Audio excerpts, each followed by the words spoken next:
You are listening to The Great Gatsby by F. Scott Fitzgerald, a multi-character cinematic audiobook by Mimesa Audiobooks, a Mimesa exclusive. Let the story begin. In my younger and more vulnerable years, my father gave me some advice that I've been turning over in my mind ever since. Whenever you feel like criticizing anyone, He told me, just remember that all the people in this world haven't had the advantages that you've had. He didn't say any more, but we've always been unusually communicative in a reserved way, and I understood that he meant a great deal more than that.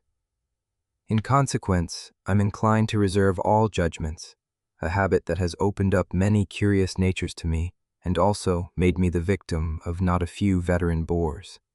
The abnormal mind is quick to detect and attach itself to this quality when it appears in a normal person, and so it came about that in college I was unjustly accused of being a politician because I was privy to the secret griefs of wild, unknown men.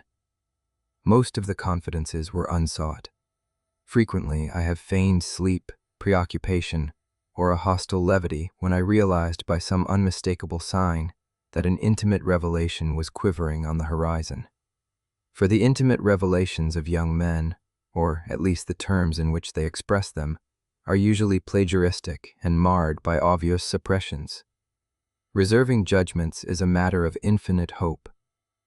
I am still a little afraid of missing something if I forget that, as my father snobbishly suggested, and I snobbishly repeat, a sense of the fundamental decencies is parceled out unequally at birth. And after boasting this way of my tolerance, I come to the admission that it has a limit. Conduct may be founded on the hard rock or the wet marshes, but after a certain point I don't care what it's founded on. When I came back from the East last autumn, I felt that I wanted the world to be in uniform and at a sort of moral attention forever. I wanted no more riotous excursions with privileged glimpses into the human heart. Only Gatsby, the man who gives his name to this book, was exempt from my reaction Gatsby, who represented everything for which I have an unaffected scorn. If personality is an unbroken series of successful gestures, then there was something gorgeous about him, some heightened sensitivity to the promises of life, as if he were related to one of those intricate machines that register earthquakes 10,000 miles away. This responsiveness had nothing to do with that flabby impressionability which is dignified under the name of the creative temperament. It was an extraordinary gift for hope, a romantic readiness such as I have never found in any other person and which it is not likely I shall ever find again. No, Gatsby turned out all right at the end. It is what preyed on Gatsby, what foul dust floated in the wake of his dreams that temporarily closed out my interest in the abortive sorrows and short-winded elations of men. My family have been prominent, well-to-do people in this Middle Western city for 3 generations. The Carraways are something of a clan, and we have a tradition that we're descended from the Dukes of Buccleuch. But the actual founder of my line was my grandfather's brother, who came here in '51, sent a substitute to the Civil War, and started the wholesale hardware business that my father carries on today. I never saw this great uncle, but I'm supposed to look like him, with special reference to the rather hard-boiled painting that hangs in Father's office. I graduated from New Haven in 1915, just a quarter of a century after my father, and a little later, I participated in that delayed Teutonic migration known as the Great War. I enjoyed the counter-raid so thoroughly that I came back restless.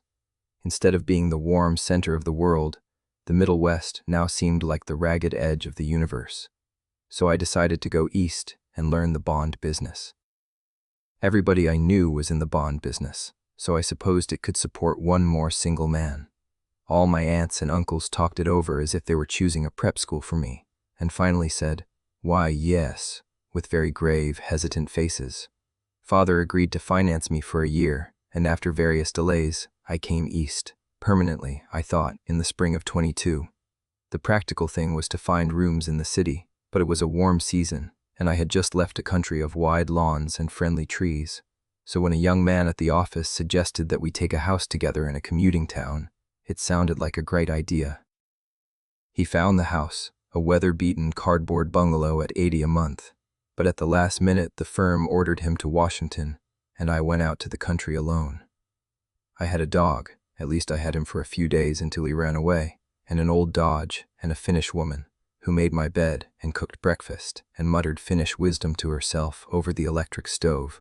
It was lonely for a day or so, until one morning some man, more recently arrived than I, stopped me on the road. "How do you get to West Egg Village?"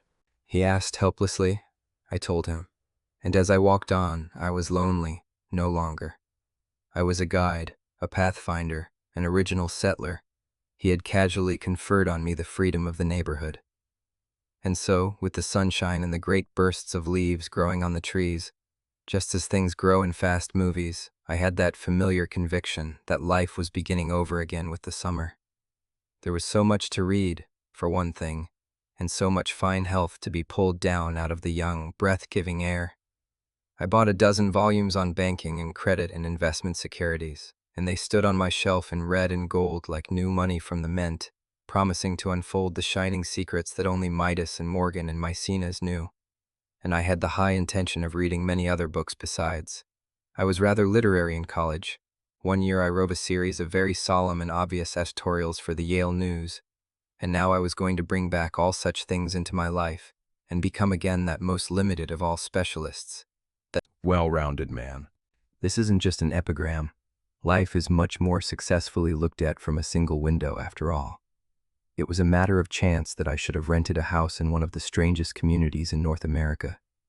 It was on that slender, riotous island which extends itself due east of New York, and where there are, among other natural curiosities, two unusual formations of land.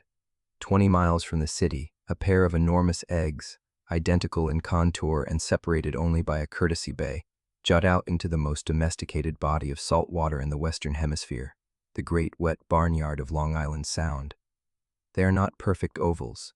Like the egg in the Columbus story, they are both crushed flat at the contact end, but their physical resemblance must be a source of perpetual wonder to the gulls that fly overhead. To the wingless, a more interesting phenomenon is their dissimilarity in every particular except shape and size. I lived at West Egg, the less fashionable of the two, though this is a most superficial tag to express the bizarre and not a little sinister contrast between them. My house was at the very tip of the egg, only 50 yards from the Sound, and squeezed between two huge places that rented for $12,000 or $15,000 a season. The one on my right was a colossal affair by any standard.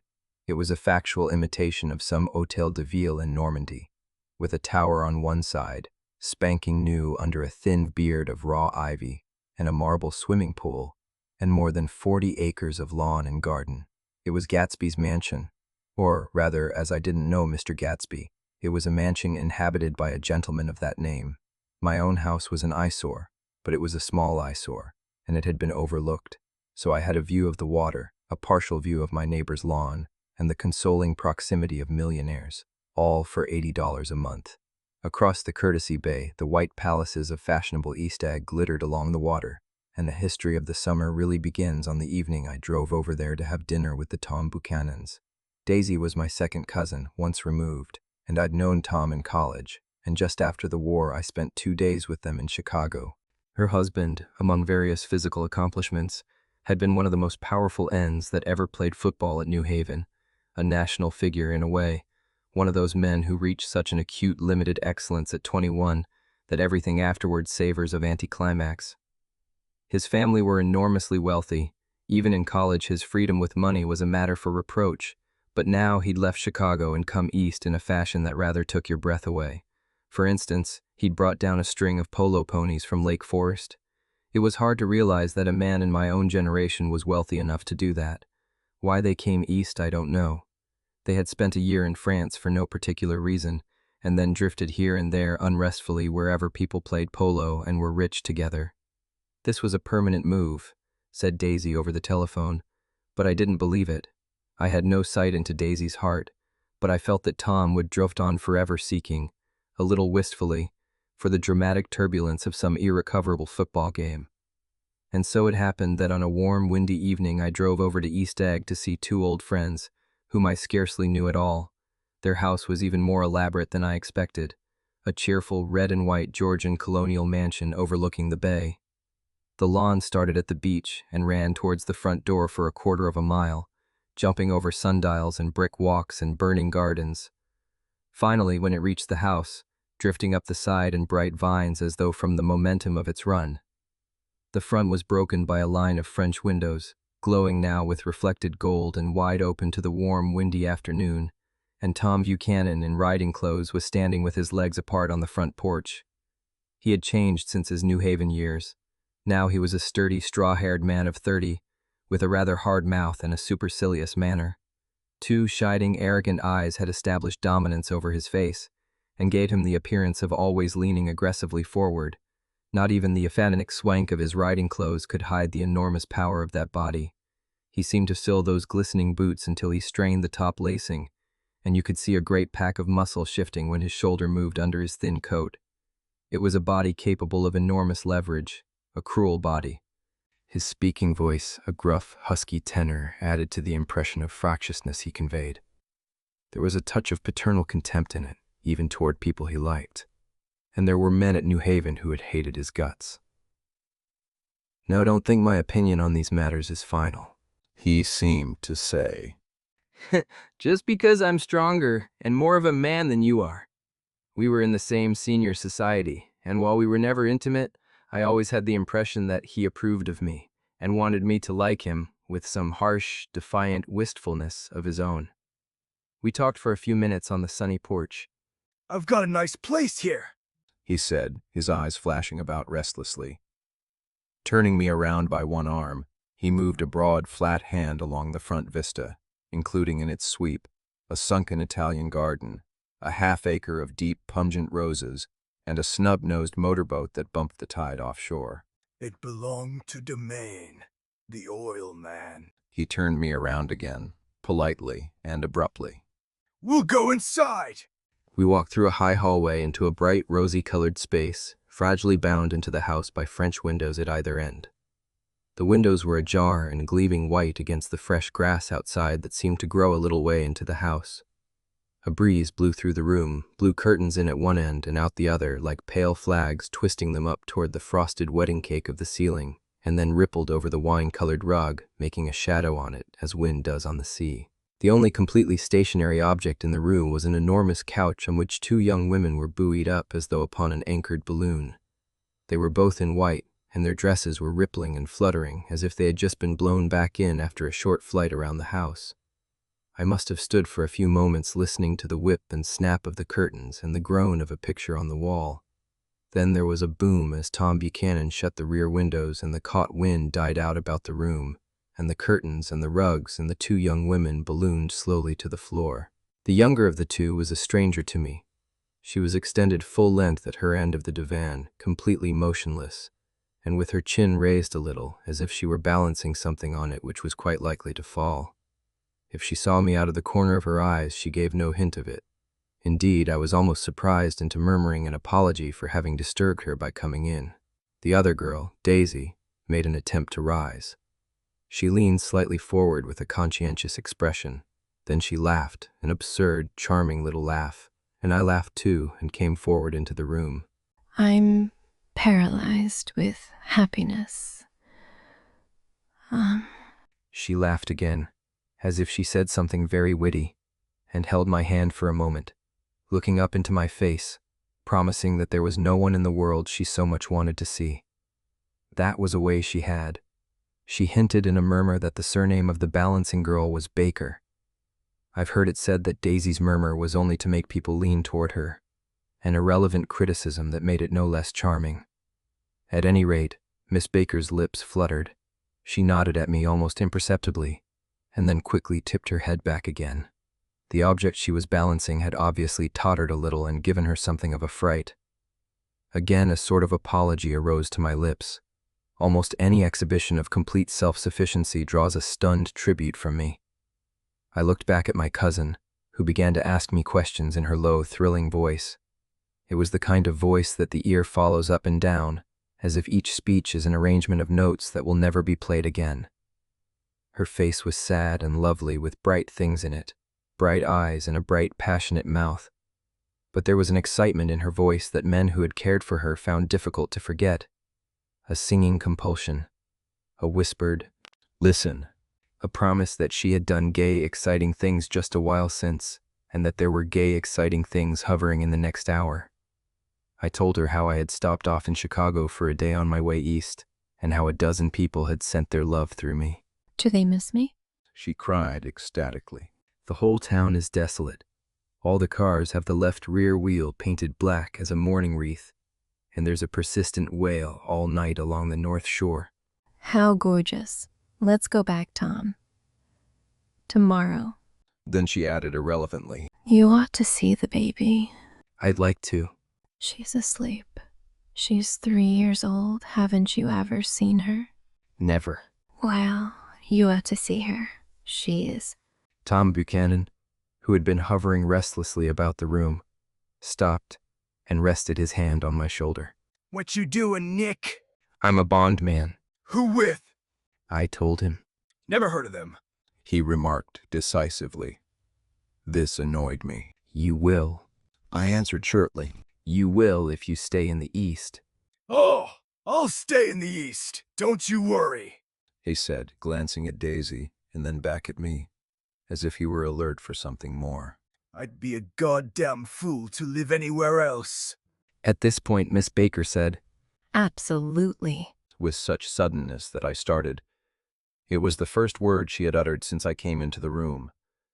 Evidently it surprised her as much as it did me, for she yawned and with a series of rapid, deft movements stood up into the room. I'm stiff. She complained. I've been lying on that sofa for as long as I can remember. Don't look at me. Daisy retorted. I've been trying to get you to New York all afternoon. No, thanks. Said Miss Baker to the 4 cocktails just in from the pantry. Something. I'm absolutely in training. Her host looked at her incredulously. You are. He took down his drink as if it were a drop in the bottom of a glass. How you ever get anything done is beyond me. I looked at Miss Baker, wondering what it was she got done. I enjoyed looking at her. She was a slender, small-breasted girl with an erect carriage, which she accentuated by throwing her body backward at the shoulders like a young cadet. Her gray, sun-strained eyes looked back at me with polite, reciprocal curiosity out of a wan, charming, discontented face. It occurred to me now that I had seen her, or a picture of her, somewhere before. You live in West Egg. She remarked contemptuously. I know somebody there. I don't know a single. You must know Gatsby. Gatsby? Demanded Daisy. What Gatsby? Before I could reply that he was my neighbor, dinner was announced. Wedging his tense arm imperatively under mine, Tom Buchanan compelled me from the room as though he were moving a checker to another square. Slenderly, languidly, their hands set lightly on their hips, the 2 young women preceded us out onto a rosy-colored porch, open toward the sunset, where 4 candles flickered on the table in the diminished wind. Why candles? Objected Daisy, frowning. She snapped them out with her fingers. In 2 weeks, it'll be the longest day in the year. She looked at us all radiantly. Do you always watch for the longest day of the year and then miss it? I always watch for the longest day in the year and then miss it. We ought to plan something. Yelled Miss Baker, sitting down at the table as if she were getting into bed.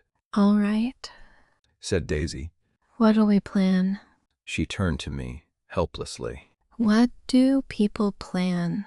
But before I could answer, her eyes fastened with an odd expression on her little finger. Look, no. But, She complained. I heard it. We all looked. The knuckle was black and blue. You did it, Tom. She said accusingly. I know you didn't mean to, but you did do it. That's what I get for marrying a brute of a man. A great, big, hulking, physical specimen of a... I hate that word hulking, Objected Tom crossly. even in kidding. hulking. Insisted Daisy. Sometimes she and Miss Baker talked at once, unobtrusively, and with a bantering inconsequence that was never quite chatter, that was as cool as their white dresses and their impersonal eyes in the absence of all desire. They were here, and they accepted Tom and me, making only a polite, pleasant effort to entertain or to be entertained. They knew that presently dinner would be over, and a little later the evening too would be over, and casually put away. It was sharply different from the West, where an evening was hurried from phase to phase towards its close, in a continually disappointed anticipation, or else in sheer nervous dread of the moment itself. You make me feel uncivilized, Daisy. I confessed on my second glass of corky, but rather impressive, claret. Can't you talk about crops or something? I meant nothing in particular by this remark, but it was taken up in an unexpected way. Civilization's going to pieces! Broke out Tom violently. I've gotten to be a terrible pessimist about things. Have you read The Rise of the Colored Empires by this man, Goddard? Why, no. I answered, rather surprised by his tone. Well, it's a fine book, and everybody ought to read it. The idea is, if we don't look out, the white race will be utterly submerged. It's all scientific stuff. It's been proved. Tom's getting very profound. Said Daisy, with an expression of unthoughtful sadness. He reads deep books with long words in them. What was that word Well, these books are all scientific, Insisted Tom, glancing at her impatiently. This fellow has worked out the whole thing. It's up to us, who are the dominant race, to watch out, or these other races will have control of things. We've got to beat them down, Whispered Daisy, winking ferociously toward the fervent sun. You ought to live in California. Began Miss Baker, but Tom interrupted her by shifting heavily in his chair. This idea is that we're Nordics. I am, and you are, and you are, and... After an infinitesimal hesitation, he included Daisy with a slight nod, and she winked at me again. And we've produced all the things that go to make civilization. Oh, science and art, and all that. Do you see? There was something pathetic in his concentration, as if his complacency, more acute than of old, was not enough to him any more. When, almost immediately, the telephone rang inside, and the butler left the porch, Daisy seized upon the momentary interruption and leaned towards me.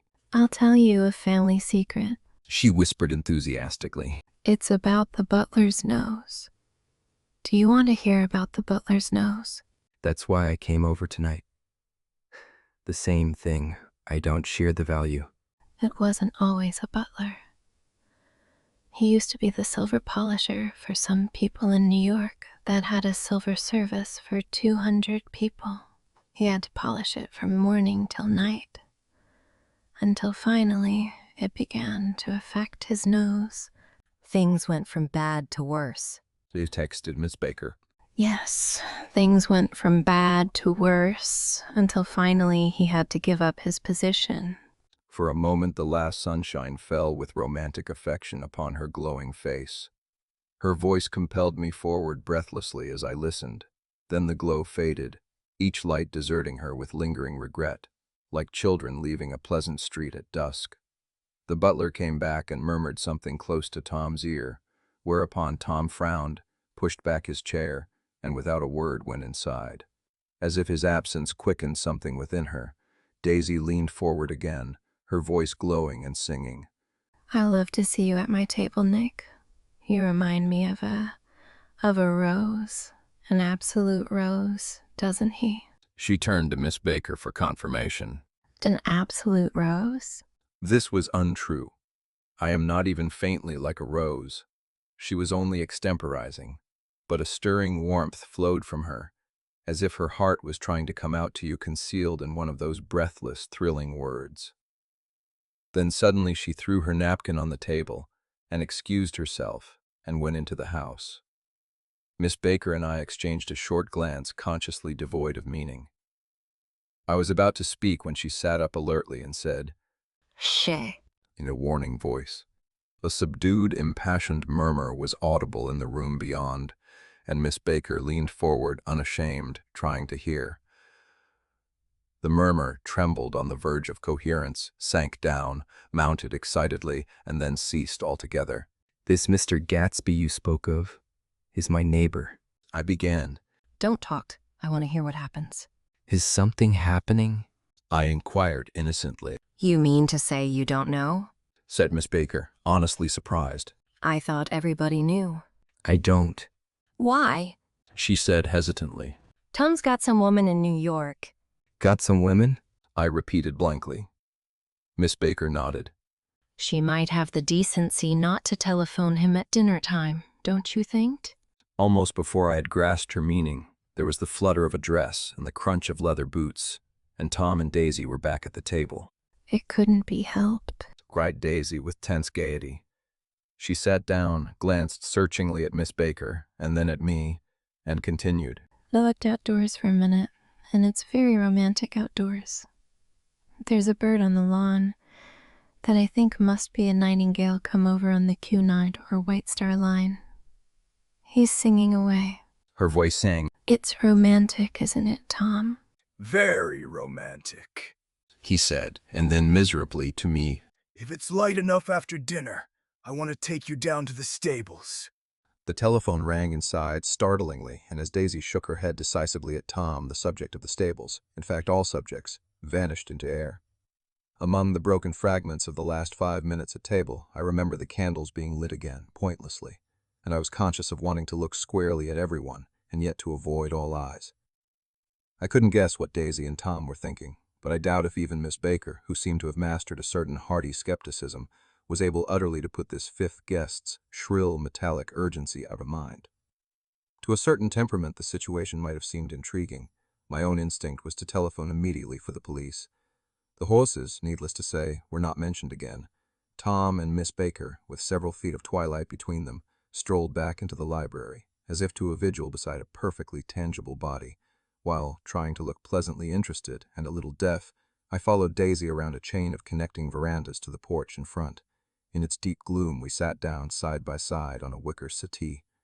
Daisy took her face in her hands as if feeling its lovely shape, and her eyes moved gradually out into the velvet dusk. I saw that turbulent emotions possessed her, so I asked what I thought would be some sedative questions about her little girl. We don't know each other very well, Nick. She said suddenly. Even if we are cousins. You didn't come to my wedding. I wasn't back from the war. That's true. She hesitated. Well, I've had a very bad time, Nick. And I'm pretty cynical about everything. Evidently, she had reason to be. I waited, but she didn't say any more, and after a moment I returned rather feebly to the subject of her daughter. I suppose she talks and eats and everything. Oh, yes. She looked at me absently. Listen, Nick. Let me tell you what I said when she was born. Would you like to hear? Very much. It'll show you how I've gotten to feel about things. Well, she was less than an hour old, and Tom was God knows where.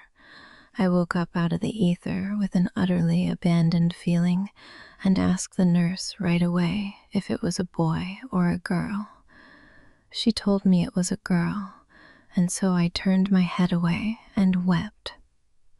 All right, I said, I'm glad it's a girl, and I hope she'll be a fool. That's the best thing a girl can be in this world, a beautiful little fool.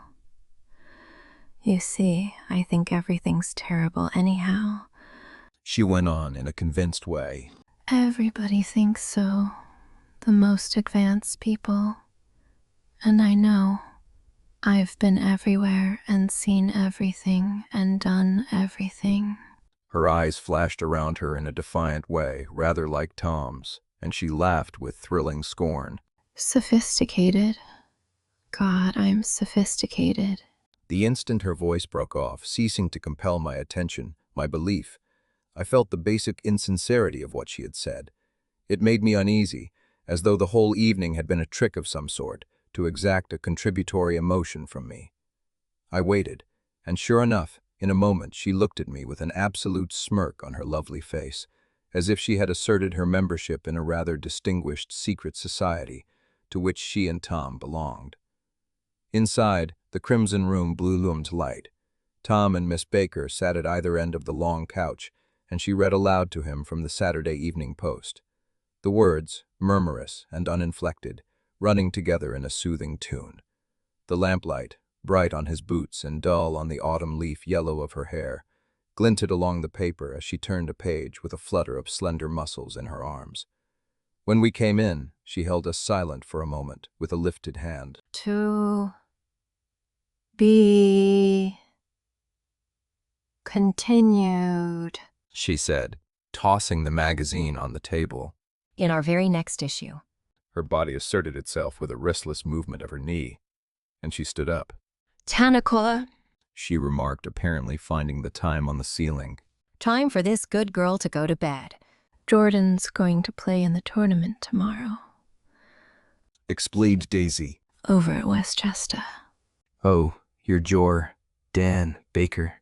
I knew now why her face was familiar. Its pleasing, contemptuous expression had looked out at me from many rotogravure pictures of the sporting life at Asheville and Hot Springs and Palm Beach. I had heard some story of her, too. A critical, unpleasant story. But what it was, I had forgotten long ago. Good night. She said softly. Wake me at 8, won't you? If you'll get up. I will. Good night, Mr. Carraway. See you anon. Of course you will. Confirmed Daisy. In fact, I think I'll arrange a marriage. Come over often, Nick, and I'll fling you together. You know, lock you up accidentally in linen closets and push you out to sea in a boat and all that sort of thing. Good night. A lippin. 100. Called Miss Baker from the stairs. I haven't heard a word. She's a nice girl. Sat Tom after a moment. They oughtn't to let her run around the country this way. Who oughtn't to? Inquired Daisy coldly. Her family.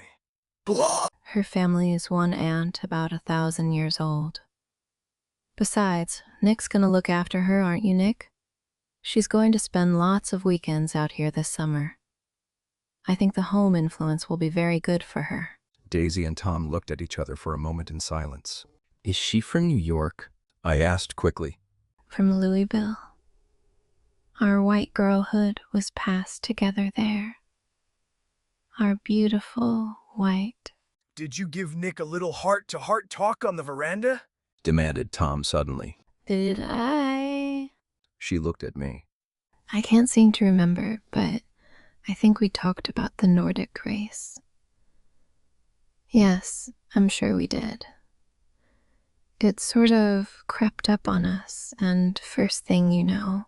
Don't believe everything you hear, Nick. He advised me. I said lightly that I had heard nothing at all, and a few minutes later I got up to go home. They came to the door with me and stood side by side in a cheerful square of light. As I started my motor, Daisy peremptorily called. Wait, I forgot to ask you something, and it's important. We heard you were engaged to a girl out west. That's right.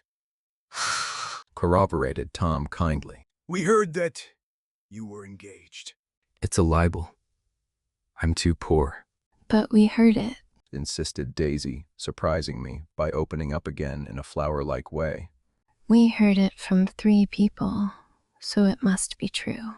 Of course I knew what they were referring to, but I wasn't even vaguely engaged. The fact that gossip had published the bans was one of the reasons I had come east. You can't stop going with an old friend on account of rumors. And on the other hand, I had no intention of being rumored into marriage. Their interest rather touched me and made them less remotely rich. Nevertheless, I was confused and a little disgusted as I drove away. It seemed to me that the thing for Daisy to do was to rush out of the house, child in arms. But apparently there were no such intentions in her head. As for Tom, the fact that he had some woman in New York was really less surprising than that he had been depressed by a book. Something was making him nibble at the edge of stale ideas, as if his sturdy physical egotism no longer nourished his peremptory heart. Already it was deep summer on roadhouse roofs and in front of wayside garages, where new red petrol pumps sat out in pools of light, and when I reached my estate at West Egg, I ran the car under its shed and sat for a while on an abandoned grass roller in the yard. The wind had blown off, leaving a loud bright night, with wings beating in the trees, and a persistent organ sound as the full bellows of the earth blew the frogs full of life. The silhouette of a moving cat wavered across the moonlight, and, turning my head to watch it, I saw that I was not alone. 50 feet away, a figure had emerged from the shadow of my neighbor's mansion, and was standing with his hands in his pockets, regarding the silver pepper of the stars. Something in his leisurely movements and the secure position of his feet upon the lawn suggested that it was Mr. Gatsby himself, come out to determine what share was his of our local heavens. I decided to call to him. Miss Baker had mentioned him at dinner, and that would do for an introduction. But I didn't call to him, for he gave a sudden intimation that he was content to be alone. He stretched out his arms toward the dark water in a curious way, and, far as I was from him, I could have sworn he was trembling. Involuntarily I glanced seaward, and distinguished nothing except a single green light, minute and far away, that might have been the end of a dock. When I looked once more for Gatsby, he had vanished, and I was alone again in the unquiet darkness. 2. About halfway between West Egg and New York, the motor road hastily joins the railroad and runs beside it for a quarter of a mile, so as to shrink away from a certain desolate area of land. This is a valley of ashes, a fantastic farm where ashes grow like wheat into ridges and hills and grotesque gardens, where ashes take the forms of houses and chimneys and rising smoke, and, finally, with a transcendent effort, of ash-gray men who move dimly and already crumbling through the powdery air. Occasionally a line of gray cars crawls along an invisible track, gives out a ghastly creak, and comes to rest, and immediately the ash-gray men swarm up with leaden spades and stir up an impenetrable cloud which screens their obscure operations from your sight. But above the gray land and the spasms of bleak dust which drift endlessly over it, you perceive, after a moment, the eyes of Dr. T.J. Eckelberg. The eyes of Dr. T.J. Eckelberg are blue and gigantic. Their retinas are 1 yard high. They look out of no face, but instead from a pair of enormous yellow spectacles which pass over a non-existent nose. Evidently some wild wag of an oculist set them there to fatten his practice in the borough of Queens, and then sank down himself into eternal blindness, or forgot them and moved away. But his eyes, dimmed a little by many paintless days, under sun and rain, brood on over the solemn dunking ground. The Valley of Ashes is bounded on one side by a small foul river, and when the drawbridge is up to let barges through, the passengers on waiting trains can stare at the dismal scene for as long as half an hour. There is always a halt there of at least a minute, and it was because of this that I first met Tom Buchanan's mistress. The fact that he had one was insisted upon wherever he was known. His acquaintances resented the fact that he turned up in popular cafes with her and, leaving her at a table, sauntered about, chatting with whomsoever he knew. Though I was curious to see her, I had no desire to meet her, but I did. I went up to New York with Tom on the train one afternoon, and when we stopped by the ash heaps, he jumped to his feet and, taking hold of my elbow, literally forced me from the car. We're getting off. He'd insisted. I want you to meet my girl. I think he'd tanked up a good deal at luncheon, and his determination to have my company bordered on violence. The supercilious assumption was that on Sunday afternoon I had nothing better to do. I followed him over a low, whitewashed railroad fence, and we walked back 100 yards along the road under Dr. Eckelberg's persistent stare. The only building in sight was a small block of yellow brick, sitting on the edge of the wasteland, a sort of compact main street ministering to it and contiguous to absolutely nothing.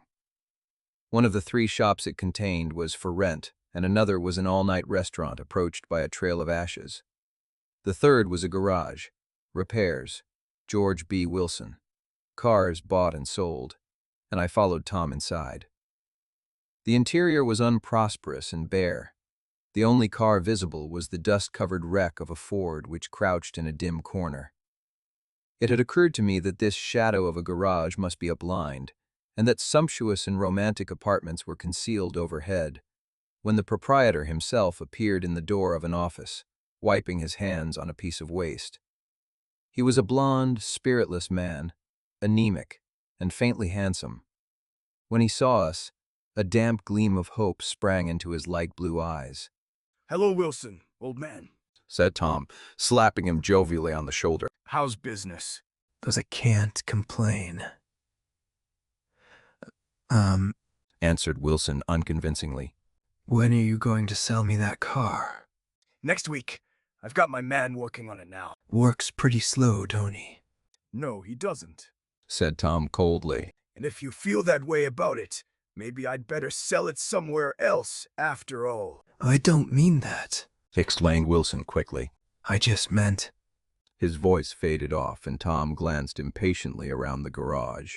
Then I heard footsteps on the stairs, and in a moment the thickish figure of a woman blocked out the light from the office door. She was in the middle 30s and faintly stout, but she carried her flesh sensuously as some women can. Her face, above a spotted dress of dark blue crepe de chine, contained no facet or gleam of beauty, but there was an immediately perceptible vitality about her, as if the nerves of her body were continually smoldering. She smiled slowly, and walking through her husband as if he were a ghost, shook hands with Tom, looking him flush in the eye. Then she wet her lips, and without turning around, spoke to her husband in a soft, coarse voice.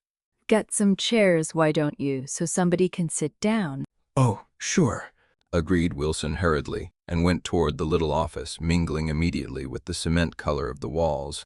A white ashen dust veiled his dark suit and his pale hair as it veiled everything in the vicinity, except his wife, who moved close to Tom. I want to see you, said Tom, intently. Get on the next train. All right. I'll meet you by the newsstand on the lower level. She nodded and moved away from him, just as George Wilson emerged with 2 chairs from his office door. We waited for her down the road and out of sight. It was a few days before the 4th of July, and a gray, scrawny Italian child was setting torpedoes in a row along the railroad track. Terrible place, isn't it? Said Tom, exchanging a frown with Dr. Ackelberg. Awful. It does her good to get away. Doesn't her husband object? Wilson? He thinks she goes to see her sister in New York. He's so dumb he doesn't know he's alive. So Tom Buchanan and his girl and I went up together to New York, or not quite together, for Mrs. Wilson sat discreetly in another car. Tom deferred that much to the sensibilities of those East Eggers who might be on the train. She had changed her dress to a brown-figured muslin, which stretched tight over her rather wide hips as Tom helped her to the platform in New York. At the newsstand, she bought a copy of Town Tattle and a moving picture magazine, and in the station drugstore some cold cream and a small flask of perfume. Upstairs in the solemn, echoing drive, she let 4 taxicabs drive away before she selected a new one, lavender-colored with gray upholstery, and in this we slid out from the mass of the station into the glowing sunshine. But immediately she turned sharply from the window and, leaning forward, tapped on the front glass. I want to get one of those dogs, she said earnestly. I want to get one for the apartment. They're nice to have. A dog. We backed up to a gray old man who bore an absurd resemblance to John D. Rockefeller. In a basket swung from his neck cowered a dozen very recent puppies of an indeterminate breed. What kind are they? Asked Mrs. Wilson eagerly as he came to the taxi window. All kinds. What kind do you want, lady? I'd like to get one of those police dogs. I don't suppose you got that kind? The man peered doubtfully into the basket, plunged in his hand, and drew one up, wriggling, by the back of the neck. That's no police dog, said Tom. No, it's not exactly a police dog, said the man with disappointment in his voice. It's more of an Airedale. I'm playing to starve at the Lale, which is front of the Lavs. And another, as you said. But I really understand that you're in quite stupid. This is my heir. He passed his hand over the brown wash rag of a back. Look at that coat. Some coat. That's a dog with never bother you with catching cold. I think it's cute. said Mrs. Wilson enthusiastically. How much is it? That dog, He looked at it admiringly. that dog will cost you $10. The Airedale, undoubtedly there was an Airedale concern in it somewhere, though its feet were startlingly white, changed hands and settled down into Mrs. Wilson's lap, where she fondled the weatherproof coat with rapture. Is it a boy or a girl? She asked delicately. That dog's a boy. It's a bitch. Said Tom decisively. Here's your money. Go and buy 10 more dogs with it. We drove over to Fifth Avenue, warm and soft, almost pastoral, on the summer Sunday afternoon. I wouldn't have been surprised to see a great flock of white sheep turn the corner. Hold on. I said. I have to leave you here. No, you don't. Interposed Tom quickly. Myrtle will be hurt if you don't come up to the apartment. Won't you, Myrtle? Come on. She urged. I'll telephone my sister Catherine. She's said to be very beautiful by people who ought to know. Well, I'd like to, but... We went on, cutting back again over the park toward the West Hundreds. At 158th Street, the cab stopped at one slice in a long white cake of apartment houses. Throwing a regal homecoming glance around the neighborhood, Mrs. Wilson gathered up her dog and her other purchases and went haughtily in. I'm going to have the McKees come up, She announced as we rose in the elevator. And of course I got to call up my sister too. The apartment was on the top floor, a small living room, a small dining room, a small bedroom, and a bath. The living room was crowded to the doors with a set of tapestried furniture entirely too large for it, so that to move about was to stumble continually over scenes of ladies swinging in the gardens of Versailles. The only picture was an over-enlarged photograph, apparently a hen sitting on a blurred rock. Looked at from a distance, however, the hen resolved itself into a bonnet, and the countenance of a stout old lady beamed down into the room. Several old copies of Town Tattle lay on the table together with a copy of Simon Called Peter, and some of the small scandal magazines of Broadway. Mrs. Wilson was first concerned with the dog. A reluctant elevator boy went for a box full of straw and some milk, to which he added on his own initiative a tin of large, hard dog biscuits, one of which decomposed apathetically in the saucer of milk all afternoon. Meanwhile, Tom brought out a bottle of whiskey from a locked bureau door. I have been drunk just twice in my life, and the second time was that afternoon, so everything that happened has a dim, hazy cast over it, although until after 8 o'clock the apartment was full of cheerful sun. Sitting on Tom's lap, Mrs. Wilson called up several people on the telephone. Then there were no cigarettes, and I went out to buy some at the drugstore on the corner. When I came back, they had both disappeared, so I sat down discreetly in the living room and read a chapter of Simon Called Peter. Either it was terrible stuff, or the whiskey distorted things because it didn't make any sense to me. Just as Tom and Myrtle, after the first drink Mrs. Wilson and I called each other by our first names, reappeared, company commenced to arrive at the apartment door. The sister, Catherine, was a slender, worldly girl of about 30, with a solid sticky bob of red hair and a complexion powdered milky white.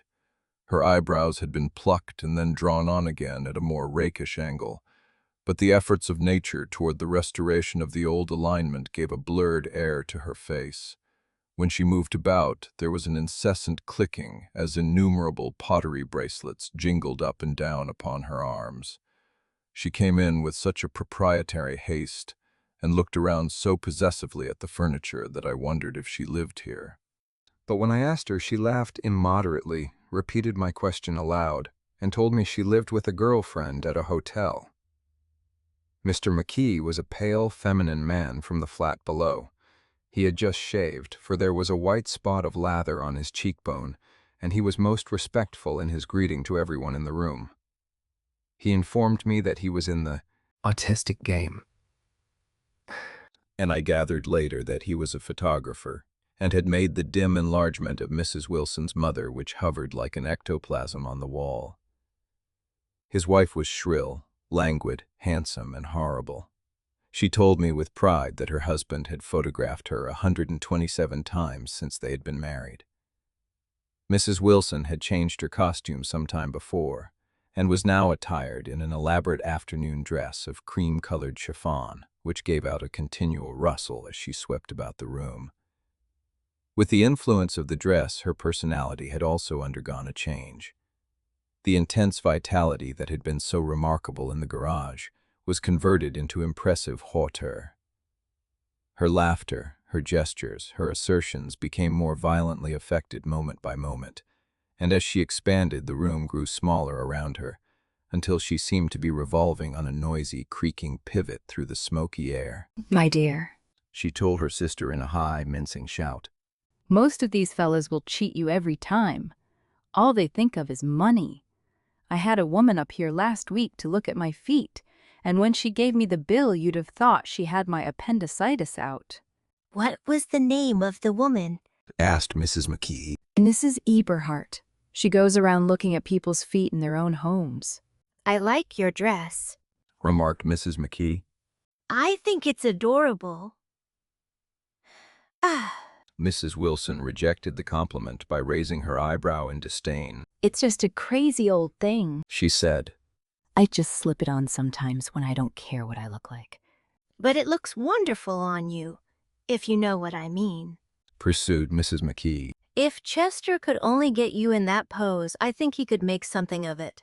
We all looked in silence at Mrs. Wilson, who removed a strand of hair from over her eyes and looked back at us with a brilliant smile. Mr. McKee regarded her intently with his head on one side, and then moved his hand back and forth, slowly, in front of his face. I should change the light.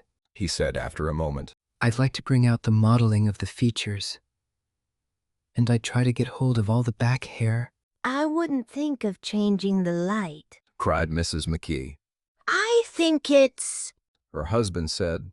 Shed.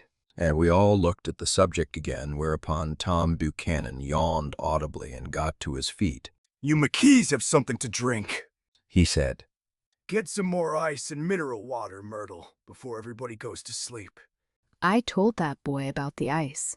Myrtle raised her eyebrows in despair at the shiftlessness of the lower orders. These people, you have to keep after them all the time. She looked at me and laughed pointlessly. Then she flounced over to the dog, kissed it with ecstasy, and swept into the kitchen, implying that a dozen chefs awaited her orders there. I've done some nice things out on Long Island, Asserted Mr. McKee. Tom looked at him blankly. 2 of them we have framed downstairs. To what? Demanded Tom. 2 studies. One of them I call Montauk Point, the gulls. And the other I call Montauk Point, the sea. The sister Catherine sat down beside me on the couch. Do you live down on Long Island, too? She inquired. I live at West Egg. Really? I was down there at a party about a month ago, at a man named Gatsby's. Do you know him? I live next door to him. Well, they say he's a nephew or a cousin of Kaiser Wilhelm's. That's where all his money comes from. Really? She nodded. I'm scared of him.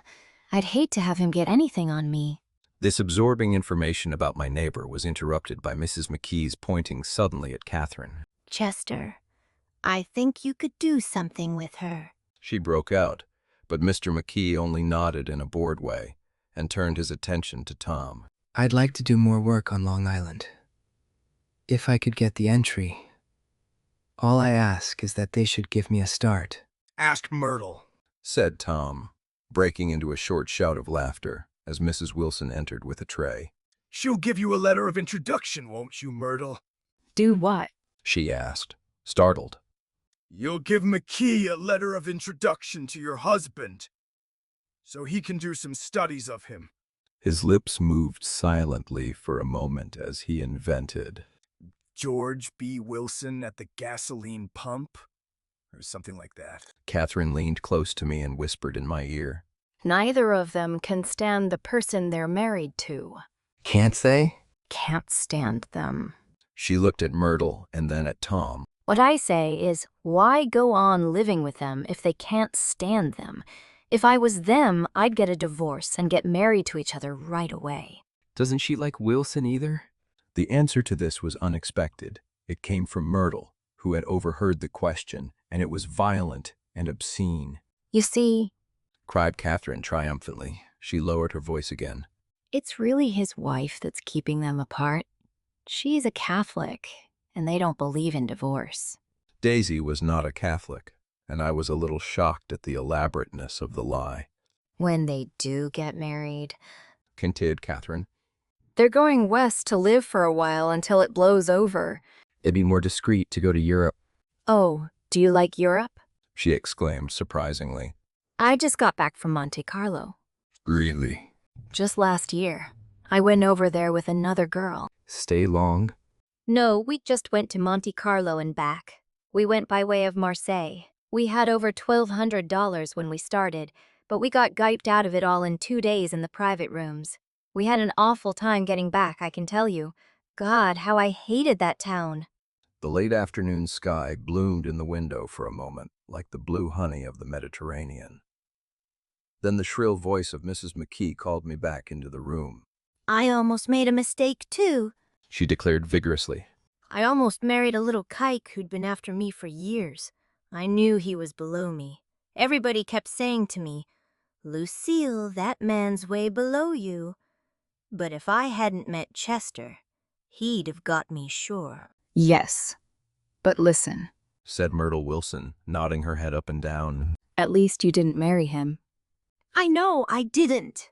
Well, I married him. Said Myrtle, ambiguously. And that's the difference between your case and mine. Why did you, Myrtle? Demanded Catherine. Nobody forced you to. Myrtle considered. I married him because I thought he was a gentleman. She said finally. I thought he knew something about breeding, but he wasn't fit to lick my shoe. We're crazy about him for a while. Said Catherine. Crazy about him.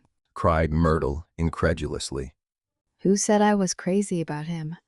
I never was any more crazy about him than I was about that man there. She pointed suddenly at me, and everyone looked at me accusingly. I tried to show by my expression that I expected no affection. The only crazy I was when I married him. I knew right away I made a mistake. He borrowed somebody's best suit to get married in and never even told me about it. And the man came after it one day when he was out. "Oh, is that your suit?" I said, "This is the first I ever heard about it." But I gave it to him, and then I lay down and cried to beat the band all afternoon. She really ought to get away from him. Resumed Catherine to me. They've been living over that garage for 11 years. And Tom's the first sweetie she ever had.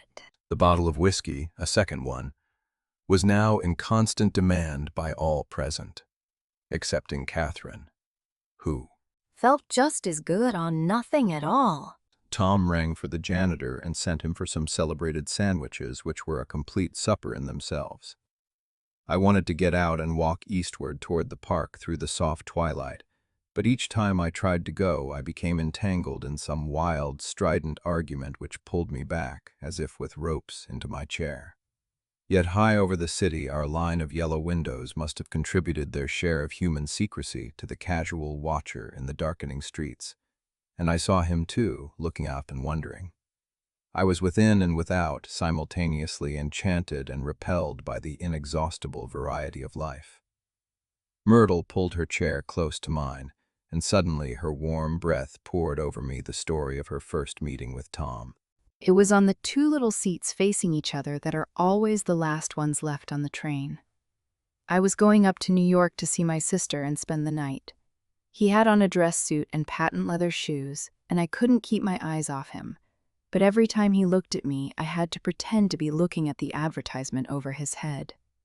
When we came into the station, he was next to me, and his white shirt front pressed against my arm. And so I told him I'd have to call a policeman, but he knew I lied. I was so excited that when I got into a taxi with him, I didn't hardly know I wasn't getting into a subway train. All I kept thinking about over and over was, you can't live forever. You can't live forever. She turned to Mrs. McKee, and the room rang full of her artificial laughter. My dear, She cried. I'm going to give you this dress as soon as I'm through with it. I've got to get another one tomorrow. I'm going to make a list of all the things I've got to get. A massage and a wave, and a collar for the dog, and one of those cute little ashtrays where you touch a spring, and a wreath with a black silk bow from Mother's grave that'll last all summer. I got to write down a list so I won't forget all the things I got to do. It was 9 o'clock. Almost immediately afterward, I looked at my watch and found it was 10. Mr. McKee was asleep on a chair with his fists clenched in his lap, like a photograph of a man of action. Taking out my handkerchief, I wiped from his cheek the spot of dried lather that had worried me all the afternoon. The little dog was sitting on the table looking with blind eyes through the smoke, and from time to time groaning faintly. People disappeared, reappeared, made plans to go somewhere, and then lost each other, searched for each other, found each other a few feet away. Sometime toward midnight, Tom Buchanan and Mrs. Wilson stood face to face, discussing in impassioned voices whether Mrs. Wilson had any right to mention Daisy's name. Daisy, Daisy, Daisy, Shouted Mrs. Wilson. I'll say it whenever I want to. Daisy. Thee. Making a short, deft movement, Tom Buchanan broke her nose with his open hand. Then there were bloody towels upon the bathroom floor, and women's voices scolding, and high over the confusion, a long, broken wail of pain. Mr. McKee awoke from his doze and started in a daze toward the door. When he had gone halfway, he turned around and stared at the scene. His wife and Catherine scolding and consoling as they stumbled here and there among the crowded furniture with articles of aid, and the despairing figure on the couch, bleeding fluently, and trying to spread a copy of Town Tattle over the tapestry scenes of Versailles.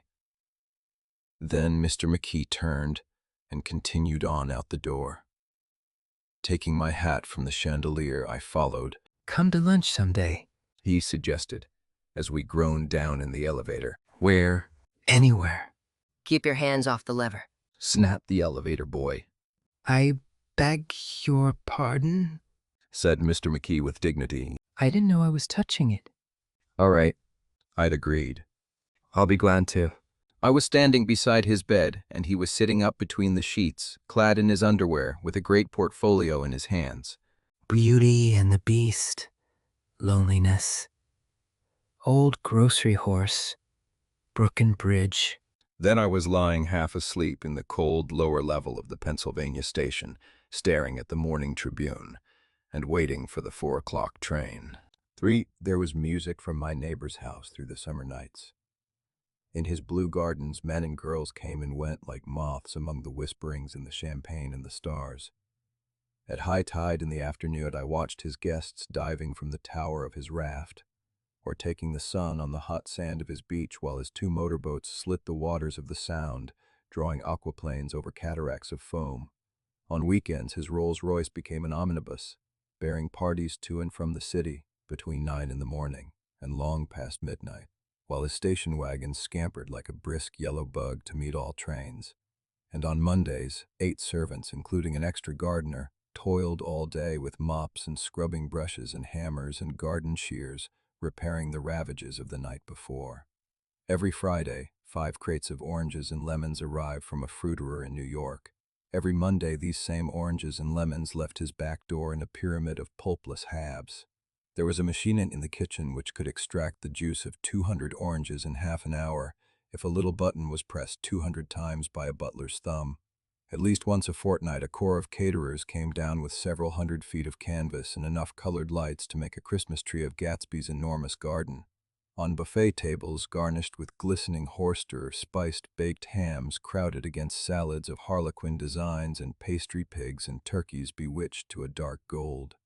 In the main hall, a bars with a rebwise rail was set up, and stocked with gins and liquors and with cordials so long forgotten that most of his female guests were too young to know one from another. By 7 o'clock the orchestra has arrived. No thin 5-piece affair, but a whole pitful of oboes and trombones and saxophones and viols and cornets and piccolos and low and high drums. The last swimmers have come in from the beach now and are dressing upstairs. The cars from New York are parked 5 deep in the drive, and already the halls and salons and verandas are gaudy with primary colors, and hair bobbed in strange new ways, and shawls beyond the dreams of Castile. The bars is in full swing, and floating rounds of cocktails permeate the garden outside, until the air is alive with chatter and laughter, and casual innuendo and introductions forgotten on the spot, and enthusiastic meetings between women who never knew each other's names. The lights grow brighter as the earth lurches away from the sun, and now the orchestra is playing yellow cocktail music, and the opera of voices pitches a key higher. Laughter is easier, minute by minute, spilled with prodigality, tipped out at a cheerful word. The groups change more swiftly, swell with new arrivals, dissolve and form in the same breath. Already there are wanderers, confident girls who weave here and there among the stouter and more stable, become for a sharp, joyous moment the center of a group, and then, excited with triumph, glide on through the sea change of faces and voices and color under the constantly changing light. Suddenly one of these gypsies, in trembling opal, seizes a cocktail out of the air, dumps it down for courage, and, moving her hands like Frisco, dances out alone on the canvas platform. A momentary hush. The orchestra leader varies his rhythm obligingly for her, and there is a burst of chatter as the erroneous news goes around that she is Gilda Gray's understudy from the Follies. The party has begun. I believe that on the first night I went to Gatsby's house, I was one of the few guests who had actually been invited. People were not invited. They went there. They got into automobiles which bore them out to Long Island, and somehow they ended up at Gatsby's door. Once there, they were introduced by somebody who knew Gatsby, and after that they conducted themselves according to the rules of behavior associated with an amusement park. Sometimes they came and went without having met Gatsby at all, came for the party, with a simplicity of heart that was its own ticket of admission. I had been actually invited. A chauffeur in a uniform of robin's egg glue crossed my lawn early that Saturday morning, with a surprisingly formal note from his employer. The honor would be entirely Gatsby's, it said, if I would attend his little party that night. He had seen me several times and had intended to call on me long before, but a peculiar combination of circumstances had prevented it. Signed Jay Gatsby, in a majestic hand. Dressed up in white flannels, I went over to his lawn a little after 7 and wandered around rather ill at ease among swirls and eddies of people I didn't know, though here and there was a face I had noticed on the commuting train. I was immediately struck by the number of young Englishmen dotted about, all well-dressed, all looking a little hungry, and all talking in low, earnest voices to solid and prosperous Americans. I was sure that they were selling something, bonds or insurance or automobiles. They were at least agonizingly aware of the easy money in the vicinity, and convinced that it was theirs for a few words in the right key. As soon as I arrived, I made an attempt to find my host, but the 2 or 3 people of whom I asked his whereabouts stared at me in such an amazed way, and denied so vehemently any knowledge of his movements, that I slunk off in the direction of the cocktail table, the only place in the garden where a single man could linger without looking purposeless and alone. I was on my way to get roaring drunk from sheer embarrassment when Jordan Baker came out of the house and stood at the head of the marble steps, leaning a little backward and looking with contemptuous interest down into the garden. Welcome or not, I found it necessary to attach myself to someone before I should begin to address cordial remarks to the passers-by. "Hello," I roared, advancing toward her. My voice seemed unnaturally loud across the garden. I thought you might be here. She responded absently as I came up. I remembered you lived next door to... She held my hand impersonally, as a promise that she'd take care of me in a minute, and gave ear to 2 girls in twin yellow dresses who stopped at the foot of the steps. Hello! they cried together. Saw you didn't win. That was for the golf tournament. She had lost in the finals the week before. You don't know who we are. Said one of the girls in yellow. But we met you here about a month ago. You've dyed your hair since then? Marge, Jordan, and I started, but the girls had moved casually on, and her remark was addressed to the premature moon. Produced like the supper, no doubt, out of a caterer's basket. With Jordan's slender golden arm resting in mine, we descended the steps and sauntered about the garden. A tray of cocktails floated at us through the twilight, and we sat down at a table with the 2 girls in yellow and 3 men, each one introduced to us as Mr. Mumble. Do you come to these parties often? Inquired Jordan of the girl beside her.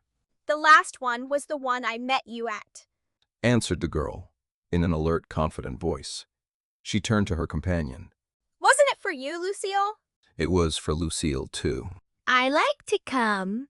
Lucille said, I never care what I do, so I always have a good time.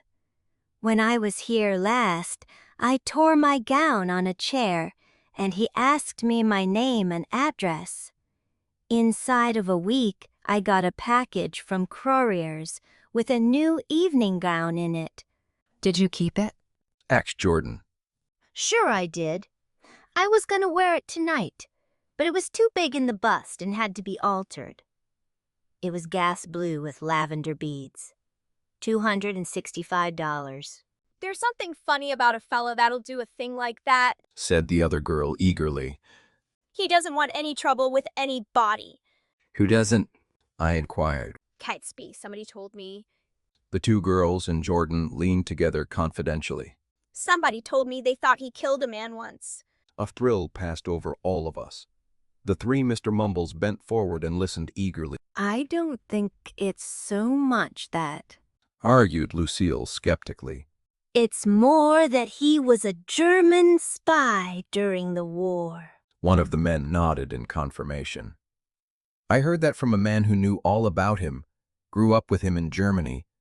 He assured us positively. Oh, no. Said the first girl. It couldn't be that because he was in the American Army during the war. As our credulity switched back to her, she leaned forward with enthusiasm.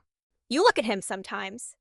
When he thinks nobody's looking at him, I'll bet he killed a man. She narrowed her eyes and shivered. Lucille shivered. We all turned and looked around for Gatsby. It was testimony to the romantic speculation he inspired that there were whispers about him from those who had found little that it was necessary to whisper about in this world. The first supper, there would be another one after midnight, was now being served, and Jordan invited me to join her own party, who were spread around a table on the other side of the garden. There were 3 married couples, and Jordan's escort, a persistent undergraduate given to violent innuendo, and obviously under the impression that sooner or later Jordan was going to yield him up her person to a greater or lesser degree. Instead of rambling, this party had preserved a dignified homogeneity and assumed to itself the function of representing the staid nobility of the countryside, East Egg condescending to West Egg, and carefully on guard against its spectroscopic gaiety. Let's get out, whispered Jordan after a somehow wasteful and inappropriate half-hour. This is much too polite for me. We got up, and she explained that we were going to find the host.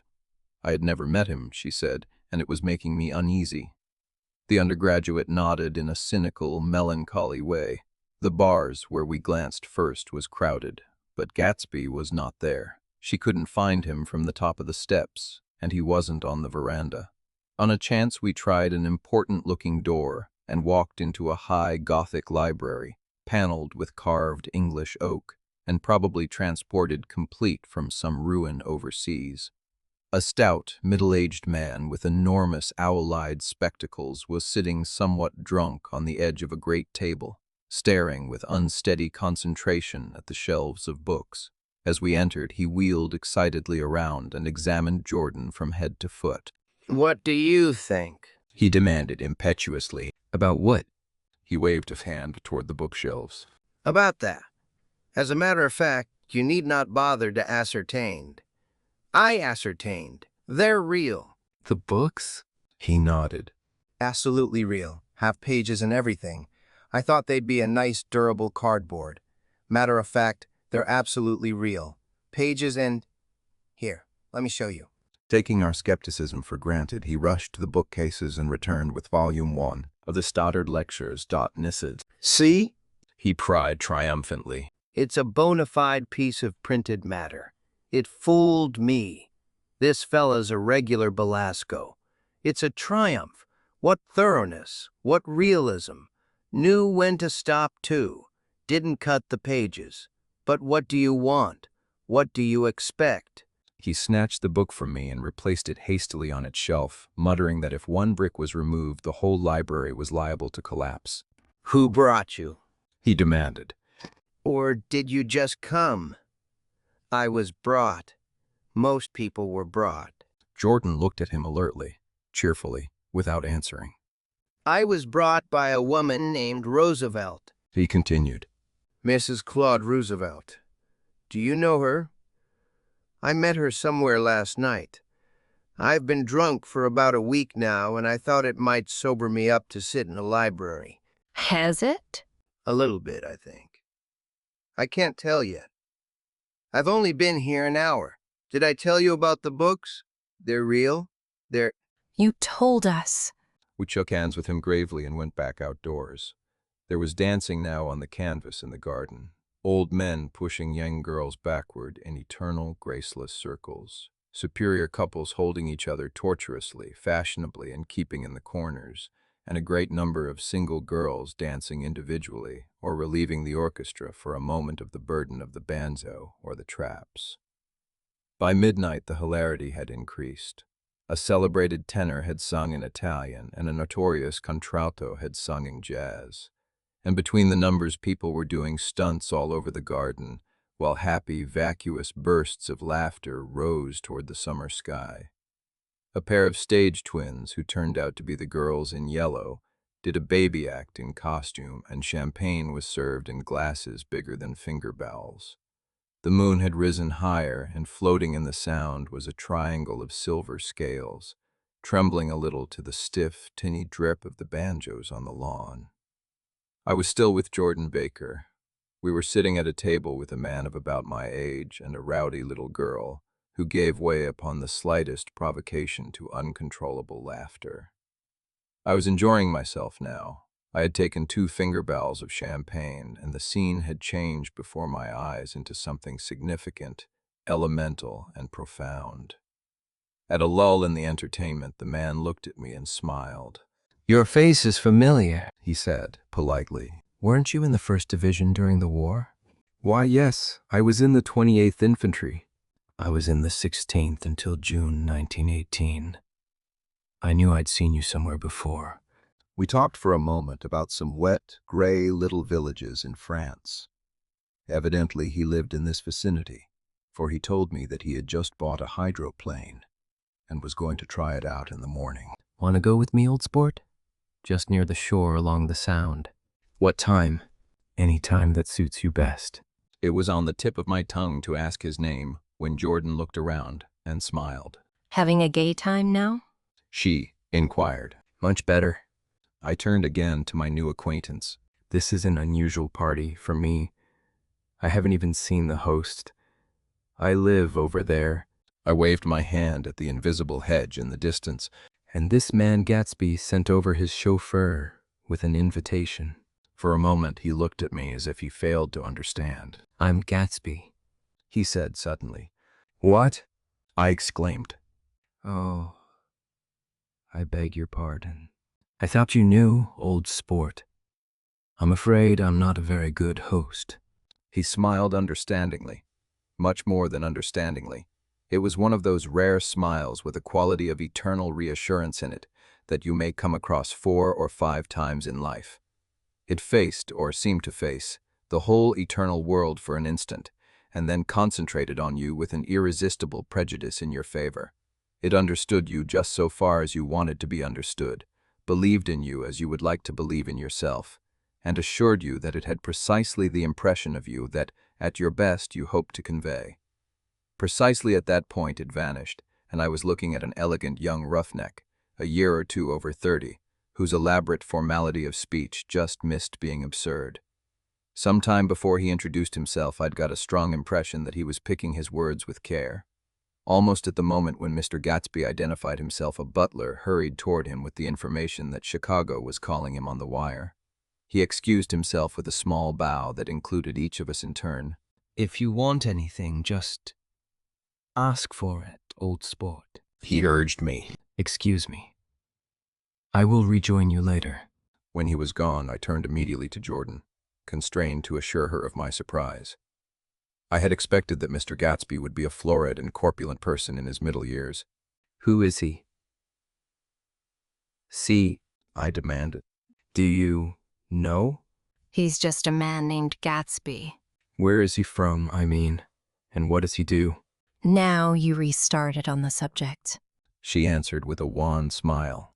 Well, he told me once he was an Oxford man.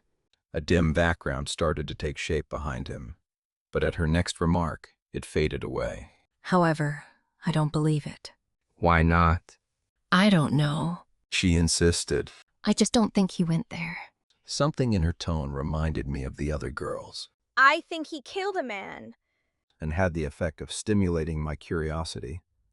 I would have accepted without question the information that Gatsby sprang from the swamps of Louisiana or from the Lower East Side of New York. That was comprehensible. But young men didn't, at least in my provincial inexperience I believed they didn't, drift coolly out of nowhere and buy a palace on Long Island Sound. Anyhow, he gives large parties, Said Jordan, changing the subject with an urban distaste for the concrete. and I like large parties. They're so intimate. At small parties, there isn't any privacy. There was the boom of a bass drum, and the voice of the orchestra leader rang out suddenly above the echolalia of the garden. Ladies and gentlemen, He cried. at the request of Mr. Gatsby, we are going to play for you Mr. Vladimir Tolstoy's latest work, which attracted so much attention at Carnegie Hall last May. If you read the papers, you know there was a big sensation. He smiled with jovial condescension and added, Some sensation. whereupon everybody laughed. The piece is known. My newest He concluded lustily. is Vladimir Tolstoy's Jazz History of the World. The nature of Mr. Tolstoy's composition eluded me, because just as it began my eyes fell on Gatsby, standing alone on the marble steps, and looking from one group to another with approving eyes. His tan skin was drawn attractively tight on his face, and his short hair looked as though it were trimmed every day. I could see nothing sinister about him. I wondered if the fact that he was not drinking helped to set him off from his guests, for it seemed to me that he grew more correct as the fraternal hilarity increased. When the jazz history of the world was over, girls were putting their heads on men's shoulders in a puppyish, convivial way. Girls were swooning backward playfully into men's arms, even into groups, knowing that someone would arrest their falls. But no one swooned backward on Gatsby, and no French bob touched Gatsby's shoulder, and no singing quartets were formed with Gatsby's head for one link. I beg your pardon? Gatsby's butler was suddenly standing beside us. Miss Bakerfield, He inquired. I beg your pardon, but Mr. Gatsby would like to speak to you alone. With me? She exclaimed in surprise. Yes, madame.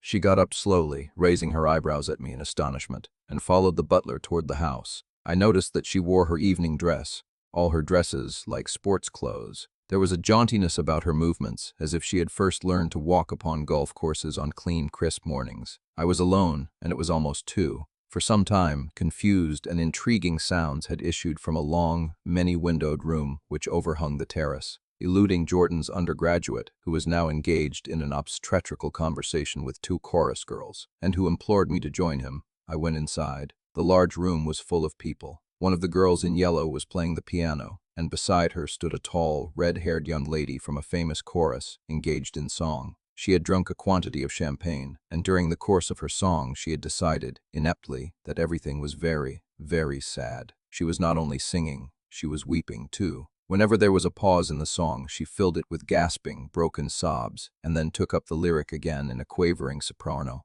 The tears coursed down her cheeks, not freely, however, for when they came into contact with her heavily beaded eyelashes, they assumed an inky color and pursued the rest of their way in slow black rivulets. A humorous suggestion was made that she sing the notes on her face, whereupon she threw up her hands, sank into a chair, and went off into a deep, vinous sleep.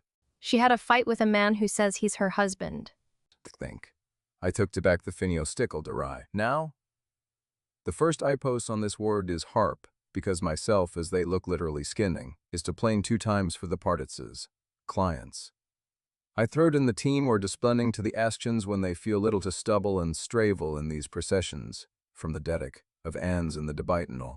Here clotionally lig the heil degged, changed many. It is supplier to confidence, the men of degree. I liked the report by instuches that some of the adolition of my plays reason, we pros by the nother attempt. When the world happens for the world extriment, we will star an okay. I was exactly impacted, one of us trusted. You promised. Into his ear, the reluctance to go home was not confined to wayward men. The hall was at present occupied by 2 deplorably sober men and their highly indignant wives. The wives were sympathizing with each other in slightly raised voices. Whenever he sees them having a good time, he wants to go home. Never heard anything so selfish in my life. We're always the first ones to leave. So are we. Well, we're almost the last tonight, said one of the men sheepishly. The orchestra left half an hour ago. In spite of the wives' agreement that such malevolence was beyond credibility, the dispute ended in a short struggle, and both wives were lifted, kicking, into the night. As I waited for my hat in the hall, the door of the library opened, and Jordan Baker and Gatsby came out together. He was saying some last word to her, but the eagerness in his manner tightened abruptly into formality as several people approached him to say goodbye. Jordan's party were calling impatiently to her from the porch, but she lingered for a moment to shake hands. I've just heard the most amazing thing. She whispered. How long were we in there? Why, about an hour. It was simply amazing. She repeated abstractedly. But I swore I wouldn't tell it. And here I am, tantalizing you. She yawned gracefully in my face. Please come and see me. Phone book. Under the name of Mrs. Sigourney Howard. My aunt. She was hurrying off as she talked. Her brown hand waved a jaunty salute as she melted into her party at the door. Rather ashamed that on my first appearance I had stayed so late, I joined the last of Gatsby's guests, who were clustered around him. I wanted to explain that I'd hunted for him early in the evening, and to apologize for not having known him in the garden. Don't mention it. He enjoined me eagerly. Don't give it another thought, old sport.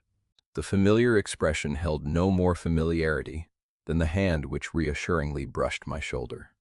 And don't forget we're going up in the hydroplane tomorrow morning at 9 o'clock. Then the butler behind his shoulder. Philadelphia wants you on the phone, sir. All right, in a minute. Tell him I'll be right there. Good night. Good night. Good night. He smiled, and suddenly there seemed to be a pleasant significance in having been among the last to go, as if he had desired it all the time. Good night, old sport. Good night. But as I walked down the steps, I saw that the evening was not quite over.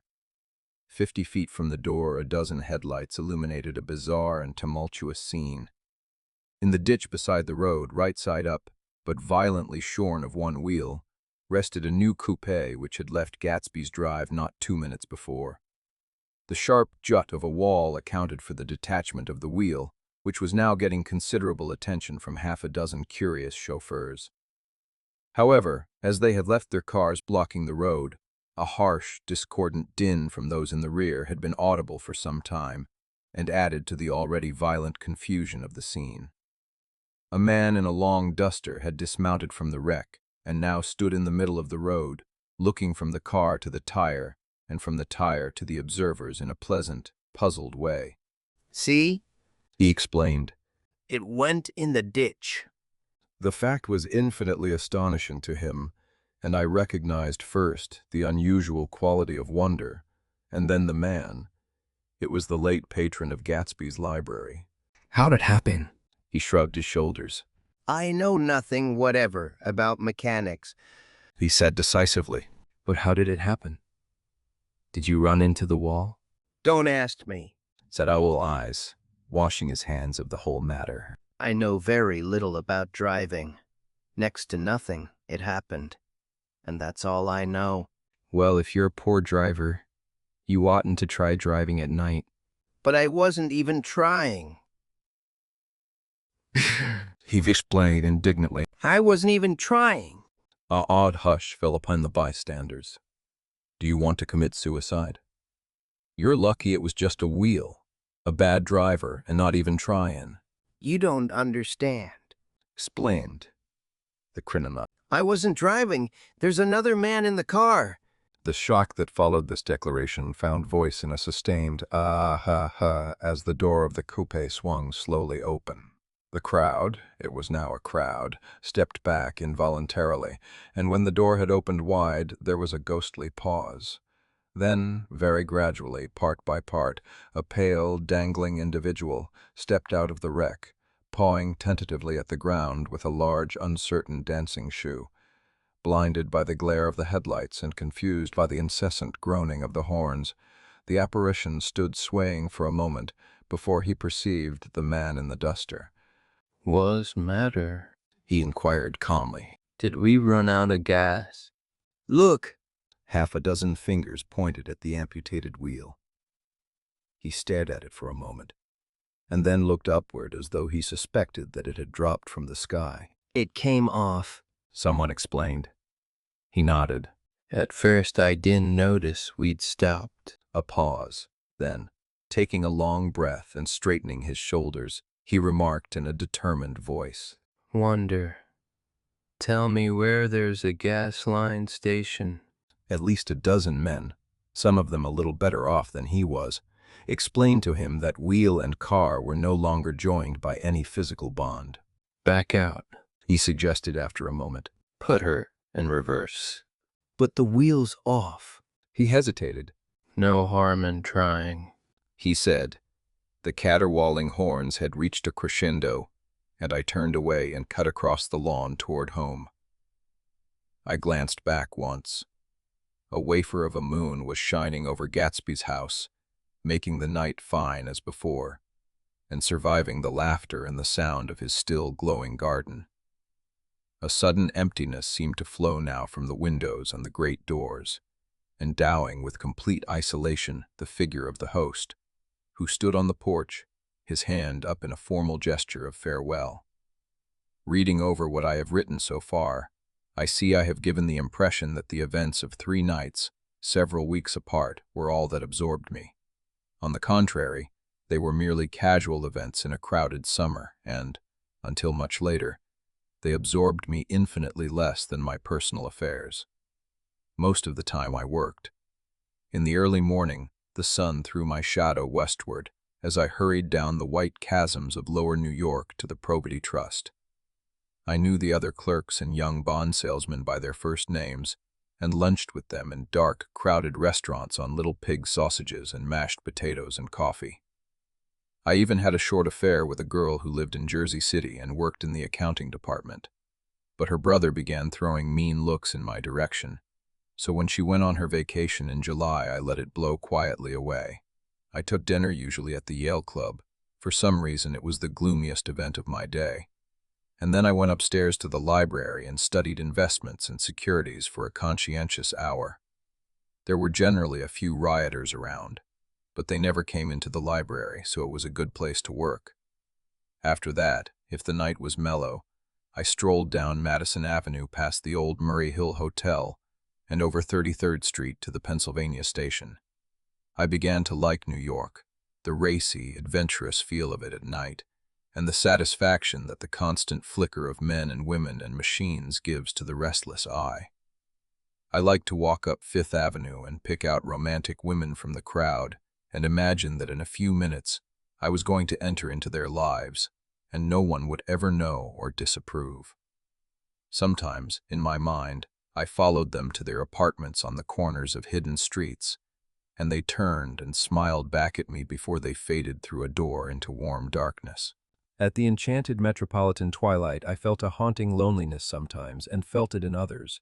Poor young clerks who loitered in front of windows, waiting until it was time for a solitary restaurant dinner.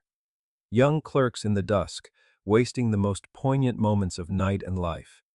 Again at 8 o'clock, when the dark lanes of the 40s were lined 5 deep with throbbing taxicabs, bound for the theater district, I felt a sinking in my heart.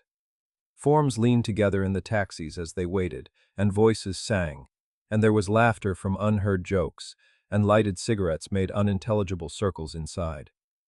Imagining that I, too, was hurrying towards gaiety and sharing their intimate excitement, I wished them well. For a while I lost sight of Jordan Baker, and then in midsummer I found her again. At first I was flattered to go places with her, because she was a golf champion, and everyone knew her name. Then it was something more. I wasn't actually in love, but I felt a sort of tender curiosity. The bored, haughty face that she turned to the world concealed something. Most affectations conceal something eventually, even though they don't in the beginning, and one day I found what it was. When we were on a house party together up in Warwick, she left a borrowed car out in the rain with the top down, and then lied about it, and suddenly I remembered the story about her that had eluded me that night at Daisy's. At her first big golf tournament there was a row that nearly reached the newspapers, a suggestion that she had moved her ball from a bad lie in the semi-final round. The thing approached the proportions of a scandal, then died away. A caddy retracted his statement, and the only other witness admitted that he might have been mistaken.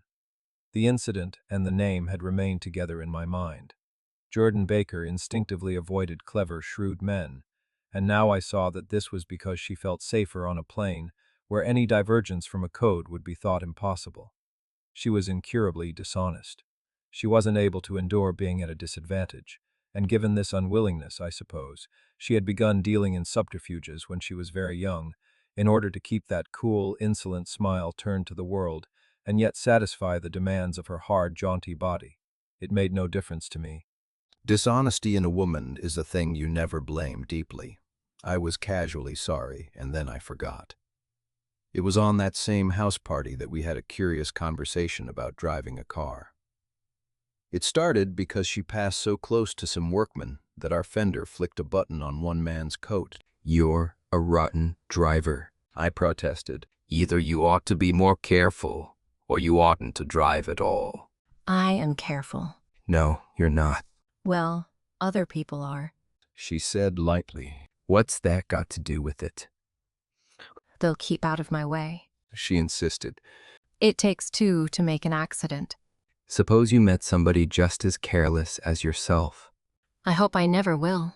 She answered. I hate careless people. That's why I like you.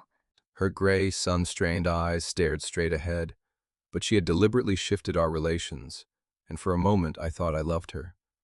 But I am slow-thinking and full of interior rules that act as brakes on my desires. And I knew that first I had to get myself definitely out of that tangle back home. I'd been writing letters once a week and signing them, "Love, Nick." and all I could think of was how, when that certain girl played tennis, a faint mustache of perspiration appeared on her upper lip. Nevertheless, there was a vague understanding that had to be tactfully broken off before I was free. Everyone suspects himself of at least one of the cardinal virtues, and this is mine. I am one of the few honest people that I have ever known. 4.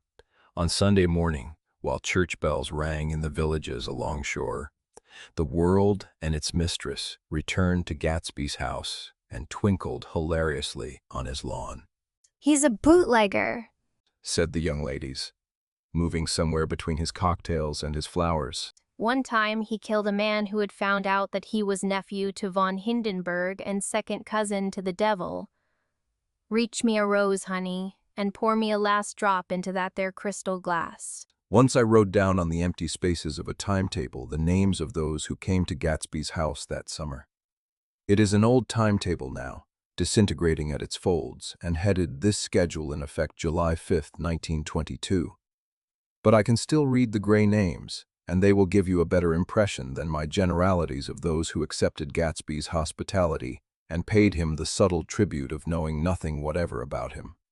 From East Egg, then, came the Chester Beckers and the Leaches, and a man named Bunsen, whom I knew at Yale, and Dr. Webster Civet, who was drowned last summer up in Maine, and the Hornbeams and the Willie Voltaires, and a whole clan named Blackbuck, who always gathered in a corner and flipped up their noses like goats at whosoever came near, and the Ismies and the Christies, or rather Hubert Auerbach and Mr. Christie's wife, and Edgar Beaver, whose hair, they say, turned cotton white one winter afternoon for no good.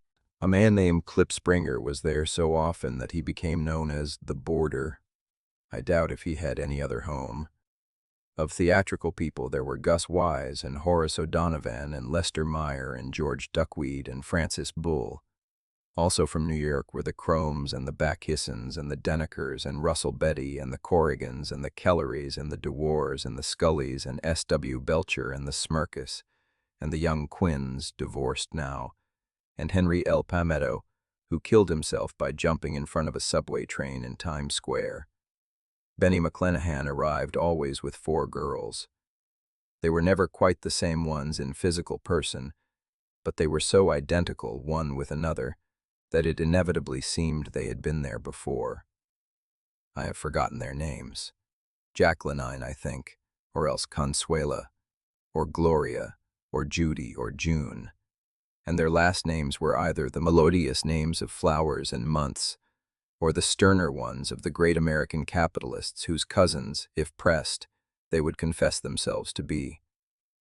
In addition to all these, I can remember that Faustina O'Brien came there at least once, and the Baedeker girls and young Brewer, who had his nose shot off in the war, and Mr. Al Brucksberger and Miss Hogg, his fiancée, and Ardita Fitzpeters and Mr. P. Jewett, once head of the American Legion, and Miss Claudia Hip with a man reputed to be her chauffeur, and a prince of something, whom we called Duke, and whose name, if I ever knew it, I have forgotten. All these people came to Gatsby's house in the summer. At 9 o'clock one morning late in July, Gatsby's gorgeous car lurched up the rocky drive to my door and gave out a burst of melody from its 3-noted horn. It was the first time he had called on me, though I had gone to 2 of his parties, mounted in his hydroplane, and, at his urgent invitation, made frequent use of his beach. Good morning, old sport. You're having lunch with me today, and I thought we'd ride up together. He was balancing himself on the dashboard of his car with that resourcefulness of movement that is so peculiarly American. That comes, I suppose, with the absence of lifting work in youth, and even more with the formless grace of our nervous, sporadic games. This quality was continually breaking through his punctilious manner in the shape of restlessness. He was never quite still. There was always a tapping foot somewhere, or the impatient opening and closing of a hand. He saw me looking with admiration at his car. It's pretty, isn't that, old sport? He jumped off to give me a better view. Haven't you ever seen it before? I'd seen it. Everybody had seen it. It was a rich, cream color, bright with nickel, swollen here and there in its monstrous length with triumphant hat boxes and supper boxes and tool boxes, and terraced with a labyrinth of windshields that mirrored a dozen suns. Sitting down behind many layers of glass in a sort of green leather conservatory, we started to town. I had talked with him perhaps 6 times in the past month, and found, to my disappointment, that he had little to say. So my first impression, that he was a person of some undefined consequence, had gradually faded, and he had become simply the proprietor of an elaborate roadhouse next door. And then came that disconcerting ride. We hadn't reached West Egg Village before Gatsby began leaving, his elegant sentences unfinished and slapping himself indecisively on the knee of his caramel-colored suit. Look here, old sport, he broke out surprisingly. What's your opinion of me, anyhow? A little overwhelmed, I began the generalized evasions which that question deserves. Well, I'm going to tell you something about my life. He interrupted. I don't want you to get a wrong idea of me from all these stories you hear. So he was aware of the bizarre accusations that flavored conversation in his halls. I'll tell you God's truth. His right hand suddenly ordered divine retribution to stand by. I am the son of some wealthy people in the Middle West, all dead now. I was brought up in America but educated at Oxford, because all my ancestors have been educated there for many years. It is a family tradition. He looked at me sideways, and I knew why Jordan Baker had believed he was lying. He hurried the phrase, Educated at Oxford? or swallowed it, or choked on it as though it had bothered him before. And with this doubt, his whole statement fell to pieces. And I wondered if there wasn't something a little sinister about him after all. What part of the Middle West? I inquired casually. San Francisco. I see. My family all died, and I came into a good deal of money. His voice was solemn, as if the memory of that sudden extinction of a clan still haunted him. For a moment, I suspected that he was pulling my leg, but a glance at him convinced me otherwise. After that, I lived like a young Raja in all the capitals of Europe. Paris, Venice, Rome, collecting jewels, chiefly rubies, hunting big game, painting a little. Things for myself only, and trying to forget something very sad that had happened to me long ago. With an effort, I managed to restrain my incredulous laughter. The very phrases were worn so threadbare that they evoked no image except that of a turbaned character leaking sawdust at every pore as he pursued a tiger through the Bois de Boulogne. Then came the war, old sport. It was a great relief, and I tried very hard to die, but I seemed to bear an enchanted life. I accepted a commission as first lieutenant when it began. In the Argonne Forest, I took the remains of my machine gun battalion, so far forward that there was a half-mile gap on either side of us where the infantry couldn't advance. We stayed there 2 days and 2 nights, 130 men with 16 Lewis guns, and when the infantry came up at last, they found the insignia of 3 German divisions among the piles of dead. I was promoted to be a major, and every Allied government gave me a decoration, even Montenegro. Little Montenegro down on the Adriatic Sea. Little Montenegro. He lifted up the words and nodded at them with his smile. The smile comprehended Montenegro's troubled history and sympathized with the brave struggles of the Montenegrin people. It appreciated fully the chain of national circumstances which had elicited this tribute from Montenegro's warm little heart. My incredulity was submerged in fascination now. It was like skimming hastily through a dozen magazines. He reached in his pocket, and a piece of metal, slung on a ribbon, fell into my palm. That's the one from Montenegro. To my astonishment, the thing had an authentic look. Orderi di Danilo, ran the circular legend. Montenegro, Nicholas Rex. Turn it. Major Jay Gatsby. I read, For valor extraordinary. Here's another thing I always carry. A souvenir of Oxford days. It was taken in Trinity Quad. The man on my left is now the Earl of Doncaster. It was a photograph of half a dozen young men in blazers loafing in an archway through which were visible a host of spires. There was Gatsby, looking a little, not much, younger, with a cricket bat in his hand. Then it was all true. I saw the skins of tigers flaming in his palace on the Grand Canal. I saw him opening a chest of rubies to ease with their crimson-lighted depths the gnawings of his broken heart. I'm going to make a big request of you today, he said, pocketing his souvenirs with satisfaction. So I thought you ought to know something about me. I didn't want you to think I was just some nobody. You see, I usually find myself among strangers because I drift here and there, trying to forget the sad things that happened to me. He hesitated. You'll hear about it this afternoon. At lunch? No, this afternoon. I happened to find out that you're taking Miss Baker to tea. Do you mean you're in love with Miss Baker?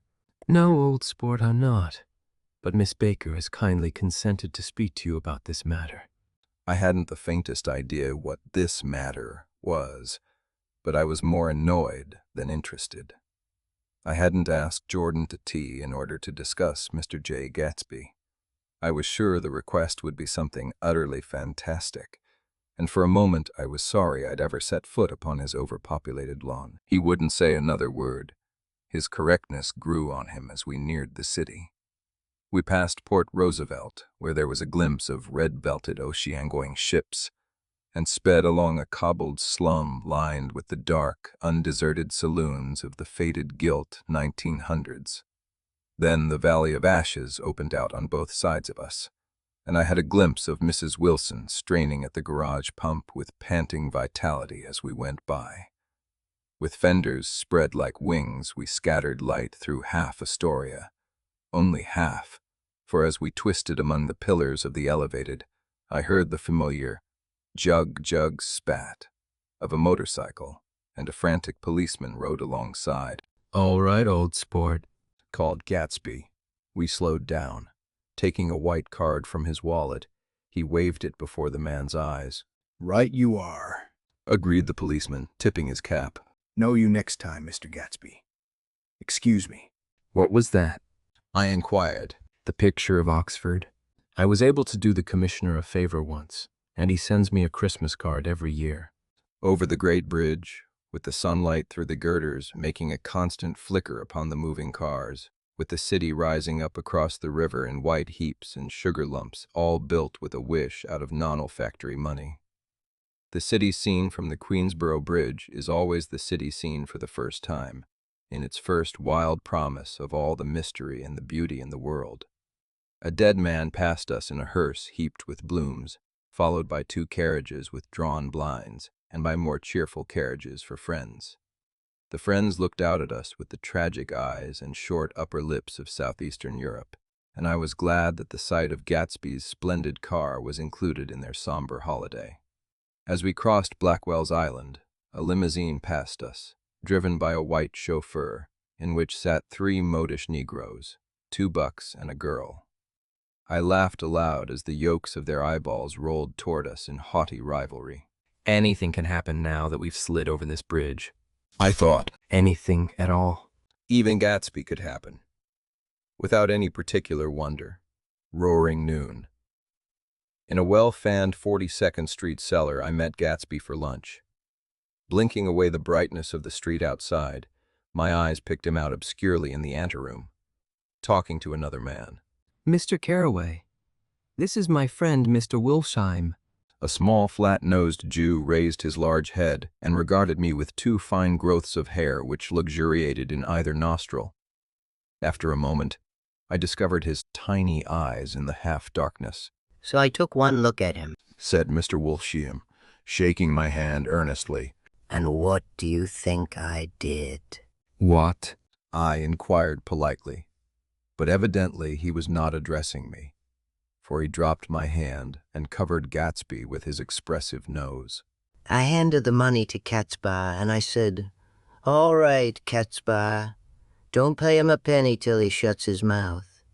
He shut it then and there." Gatsby took an arm of each of us and moved forward into the restaurant, whereupon Mr. Wilshheim swallowed a new sentence he was starting and lapsed into a somnambulatory abstraction. "Highballs?" asked the head waiter.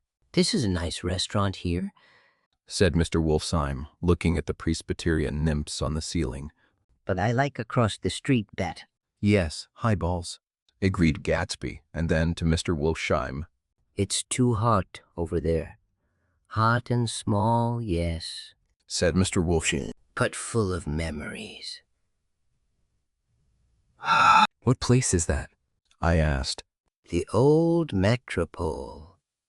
The old Metropole." Brooded Mr. Wilshheim gloomily. "Filled with faces, dead and gone. Filled with friends gone, now forever. I can't forget, so long as I live, the night they shot Rosie Rosenthal there. It was 6 of us at the table, and Rosie had eat and drunk a lot all evening. When it was almost morning, the waiter came up to him with a funny look and says somebody wants to speak to him. Outside. All right, says Rosie, and begins to get up, and I pulled him down in his chair. Let the bastards come in here if they want you, Rosie, but don't you, so help me, move outside this room. It was 4 o'clock in the morning then, and if we'd have raised the blinds, we'd have seen daylight. Did he go? I asked innocently. Sure he won. Mr. Wolfshire's nose flashed at me indignantly. He turned around in the door and says, "Don't let that waiter take away my coffee." Then he went out on the sidewalk and they shot him 3 times in his full belly and drove away. 4 of them were electrocuted, I said, remembering.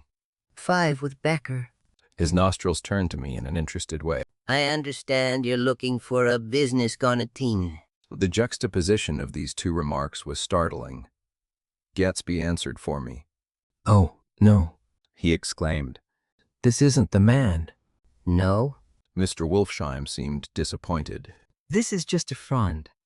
I told you we'd talk about that some other time." "I beg your pardon," said Mr. Wolfsheim.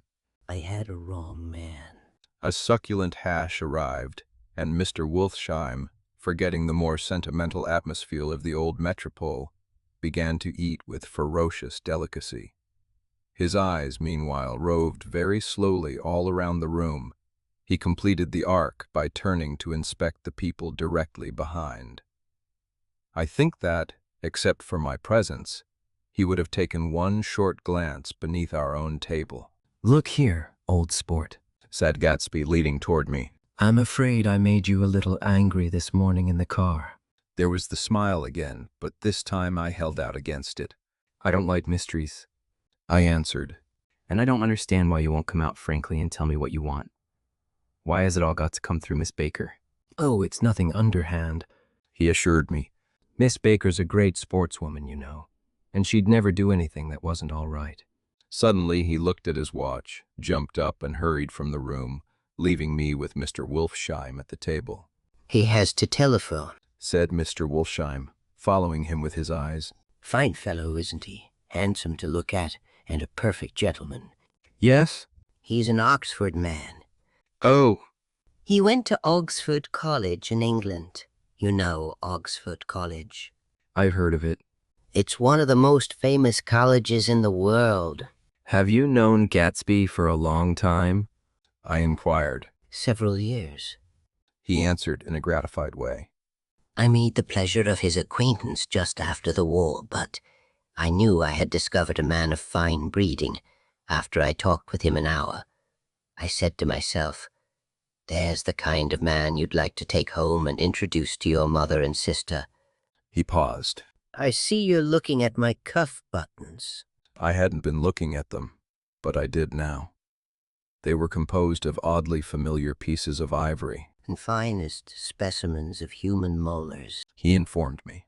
"Well?" I inspected them. "That's a very interesting idea." "Yeah." He flipped his sleeves up under his coat. "Yeah, Gatsby's very careful about women. He would never so much as look at a friend's wife." When the subject of this instinctive trust returned to the table and sat down, Mr. Wolfsheim drank his coffee with a jerk and got to his feet. "I have enjoyed my lunch," he said, "and I'm going to run off from you two young men before I outstay my welcome." "Don't hurry, Meyer," said Gatsby without enthusiasm. Mr. Wolfsheim raised his hand in a sort of benediction. "You're very polite, but I belong to another generation," he announced solemnly. "You sit here and discuss your sports and your young ladies and your—" He supplied an imaginary noun with another wave of his hand. "As for me, I am 50 years old, and I won't impose myself on you any longer." As he shook hands and turned away, his tragic nose was trembling. I wondered if I had said anything to offend him. "He becomes very sentimental sometimes," explained Gatsby. "This is one of his sentimental days. He's quite a character around New York, a denizen of Broadway." "Who is he, anyhow? An actor?" "No." "A dentist? Meyer Wolfsheim? "No. He's a gambler." Gatsby hesitated, then added cool. "He's the man who fixed the World Series back in 1919. "Fixed the World Series," I repeated. The idea staggered me. I remembered, of course, that the World Series had been fixed in 1919. But if I had thought of it at all, I would have thought of it as a thing that merely happened. The end of some inevitable chain. It never occurred to me that one man could start to play with the faith of 50 million people, with the single-mindedness of a burglar blowing a safe. "How did he happen to do that?" I asked after a minute. "He just saw the opportunity. Why isn't he in jail?" "They can't get him, old sport. He's a smart man." I insisted on paying the check. As the waiter brought my change, I caught sight of Tom Buchanan across the crowded room. "Come along with me for a minute," I said. "I've got to say hello to someone." When he saw us, Tom jumped up and took half a dozen steps in our direction. Where have you been? He demanded eagerly. Daisy's furious because you haven't called up. This is Mr. Gatsby, Mr. Buchanan. They shook hands briefly, and a strained, unfamiliar look of embarrassment came over Gatsby's face. How have you been, anyhow? Demanded Tom of me. How'd you happen to come up this far to eat? I've been having lunch with Mr. Gatsby. I turned toward Mr. Gatsby, but he was no longer there. One October day in 1917, said Jordan Baker that afternoon, sitting up very straight on a straight chair in the tea garden at the Plaza Hotel. I was walking along from one place to another, half on the sidewalks and half on the lawns. I was happier on the lawns because I had on shoes from England with rubber knobs on the soles that bit into the soft ground. I had on a new plaid skirt also that blew a little in the wind, and whenever this happened, the red, white, and blue banners in front of all the houses stretched out stiff and said, "Tut, tut, tut, tut," in a disapproving way. The largest of the banners and the largest of the lawns belonged to Daisy Faye's house. She was just 18, 2 years older than me, and by far the most popular of all the young girls in Louisville. She dressed in white and had a little white roadster, and all day long the telephone rang in her house, and excited young officers from Camp Taylor demanded the privilege of monopolizing her that night. Anyways, for an hour. When I came opposite her house that morning, her white roadster was beside the curb, and she was sitting in it with a lieutenant I had never seen before. They were so engrossed in each other that she didn't see me until I was 5 feet away. Hello, Jordan. She called unexpectedly. Please come here. I was flattered that she wanted to speak to me. Because of all the older girls, I admired her most.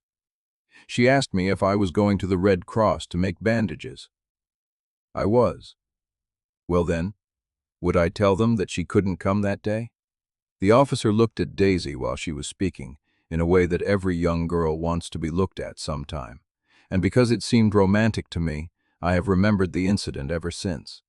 His name was Jay Gatsby, and I didn't lay eyes on him again for over 4 years. Even after I'd met him on Long Island, I didn't realize it was the same man. That was 1917. By the next year, I had a few beaux myself, and I began to play in tournaments, so I didn't see Daisy very often. She went with a slightly older crowd, when she went with anyone at all. Wild rumors were circulating about her, how her mother had found her packing her bag one winter night to go to New York and say goodbye to a soldier who was going overseas. She was effectually prevented, but she wasn't on speaking terms with her family for several weeks. After that, she didn't play around with the soldiers anymore, but only with a few flat-footed, short-sighted young men in town who couldn't get into the army at all. By the next autumn, she was gay again. Gay as ever. She had a debut after the armistice, and in February she was presumably engaged to a man from New Orleans. In June she married Tom Buchanan of Chicago, with more pomp and circumstance than Louisville ever knew before. He came down with 100 people in 4 private cars, and hired a whole floor of the Hobbleback Hotel. And the day before the wedding, he gave her a string of pearls valued at $350,000. I was a bridesmaid. I came into her room half an hour before the bridal dinner and found her lying on her bed as lovely as the June night in her flowered dress, and as drunk as a monkey. She had a bottle of Sauterne in one hand and a letter in the other. Congratulate me. She muttered. Never had a drink before. But oh, how I do enjoy it. What's the matter, Daisy? I was scared, I can tell you. I'd never seen a girl like that before. Here, dear Ace. She groped around in a wastebasket she had with her on the bed and pulled out the string of pearls. Take 'em downstairs and give 'em back to whoever they belong to. Tell 'em all daisies change her mind. Say, daisies change her mind. She began to cry.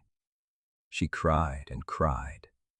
I rushed out and found her mother's maid, and we locked the door and got her into a cold bath. She wouldn't let go of the letter.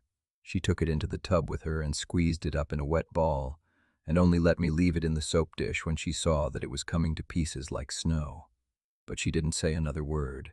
We gave her spirits of ammonia and put ice on her forehead and hooked her back into her dress, and half an hour later, when we walked out of the room, the pearls were around her neck, and the incident was over.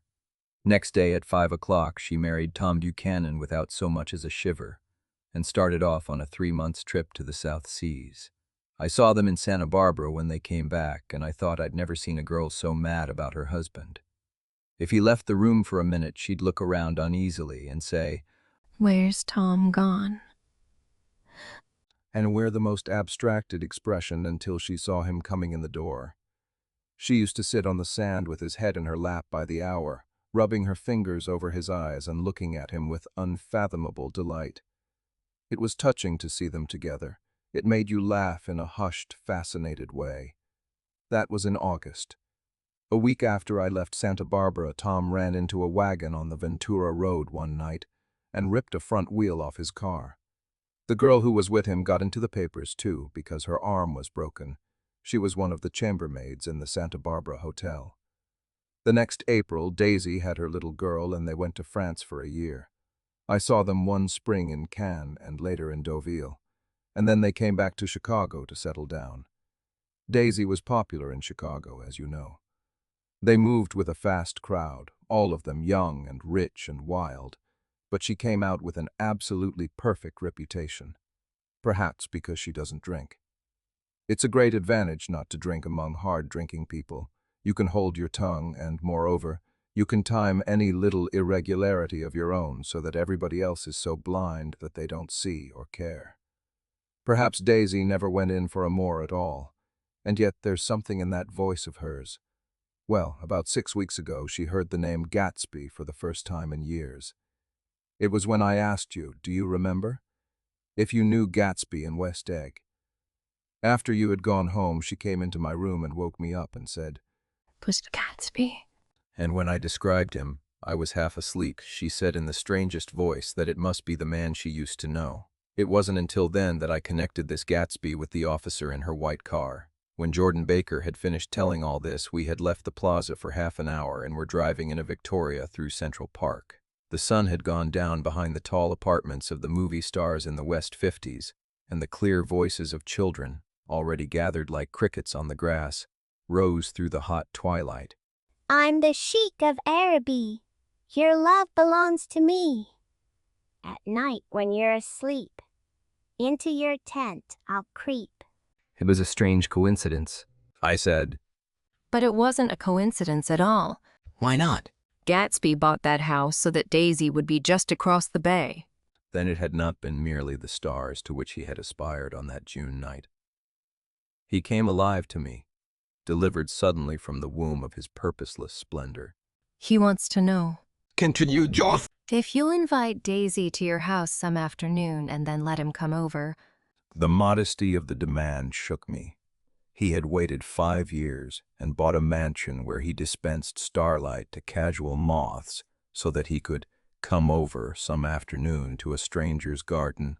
Did I have to know all this before he could ask such a little thing? He's afraid. He's waited so long, he thought you might be offended. You see, he's regular tough underneath it all. Something worried me. Why didn't he ask you to arrange a meeting? He wants her to see his house. She explained. And your house is right next door. Oh, I think he half expected her to wander into one of his parties some night. Went on Jordan. But she never did. Then he began asking people casually if they knew her, and I was the first one he found. It was that night he sent for me at his dance, and you should have heard the elaborate way he worked up to it. Of course, I immediately suggested a luncheon in New York, and I thought he'd go mad. "I don't want to do anything out of the way," he kept saying. "I want to see her right next door." When I said you were a particular friend of Tom's, he started to abandon the whole idea. He doesn't know very much about Tom, though he says he's read a Chicago paper for years, just on the chance of catching a glimpse of Daisy's name. It was dark now, and as we dipped under a little bridge, I put my arm around Jordan's golden shoulder and drew her toward me and asked her to dinner.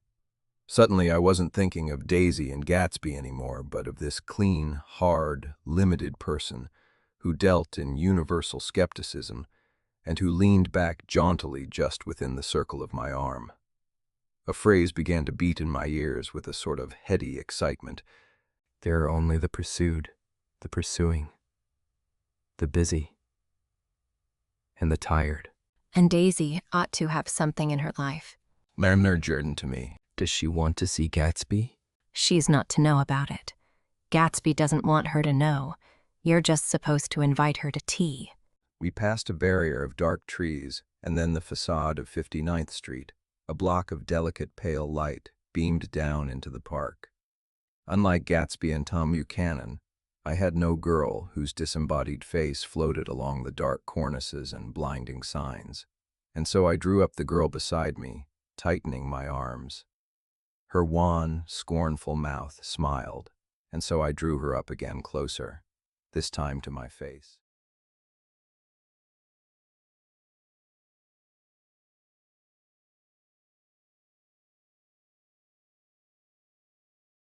When I came home to West Egg that night, I was afraid for a moment that my house was on fire. 2 o'clock, and the whole corner of the peninsula was blazing with light, which fell unreal on the shrubbery and made thin, elongating glints upon the roadside wires. Turning a corner, I saw that it was Gatsby's house, lit from tower to cellar. At first, I thought it was another party, a wild rout that had resolved itself into hide-and-go-seek or sardines in the box, with all the house thrown open to the game. But there wasn't a sound, only wind in the trees, which blew the wires and made the lights go off and on again, as if the house had winked into the darkness. As my taxi groaned away, I saw Gatsby walking toward me across his lawn. Your place looks like the World's Fair, I said. Does it? He turned his eyes toward it absently. I have been glancing into some of the rooms. Let's go to Coney Island, old sport. In my car. It's too late. So? Well, suppose we take a plunge in the swimming pool. I haven't made use of it all summer. I've got to go to bed. All right.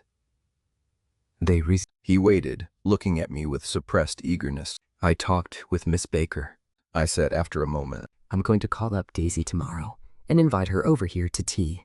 Oh, that's all right, he said carelessly. I don't want to put you to any trouble. What day would suit you? What day would suit you? He corrected me quickly. I don't want to put you to any trouble, you see. How about the day after tomorrow? He considered for a moment, then, with reluctance, I want to get the grass cut, he said. We both looked down at the grass. There was a sharp line where my ragged lawn ended, and the darker, well-kept expanse of his began. I suspected that he meant my grass. There's another little thing. He said uncertainly and hesitated. Would you rather put it off for a few days? I asked. Oh, it isn't about that, at least. He fumbled with a series of beginnings. Why, look here, old sport, you don't make much money, do you? Not very much. This seemed to reassure him, and he continued, more confidently. I thought you didn't, if you'll pardon my... You see, I carry on a little business on the side. A sort of sideline, you understand. And I thought that if you don't make very much... You're selling bonds, aren't you, old sport? Trying to... Well, this would interest you. It wouldn't take up much of your time, and you might pick up a nice bit of money. It happens to be a rather confidential sort of thing. I realize now that under different circumstances that conversation might have been one of the crises of my life. But, because the offer was obviously and tactlessly for a service to be rendered, I had no choice except to cut him off there. I've got my hands full, I said. I'm much obliged, but I couldn't take on any more work. You wouldn't have to do any business with Wolfsheim. Evidently, he thought that I was shying away from the Garnichon mentioned at lunch, but I assured him he was wrong. He waited a moment longer, hoping I'd begin a conversation, but I was too absorbed to be responsive, so he went unwillingly home. The evening had made me lightheaded and happy.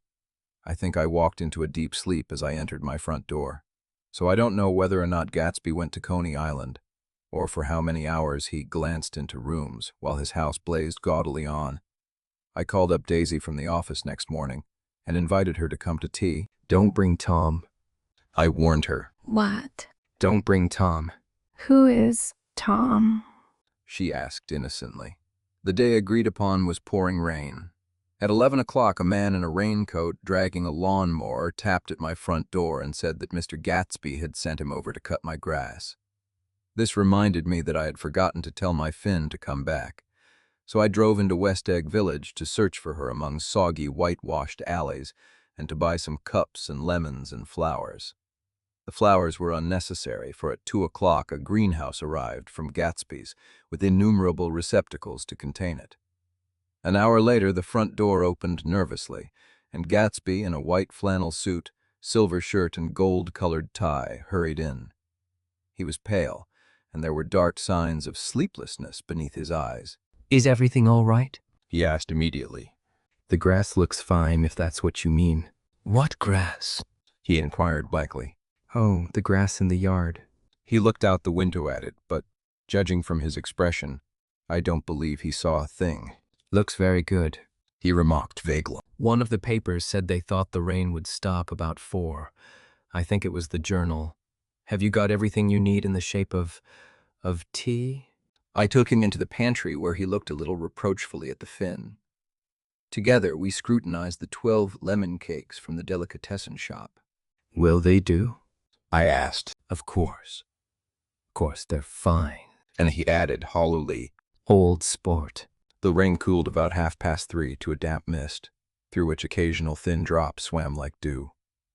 Gatsby looked with vacant eyes through a copy of Clay's Economics, starting at the finished tread that shook the kitchen floor, and peering towards the bleared windows from time to time, as if a series of invisible but alarming happenings were taking place outside. Finally, he got up and informed me in an uncertain voice that he was going home. Why's that? Nobody's coming to tea. It's too late. He looked at his watch as if there was some pressing demand on his time elsewhere. I can't wait all day. Don't be silly. It's just 2 minutes to 4. He sat down miserably, as if I had pushed him, and simultaneously there was the sound of a motor turning into my lane. We both jumped up, and a little harrowed myself, I went out into the yard. Under the dripping bare lilac trees, a large open car was coming up the drive. It stopped. Daisy's face, tipped sideways beneath a 3-cornered lavender hat, looked out at me with a bright, ecstatic smile. Is this absolutely where you live, my dearest one? The exhilarating ripple of her voice was a wild tonic in the rain. I had to follow the sound of it for a moment, up and down with my ear alone, before any words came through. A damp streak of hair lay like a dash of blue paint across her cheek, and her hand was wet with glistening drops as I took it to help her from the car. Are you in love with me? She said low in my ear. Or why did I have to come alone? That's the secret of Castle Rackrent. Tell your chauffeur to go far away and spend an hour. Come back in an hour, Ferdy. Then, in a grave murmur, His name is Ferdy. Does the gasoline affect his nose? I don't think so. She said innocently. Why? Why? We went in. To my overwhelming surprise, the living room was deserted. Well, that's funny, I exclaimed. What's funny? She turned her head as there was a light, dignified knocking at the front door. I went out and opened it. Gatsby, pale as death, with his hands plunged like weights in his coat pockets, was standing in a puddle of water, glaring tragically into my eyes. With his hands still in his coat pockets, he stalked by me into the hall, turned sharply as if he were on a wire, and disappeared into the living room. It wasn't a bit funny. Aware of the loud beating of my own heart, I pulled the door to against the increasing rain. For half a minute there wasn't a sound. Then from the living room I heard a sort of choking murmur and part of a laugh, followed by Daisy's voice on a clear, artificial note. I certainly am awfully glad to see you again. A pause. It endured horribly. I had nothing to do in the hall, so I went into the room. Gatsby, his hands still in his pockets, was reclining against the mantelpiece in a strained counterfeit of perfect ease, even of boredom.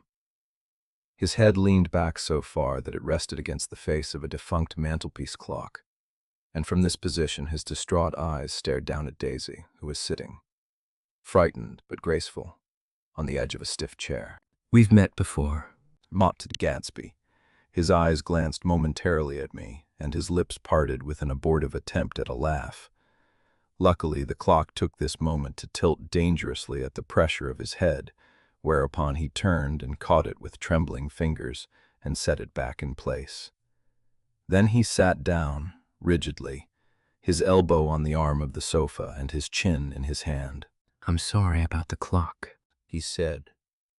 My own face had now assumed a deep tropical burn. I couldn't muster up a single commonplace out of the 1,000 in my head. It's an old clock, I told them idiotically. I think we all believed for a moment that it had smashed in pieces on the floor.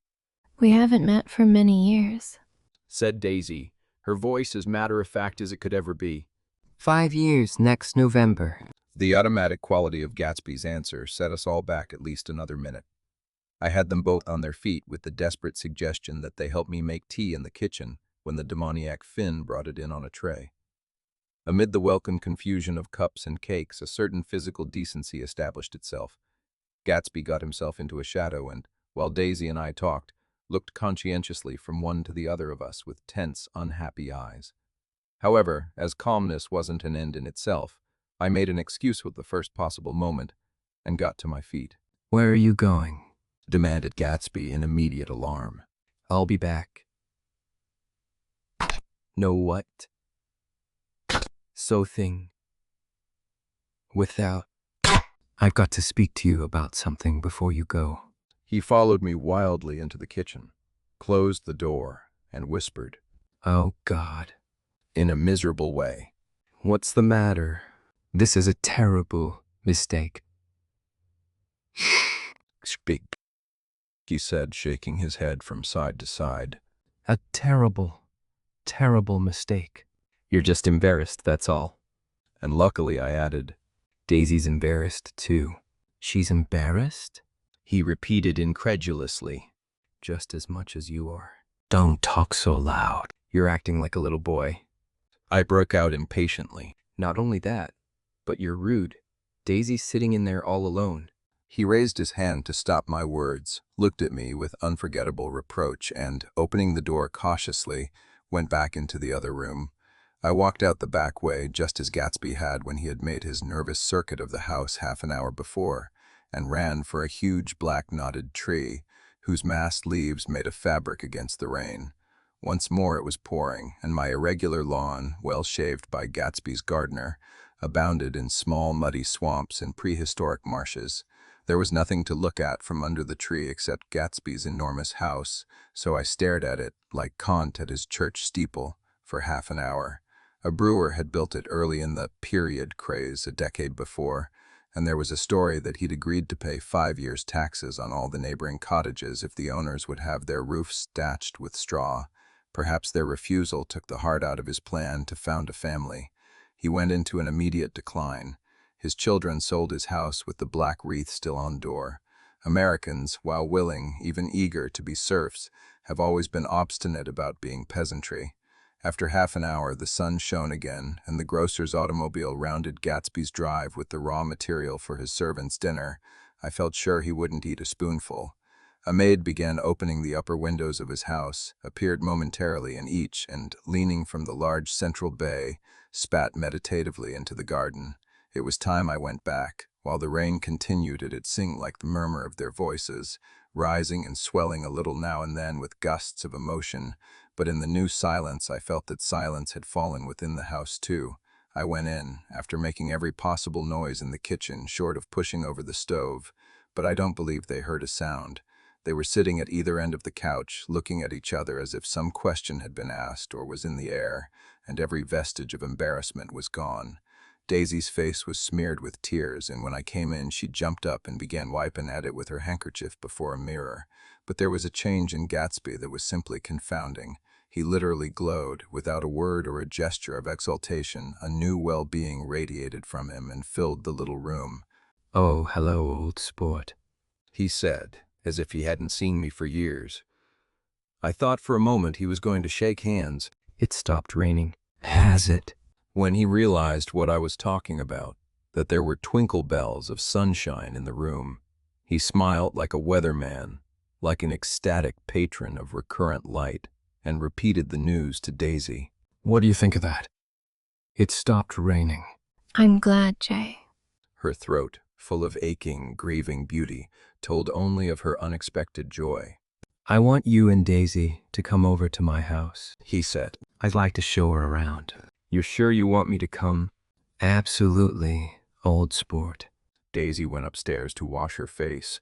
Too late, I thought, with humiliation of my towels, while Gatsby and I waited on the lawn. My house looks well, doesn't it? He demanded. See how the whole front of it catches the light. I agreed that it was splendid. Yes. His eyes went over it, every arched door and square tower. It took me just 3 years to earn the money that bought it. I thought you inherited your money. I did, old sport, he said automatically. But I lost most of it in the big panic, the panic of the war. I think he hardly knew what he was saying, for when I asked him what business he was in, he answered, "That's my affair," before he realized that it wasn't an appropriate reply. "Oh, I've been in several things." He corrected himself. "I was in the drug business, and then I was in the oil business. But I'm not in either one now." He looked at me with more attention. "Do you mean you've been thinking over what I proposed the other night?" Before I could answer, Daisy came out of the house, and 2 rows of brass buttons on her dress gleamed in the sunlight. That huge place there? She cried, pointing. "Do you like it?" I love it, but I don't see how you live there all alone. I keep it always full of interesting people. Night and day. People who do interesting things. Celebrated people. Instead of taking the shortcut along the Sound, we went down to the road and entered by the big postern. With enchanting murmurs, Daisy admired this aspect or that of the feudal silhouette against the sky, admired the gardens, the sparkling odor of jonquils and the frothy odor of hawthorn and plum blossoms and the pale gold odor of kiss me at the gate. It was strange to reach the marble steps and find no stir of bright dresses in and out the door, and hear no sound but bird voices in the trees. And inside, as we wandered through Marie Antoinette music rooms and restoration salons, I felt that there were guests concealed behind every couch and table, under orders to be breathlessly silent until we had passed through. As Gatsby closed the door of the Merton College Library, I could have sworn I heard the owl-eyed man break into ghostly laughter. We went upstairs, through period bedrooms swathed in rose and lavender silk and vivid with new flowers, through dressing rooms and pool rooms and bathrooms with sunken baths, intruding into one chamber where a disheveled man in pajamas was doing liver exercises on the floor. It was Mr. Klipspringer, the boarder. I had seen him wandering hungrily about the beach that morning.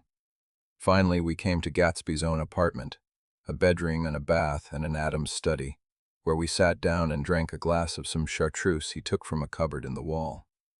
He hadn't once ceased looking at Daisy, and I think he revalued everything in his house according to the measure of response it drew from her well-loved eyes. Sometimes, too, he stared around at his possessions in a dazed way, as though in her actual and astounding presence none of it was any longer real. Once he nearly toppled down a flight of stairs. His bedroom was the simplest room of all, except where the dresser was garnished with a toilet set of pure, dull gold. Daisy took the brush with delight and smoothed her hair, whereupon Gatsby sat down and shaded his eyes and began to laugh. "It's the funniest thing, old sport," he said hilariously. "I can't. When I try to." He had passed visibly through 2 states and was entering upon a third. After his embarrassment and his unreasoning joy, he was consumed with wonder at her presence. He had been full of the idea so long, dreamed it right through to the end, waited with his teeth set, so to speak, at an inconceivable pitch of intensity. Now, in the reaction, he was running down like an overwound clock. Recovering himself in a minute, he opened, for us, 2 hulking patent cabinets which held his massed suits and dressing gowns and ties, and his shirts. piled like bricks in stacks a dozen high. I've got a man in England who buys me clothes. He sends over a selection of things at the beginning of each season, spring and fall. Puff flow. Quost. Spring and fall. He took out a pile of shirts and began throwing them, one by one, before us. Shirts of sheer linen and thick silk and fine flannel, which lost their folds as they fell, and covered the table in many-colored disarray. While we admired, he brought more, and the soft, rich heap mounted higher. Shirts with stripes and scrolls and plaids and coral and apple green and lavender and faint orange, with monograms of Indian blue. Suddenly, with a strained sound, Daisy bent her head into the shirts and began to cry stormily. They're such beautiful shirts. She sobbed, her voice muffled in the thick folds. It makes me sad because I've never seen such beautiful shirts before. After the house, we were to see the grounds and the swimming pool and the hydroplane and the midsummer flowers. But outside Gatsby's window it began to rain again. So we stood in a row, looking at the corrugated surface of the Sound. If it wasn't for the mist, we could see your home across the bay, said Gatsby. You always have a green light that burns all night at the end of your dock. Daisy put her arm through his abruptly, but he seemed absorbed in what he had just said. Possibly it had occurred to him that the colossal significance of that light had now vanished forever. Compared to the great distance that had separated him from Daisy, it had seemed very near to her, almost touching her. It had seemed as close as a star to the moon. Now it was again a green light on a dock. His count of enchanted objects had diminished by one. I began to walk about the room, examining various indefinite objects in the half-darkness. A large photograph of an elderly man in yachting costume attracted me, hung on the wall over his desk. Who's this? That's Mr. Dan Cody, old sport. The name sounded faintly familiar. He's dead now. He used to be my best friend years ago. There was a small picture of Gatsby also in yachting costume on the bureau, Gatsby with his head thrown back defiantly, taken apparently when he was about 18. I adore it, exclaimed Daisy. The Pompadour, you never told me you had a Pompadour. Or a yacht. Look at this. Look at this, said Gatsby quickly. Here's a lot of clippings. About you. They stood side by side examining it. I was going to ask to see the rubies when the phone rang, and Gatsby took up the receiver. Yes. Well, I can't talk now. I can't talk now, old sport. I said a small town. He must know what a small town is. Well, he's no use to us if Detroit is his idea of a small town. He rang off. I sensed the rumor make of day. Come here, quick, cried Daisy at the window. The rain was still falling, but the darkness had parted in the west, and there was a pink and golden billow of foamy clouds above the sea. Look at that, she whispered, and then after a moment, I'd like to just get one of those pink clouds and put you in it and push you around. They tried to go then, but they wouldn't hear of it. Perhaps my presence made them feel more satisfactorily alone. I know what we'll do, said Gatsby. We'll have Klickspringer play the piano.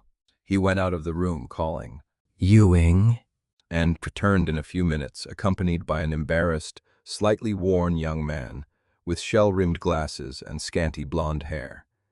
He was now decently clothed in a sport shirt, open at the neck, sneakers, and duck trousers of a nebulous hue. Did we interrupt your exercise? Inquired Daisy politely. I was asleep.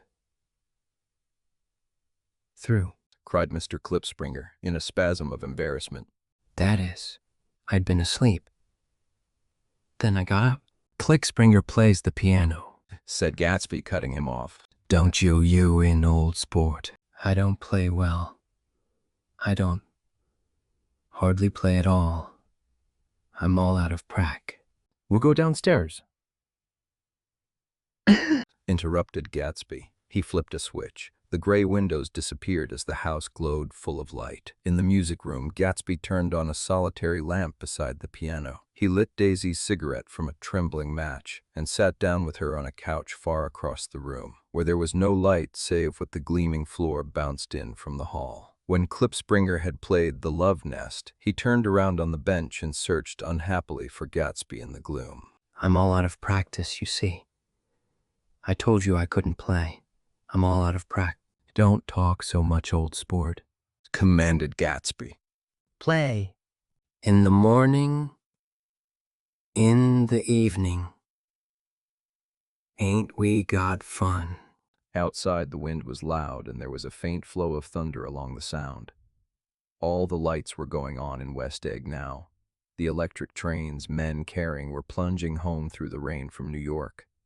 It was the hour of a profound human change, and excitement was generating on the air. One thing's sure, and nothing's surer. The rich get richer, and the poor get children.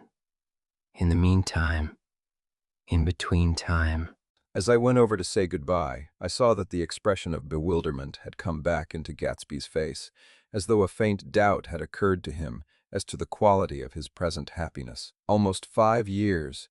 There must have been moments, even that afternoon, when Daisy tumbled short of his dreams, not through her own fault, but because of the colossal vitality of his illusion. It had gone beyond her, beyond everything. He had thrown himself into it with a creative passion, adding to it all the time, decking it out with every bright feather that drifted his way. No amount of fire or freshness can challenge what a man can store up in his ghostly heart. As I watched him, he adjusted himself a little, visibly. His hand took hold of hers, and as she said something low in his ear, he turned toward her with a rush of emotion. I think that voice held him most, with its fluctuating, feverish warmth. Because it couldn't be overdreamed, that voice was a deathless song. They had forgotten me, but Daisy glanced up and held out her hand. Gatsby didn't know me now at all. I looked once more at them, and they looked back at me, remotely, possessed by intense life. Then I went out of the room and down the marble steps into the rain, leaving them there together. 6. About this time, an ambitious young reporter from New York arrived one morning at Gatsby's door and asked him if he had anything to say. Anything to say? About what? Inquired Gatsby politely. Why? Any statement to give out? It transpired after a confused 5 minutes that the man had heard Gatsby's name around his office in a connection which he either wouldn't reveal or didn't fully understand. This was his day off, and with laudable initiative, he had hurried out to see. It was a random shot, and yet the reporter's instinct was right. Gatsby's notoriety, spread about by the hundreds who had accepted his hospitality and so become authorities upon his past, had increased all summer until he fell just short of being news. Contemporary legends such as the underground pipeline to Canada attached themselves to him, and there was one persistent story that he didn't live in a house at all, but in a boat that looked like a house and was moved secretly up and down the Long Island shore. Just why these inventions were a source of satisfaction to James Gatz of North Dakota isn't easy to say. James Gatz, that was really, or at least legally, his name. He had changed it at the age of 17, and at the specific moment that witnessed the beginning of his career, when he saw Dan Cody's yacht drop anchor over the most insidious flat on Lake Superior. It was James Gatz who had been loafing along the beach that afternoon in a torn green jersey and a pair of canvas pants, but it was already Jay Gatsby who borrowed a rowboat, pulled out to the Tuolumne, and informed Cody that a wind might catch him and break him up in half an hour. I suppose he'd had the name ready for a long time even then. His parents were shiftless and unsuccessful farm people. His imagination had never really accepted them as his parents at all. The truth was that Jay Gatsby of West Egg, Long Island, sprang from his platonic conception of himself. He was a son of God, a phrase which, if it means anything, means just that, and he must be about his father's business, the service of a vast, vulgar, and meretricious beauty. So he invented just the sort of Jay Gatsby that a 17-year-old boy would be likely to invent, and to this conception he was faithful to the end. For over a year, he had been beating his way along the south shore of Lake Superior as a clam digger and a salmon fisher, or in any other capacity that brought him food and bed. His brown, hardening body lived naturally through the half-fierce, half-lazy work of the bracing days. He knew women early, and since they spoiled him, he became contemptuous of them, of young virgins because they were ignorant, of the others because they were hysterical about things which, in his overwhelming self-absorption, he took for granted. But his heart was in a constant, turbulent riot. The most grotesque and fantastic conceits haunted him in his bed at night. A universe of ineffable gaudiness spun itself out in his brain while the clock ticked on the washstand and the moon soaked with wet light his tangled clothes upon the floor. Each night he added to the pattern of his fancies until drowsiness closed down upon some vivid scene with an oblivious embrace. For a while, these reveries provided an outlet for his imagination. They were a satisfactory hint of the unreality of reality, promised that the rock of the world was founded securely on a fairy's wing. An instinct toward his future glory had led him, some months before, to the small Lutheran college of St. Olaf's in southern Minnesota. He stayed there 2 weeks, dismayed at its ferocious indifference to the drums of his destiny, to destiny itself, and despising the janitor's work with which he was to pay his way through. Then he drifted back to Lake Superior, and he was still searching for something to do on the day that Dan Cody's yacht dropped anchor in the shallows alongshore. Cody was 50 years old then, a product of the Nevada silver fields, of the Yukon, of every rush for metals since '75. The transactions in Montana copper that made him many times a millionaire found him physically robust, but on the verge of soft-mindedness. And, suspecting this, an infinite number of women tried to separate him from his money. The none too savory ramifications by which Ella Kai, the newspaper woman, played Madame de Maintenon to his weakness and sent him to sea in a yacht were common property of the turgid journalism in 1902. He had been coasting along all too hospitable shores for 5 years when he turned up as James Gats's destiny in Little Girl Bay. To young Gats, resting on his oars and looking up at the railed deck, that yacht represented all the beauty and glamour in the world. I suppose he smiled at Cody. He had probably discovered that people liked him when he smiled. At any rate, Cody asked him a few questions. One of them elicited the brand new name, and found that he was quick and extravagantly ambitious. A few days later, he took him to Duluth and bought him a blue coat, 6 pairs of white duck trousers, and a yachting cap. And when the Tuolumne left for the West Indies and the Barbary Coast, Gatsby left too. He was employed in a vague personal capacity. While he remained with Cody, he was in turn steward, mate, skipper, secretary, and even jailer. For Dan Cody sober knew what lavish doings Dan Cody drunk might soon be about, and he provided for such contingencies by reposing more and more trust in Gatsby. The arrangement lasted 5 years, during which the boat went 3 times around the continent. It might have lasted indefinitely except for the fact that Ella Kay came on board one night in Boston, and a week later Dan Cody inhospitably died. I remember the portrait of him up in Gatsby's bedroom, a gray, florid man with a hard, empty face, the pioneer debauchee, who during one phase of American life brought back to the eastern seaboard the savage violence of the frontier brothel and saloon. It was indirectly due to Cody that Gatsby drank so little. Sometimes in the course of gay parties, women used to rub champagne into his hair. For himself, he formed the habit of letting liquor alone. And it was from Cody that he inherited money, a legacy of $25,000. He didn't get it. He never understood the legal device that was used against him, but what remained of the millions went intact to Ella Kay. He was left with his singularly appropriate education. The vague contour of Jay Gatsby had filled out to the substantiality of a man. He told me all this very much later, but I've put it down here with the idea of exploding those first wild rumors about his antecedents, which weren't even faintly true. Moreover, he told it to me at a time of confusion, when I had reached the point of believing everything and nothing about him.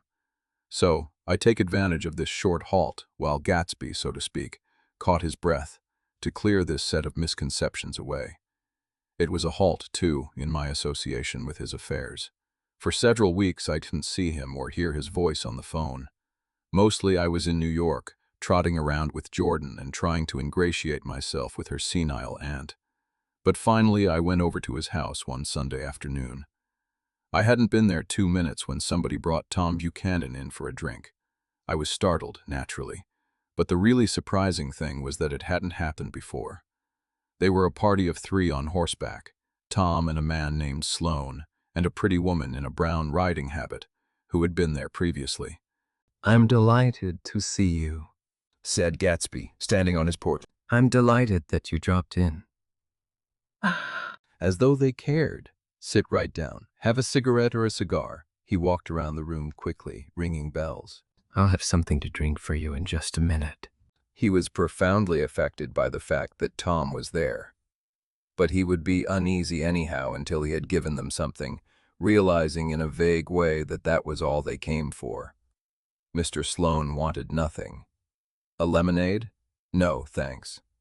A little champagne? Nothing at all, thanks. I'm sorry. Did you have a nice ride? Very good roads around here. I suppose the automobiles. Yeah. Moved by an irresistible impulse, Gatsby turned to Tom, who had accepted the introduction as a stranger. "I believe we've met somewhere before, Mr. Buchanan." "Oh, yes," said Tom, gruffly polite, but obviously not remembering. "So we did. I remember very well." "About 2 weeks ago." "That's right. You were with Nick here. I know your wife," continued Gatsby, almost aggressively. "That's so." Tom turned to me. "You live near here, Nick?" "Next door." "That so." Mr. Sloane didn't enter into the conversation, but lounged back haughtily in his chair. The woman said nothing either. Until unexpectedly, after 2 highballs, she became cordial. "We'll all come over to your next party, Mr. Gatsby?" She suggested. "What do you say?" "Certainly. I'd be delighted to have you." "Beaver nice," said Mr. Sloane without gratitude. "Well, think ought to be starting home." "Please don't hurry," Gatsby urged them. He had control of himself now, and he wanted to see more of Tom. Why don't you stay for supper? I wouldn't be surprised if some other people dropped in from New York." "You come to supper with me." Said the lady enthusiastically. "Both of you." This included me. Mr. Sloane got to his feet. "Come along," he said, but to her only. "I mean it." She insisted. "I'd love to have you. Lots of room." Gatsby looked at me questioningly. He wanted to go, and he didn't see that Mr. Sloane had determined he shouldn't. "I'm afraid I won't be able to," I said. "Well, you come," she urged, concentrating on Gatsby. Mr. Sloane murmured something close to her ear. "We won't be late if we start now." She insisted aloud. "I haven't got a horse," said Gatsby. "I used to ride in the army, but I've never bought a horse. I'll have to follow you in my car. Excuse me for just a minute." The rest of us walked out on the porch where Sloane and the lady began an impassioned conversation aside. "My God, I believe the man's coming," said Tom. "Doesn't he know she doesn't want him? She says she does want him. She has a big dinner party, and he won't know a soul there." He frowned. "I wonder where in the devil he met Daisy. By God, I may be old-fashioned in my ideas, but women run around too much these days to suit me. They meet all kinds of crazy fish."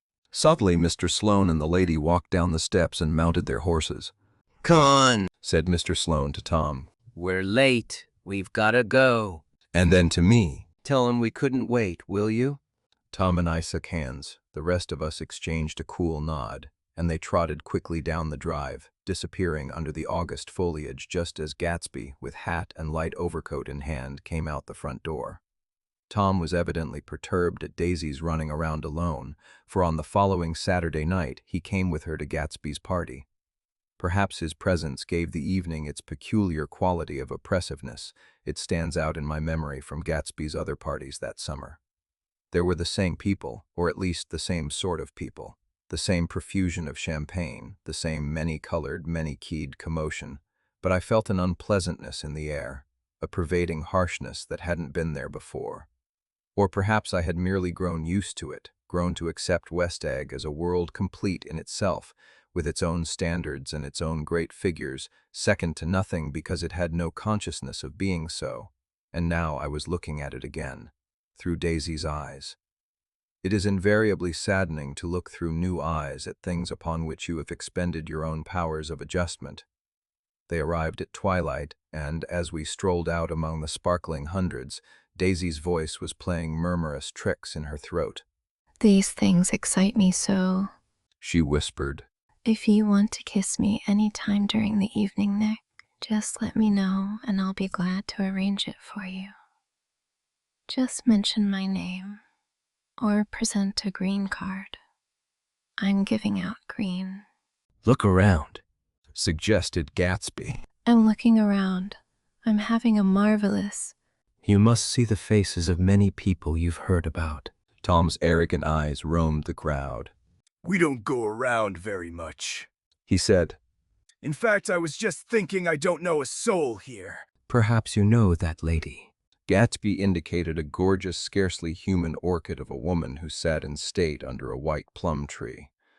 Tom and Daisy stared, with that peculiarly unreal feeling that accompanies the recognition of a hitherto ghostly celebrity of the movies. She's lovely, said Daisy. The man bending over her is her director. He took them ceremoniously from group to group. Mrs. Buchanan and Mr. Buchanan.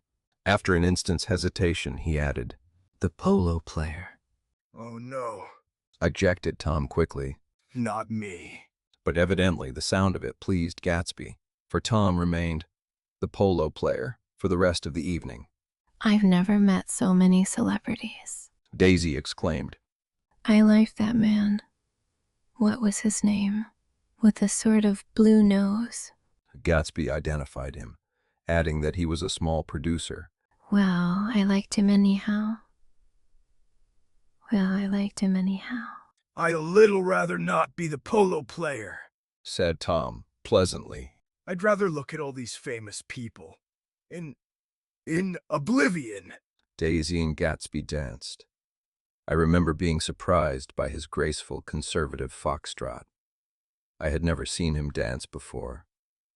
Then they sauntered over to my house and sat on the steps for half an hour, while at her request, I remained watchfully in the garden. In case there's a fire or a flood, she explained. Or any act of God. Tom appeared from his oblivion as we were sitting down to supper together. Do you mind if I eat with some people over here? He said. A fellow's getting off some funny stuff. Go ahead, answered Daisy genially. And if you want to take down any addresses, here's my little gold pencil.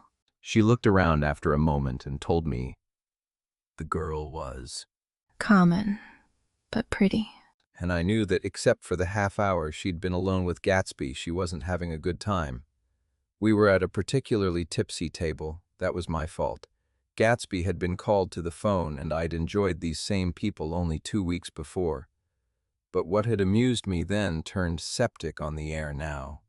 How do you feel, Miss Baedeker?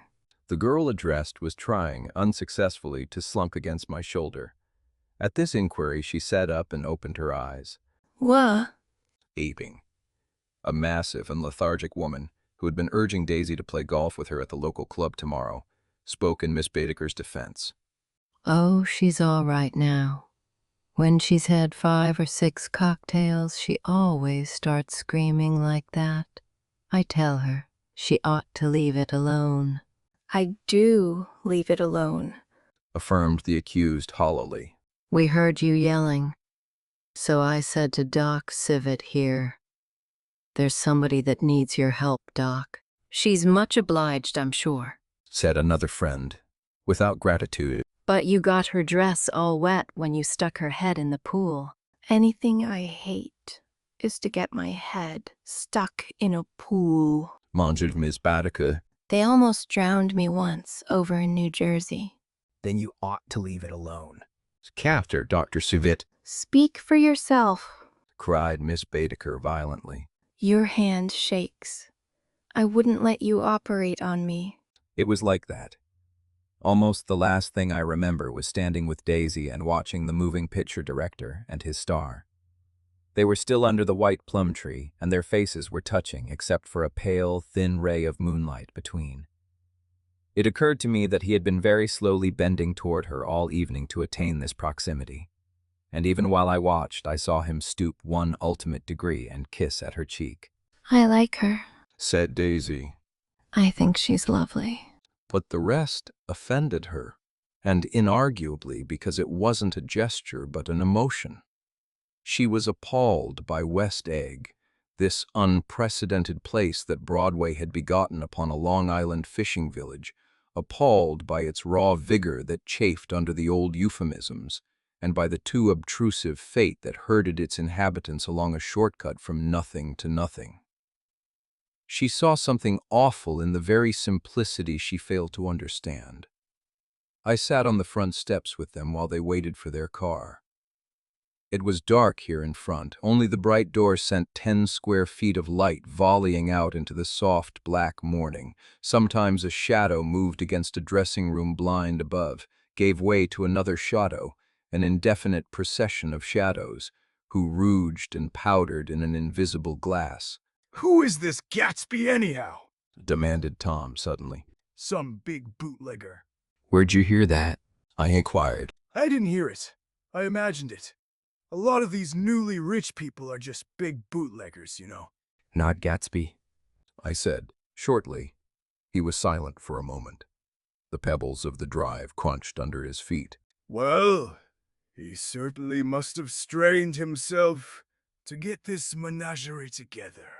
A breeze stirred the gray haze of Daisy's fur collar. At least they are more interesting than the people we know, she said with an effort.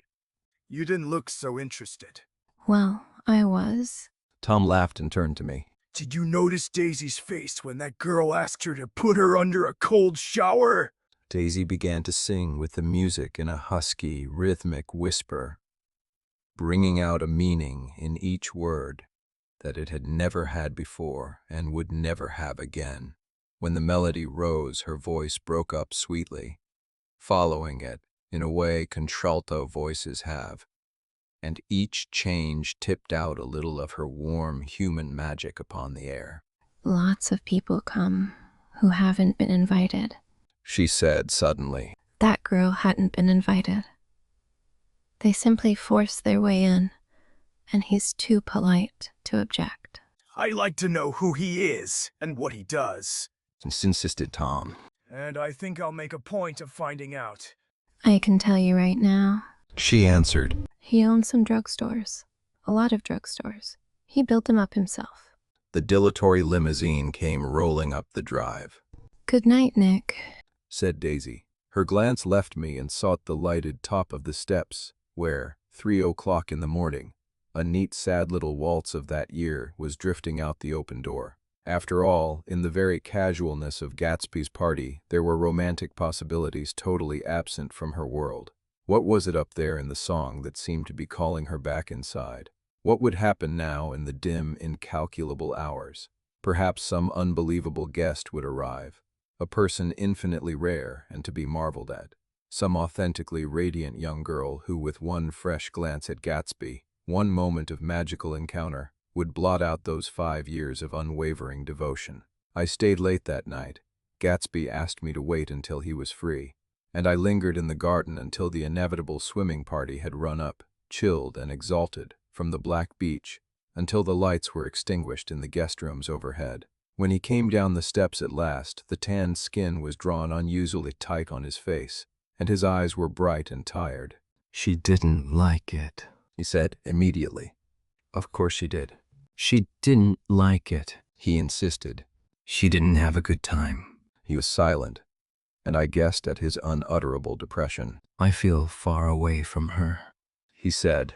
It's hard to make her understand. You mean about the dance? The dance?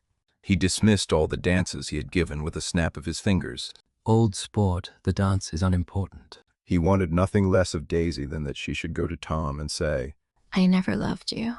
After she had obliterated 4 years with that sentence, they could decide upon the more practical measures to be taken. One of them was that, after she was free, they were to go back to Louisville and be married from her house, just as if it were 5 years ago. And she doesn't understand. He said, She used to be able to understand. We'd sit for hours. He broke off and began to walk up and down a desolate path of fruit rinds and discarded favors and crushed flowers. I wouldn't ask too much of her. I ventured. You can't repeat the past. Can't repeat the past. He cried incredulously. Why, of course you can. He looked around him wildly, as if the past were lurking here in the shadow of his house, just out of reach of his hand. I'm going to fix everything just the way it was before, he said, nodding determinedly. She'll see. He talked a lot about the past, and I gathered that he wanted to recover something, some idea of himself, perhaps, that had gone into loving Daisy. His life had been confused and disordered since then, but if he could once return to a certain starting place and go over it all slowly, he could find out what that thing was. One autumn night, 5 years before, they had been walking down the street when the leaves were falling, and they came to a place where there were no trees and the sidewalk was white with moonlight. They stopped here and turned toward each other. Now it was a cool night with that mysterious excitement in it which comes at the 2 changes of the year. The quiet lights in the houses were humming out into the darkness, and there was a stir and bustle among the stars. Out of the corner of his eye, Gatsby saw that the blocks of the sidewalks really formed a ladder and mounted to a secret place above the trees. He could climb to it, if he climbed alone, and once there he could suck on the pay of life, gulp down the incomparable milk of wonder. His heart beat faster as Daisy's white face came up to his own. He knew that when he kissed this girl, and forever wed his unutterable visions to her perishable breath, his mind would never romp again like the mind of God. So he waited, listening for a moment longer to the tuning fork that had been struck upon a star. Then he kissed her. At his lips' touch, she blossomed for him like a flower, and the incarnation was complete. Through all he said, even through his appalling sentimentality, I was reminded of something, an elusive rhythm, a fragment of lost words that I had heard somewhere a long time ago. For a moment, a phrase tried to take shape in my mouth, and my lips parted like a dumb man's, as though there was more struggling upon them than a wisp of startled air. But they made no sound, and what I had almost remembered was uncommunicable forever. 7 it was, when curiosity about Gatsby was at its highest, that the lights in his house failed to go on one Saturday night. And, as obscurely as it had begun, his career as Trimalchio was over. Only gradually did I become aware that the automobiles which turned expectantly into his drive stayed for just a minute and then drove sulkily away. Wondering if he were sick, I went over to find out. An unfamiliar butler with a villainous face squinted at me suspiciously from the door. Is Mr. Gatsby sick? No. After a pause, he added, Sir, in a dilatory, grudging way. I hadn't seen him around, and I was rather worried. Tell him Mr. Carraway came over. Who? He demanded rudely. Carraway. Carraway. All right, I'll tell him. Abruptly, he slammed the door. My Finn informed me that Gatsby had dismissed every servant in his house a week ago and replaced them with half a dozen others, who never went into West Egg Village to be bribed by the tradesmen, but ordered moderate supplies over the telephone. The grocery boy reported that the kitchen looked like a pigsty, and the general opinion in the village was that the new people weren't servants at all. Next day, Gatsby called me on the phone. Going away? I inquired. No, old sport. I hear you fired all your servants. I wanted somebody who wouldn't gossip. Daisy comes over quite often, in the afternoons. So the whole caravanserai had fallen in, like a card house, at the disapproval in her eyes. There's some people Wolfheim wanted to do something for. They're all brothers and sisters. They used to run a small hotel. I see. He was calling up at Daisy's request. Would I come to lunch at her house tomorrow? Miss Baker would be there. Half an hour later, Daisy herself telephoned and seemed relieved to find that I was coming. Something was up. And yet, I couldn't believe that they would choose this occasion for a scene, especially for the rather harrowing scene that Gatsby had outlined in the garden. The next day was broiling, almost the last, certainly the warmest of the summer. As my train emerged from the tunnel into sunlight, only the hot whistles of the National Biscuit Company broke the simmering hush at noon. The straw seats of the car hovered on the edge of combustion. The woman next to me perspired delicately for a while into her white shirtwaist, and then, as her newspaper dampened under her fingers, lapsed despairingly into deep heat with a desolate cry. Her pocketbook slapped to the floor. "Oh my," she gasped. I picked it up with a weary bend and handed it back to her, holding it at arm's length and by the extreme tip of the corners, to indicate that I had no designs upon it. But everyone nearby, including the woman, suspected me just the same. "Hot," said the conductor to familiar faces. "Some weather. Hot, hot, hot. Is it hot enough for you? Is it hot? Is it—" My commutation ticket came back to me, with a dark stain from his hand, that anyone should care in this heat whose flushed lips he kissed, whose head made damp the pajoned pocket over his heart. Through the hall of the Buchanan's house blew a faint wind, carrying the sound of the telephone bell out to Gatsby and me as we waited at the door. "The master's body?" rolled the butler into the mouthpiece. "I'm sorry, madame, but we can't furnish it. It's far too hot to touch this news." What he really said was, Yes, I'll see." He set down the receiver and came toward us, glistening slightly, to take our stiff straw hats. "Madame expects you in the salon," he cried, needlessly indicating the direction. In this heat, every extra gesture was an affront to the common store of life. The room, shadowed well with awnings, was dark and cool. Daisy and Jordan lay upon an enormous couch, like silver idols weighing down their own white dresses against the singing breeze of the fans. "We can't move." "Taking," they said together. Jordan's fingers, powdered white over their tan, rested for a moment in mine. "And Mr. Thomas Buchanan, the athlete?" I inquired. Simultaneously, I heard his voice, gruff, muffled, husky, at the hall telephone. Gatsby stood in the center of the crimson carpet and gazed around with fascinated eyes. Daisy watched him and laughed, her sweet, exciting laugh. A tiny gust of powder rose from her bosom into the air.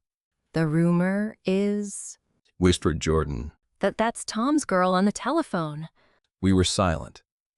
The voice in the hall rose high with annoyance. "Very well. Then I won't sell you the car at all. I'm under no obligations to you at all. And as for your bothering me about it at lunchtime, I won't stand that at all." Holding down the receiver, said Daisy cynically. "No, he's not," I assured her. "It's a bona fide deal. I happen to know about it." Tom flung open the door, blocked out its space for a moment with his thick body, and hurried into the room. "Mr. Gatsby." He put out his broad, flat hand with well-concealed dislike. "I'm glad to see you, sir. Nick." "Make us a cold drink," cried Daisy. As he left the room again, she got up and went over to Gatsby and pulled his face down, kissing him on the mouth. "You know I love you," she murmured. "You forget there's a lady present," said Jordan. Daisy looked around doubtfully. "You kiss Nick, too." "What a low, vulgar girl." "I don't care," cried Daisy, and began to clog on the brick fireplace. Then she remembered the heat and sat down guiltily on the couch, just as a freshly laundered nurse, leading a little girl, came into the room. "Blessed, precious," she crooned, holding out her arms. "Come to your own mother that loves you." The child, relinquished by the nurse, rushed across the room and rooted shyly into her mother's dress. "The blessed's precious. Did mother get powder on your old yellowy hair? Stand up now and say, how to do." Gatsby and I in turn leaned down and took the small, reluctant hand. Afterward, he kept looking at the child with surprise. I don't think he had ever really believed in its existence before. "I got dressed before luncheon," said the child. turning eagerly to Daisy. That's because your mother wanted to show you off. Her face bent into the single wrinkle of the small white neck. You dream, you absolute little dream. Yes, admitted the child calmly. Aunt Jordan's got on a white dress too. How do you like mother's friends? Daisy turned her around so that she faced Gatsby. Do you think they're pretty? Where's Daddy? She doesn't look like her father. Explained Daisy. She looks like me. She's got my hair and shape of the face. Daisy sat back upon the couch. The nurse took a step forward and held out her hand. Come, Pammy. Goodbye, sweetheart. With a reluctant backward glance, the well-disciplined child held to her nurse's hand and was pulled out the door, just as Tom came back, preceding 4 gin rickeys that clicked full of ice. Gatsby took up his drink. They certainly look cool, he said, with visible tension. We drank in long, greedy swallows. I read somewhere that the sun's getting hotter every year, said Tom genially. It seems that pretty soon the Earth's going to fall into the sun. Or, wait a minute. It's just the opposite. The sun's getting colder every year. Come outside, he suggested to Gatsby. I'd like you to have a look at the place. I went with them out to the veranda. On the green sound, stagnant in the heat, one small sail crawled slowly toward the fresher sea. Gatsby's eyes followed it momentarily. He raised his hand and pointed across the bay. I'm right across from you. So you are. Our eyes lifted over the rose beds and the hot lawn and the weedy refuse of the dog days along shore. Slowly, the white wings of the boat moved against the blue, cool limit of the sky. Ahead lay the scalloped ocean and the abounding blessed isles. There's sport for you. Tom nodding. I'd like to be out there with him for about an hour. We had luncheon in the dining room, darkened too against the heat, and drank down nervous gaiety with the cold ale. What'll we do with ourselves this afternoon? Right, Daisy. And the day after that? And the next 30 years? Don't be morbid. Jordan said. Life starts all over again when it gets crisp in the fall. But it's so hot. Insisted Daisy, on the verge of tears. And everything's so confused. Let's all go to town. Her voice struggled on through the heat beating against it, molding its senselessness into forms. I've heard of making a garage out of a stable. Tom is saying to Gatsby. But I'm the first man who ever made a stable out of a garage. Who wants to go to town? Demanded Daisy insistently. Gatsby's eyes floated toward her. Oh, she cried. You look so cool. Their eyes met and they stared together at each other. Alone in space. With an effort, she glanced down at the table. You always look so cool. She repeated. She had told him that she loved him, and Tom Buchanan saw. He was astounded. His mouth opened a little, and he looked at Gatsby, and then back at Daisy as if he had just recognized her as someone he knew a long time ago. You resemble the advertisement of the man. She went on innocently. You know the advertisement of the man. All right, spoke in Tom quickly. I'm perfectly willing to go to town. Come on, we're all going to town. He got up, his eyes still flashing between Gatsby and his wife. No one moved. Come on. His temper cracked a little. What's the matter anyhow? If we're going to town, let's start. His hand, trembling with his effort at self-control, bore to his lips the last of his glass of ale. Daisy's voice got us to our feet and out onto the blazing gravel drive. Are we just gonna go? She objected. Like this? Aren't we gonna let anyone smoke a cigarette first? Everybody smoked all through lunch. Oh, let's have fun. She begged him. It's too hot to fuss. He didn't answer. Have it your own way. She said. Come on, Jordan. They went upstairs to get ready, while we 3 men stood there shuffling the hot pebbles with our feet. A silver curve of the moon hovered already in the western sky. Gatsby started to speak, changed his mind, but not before Tom wheeled and faced him expectantly. Have you got your stables here? Asked Gatsby with an effort. About a quarter of a mile down the road.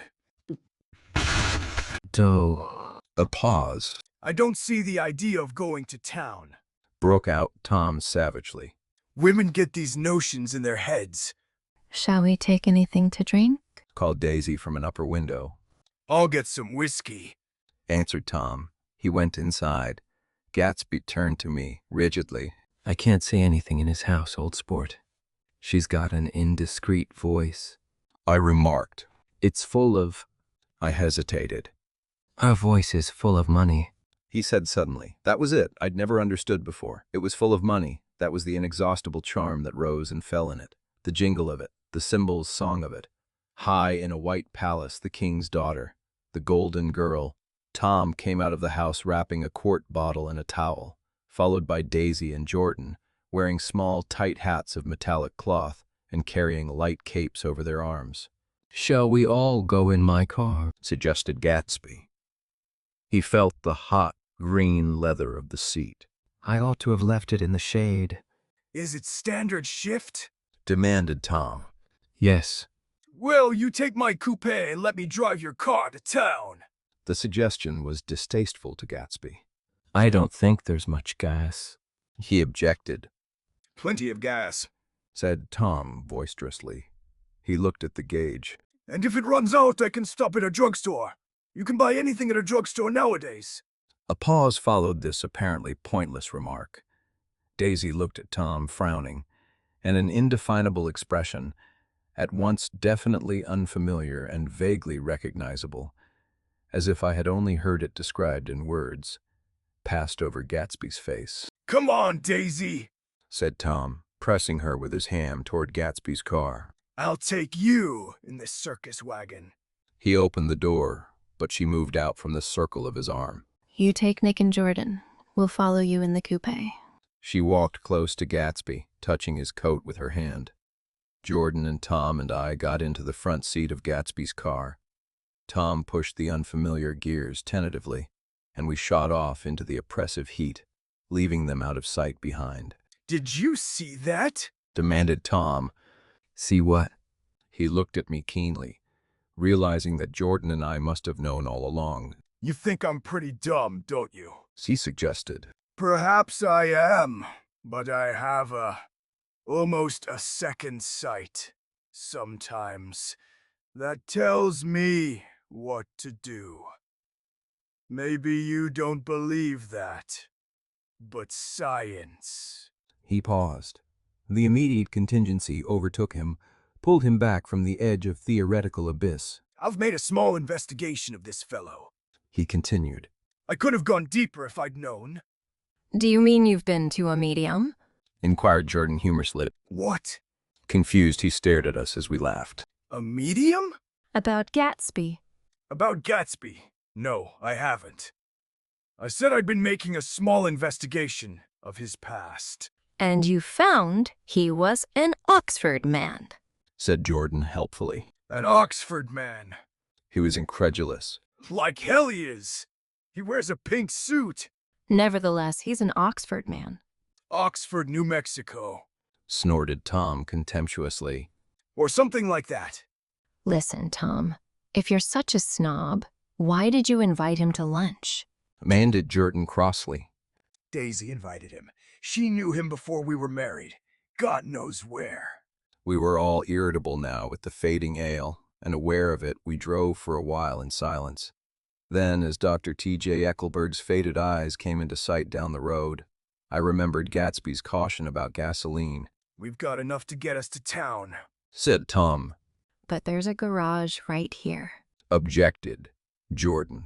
I don't want to get stalled in this baking heat. Tom threw on both brakes impatiently, and we slid to an abrupt, dusty stop under Wilson's sign.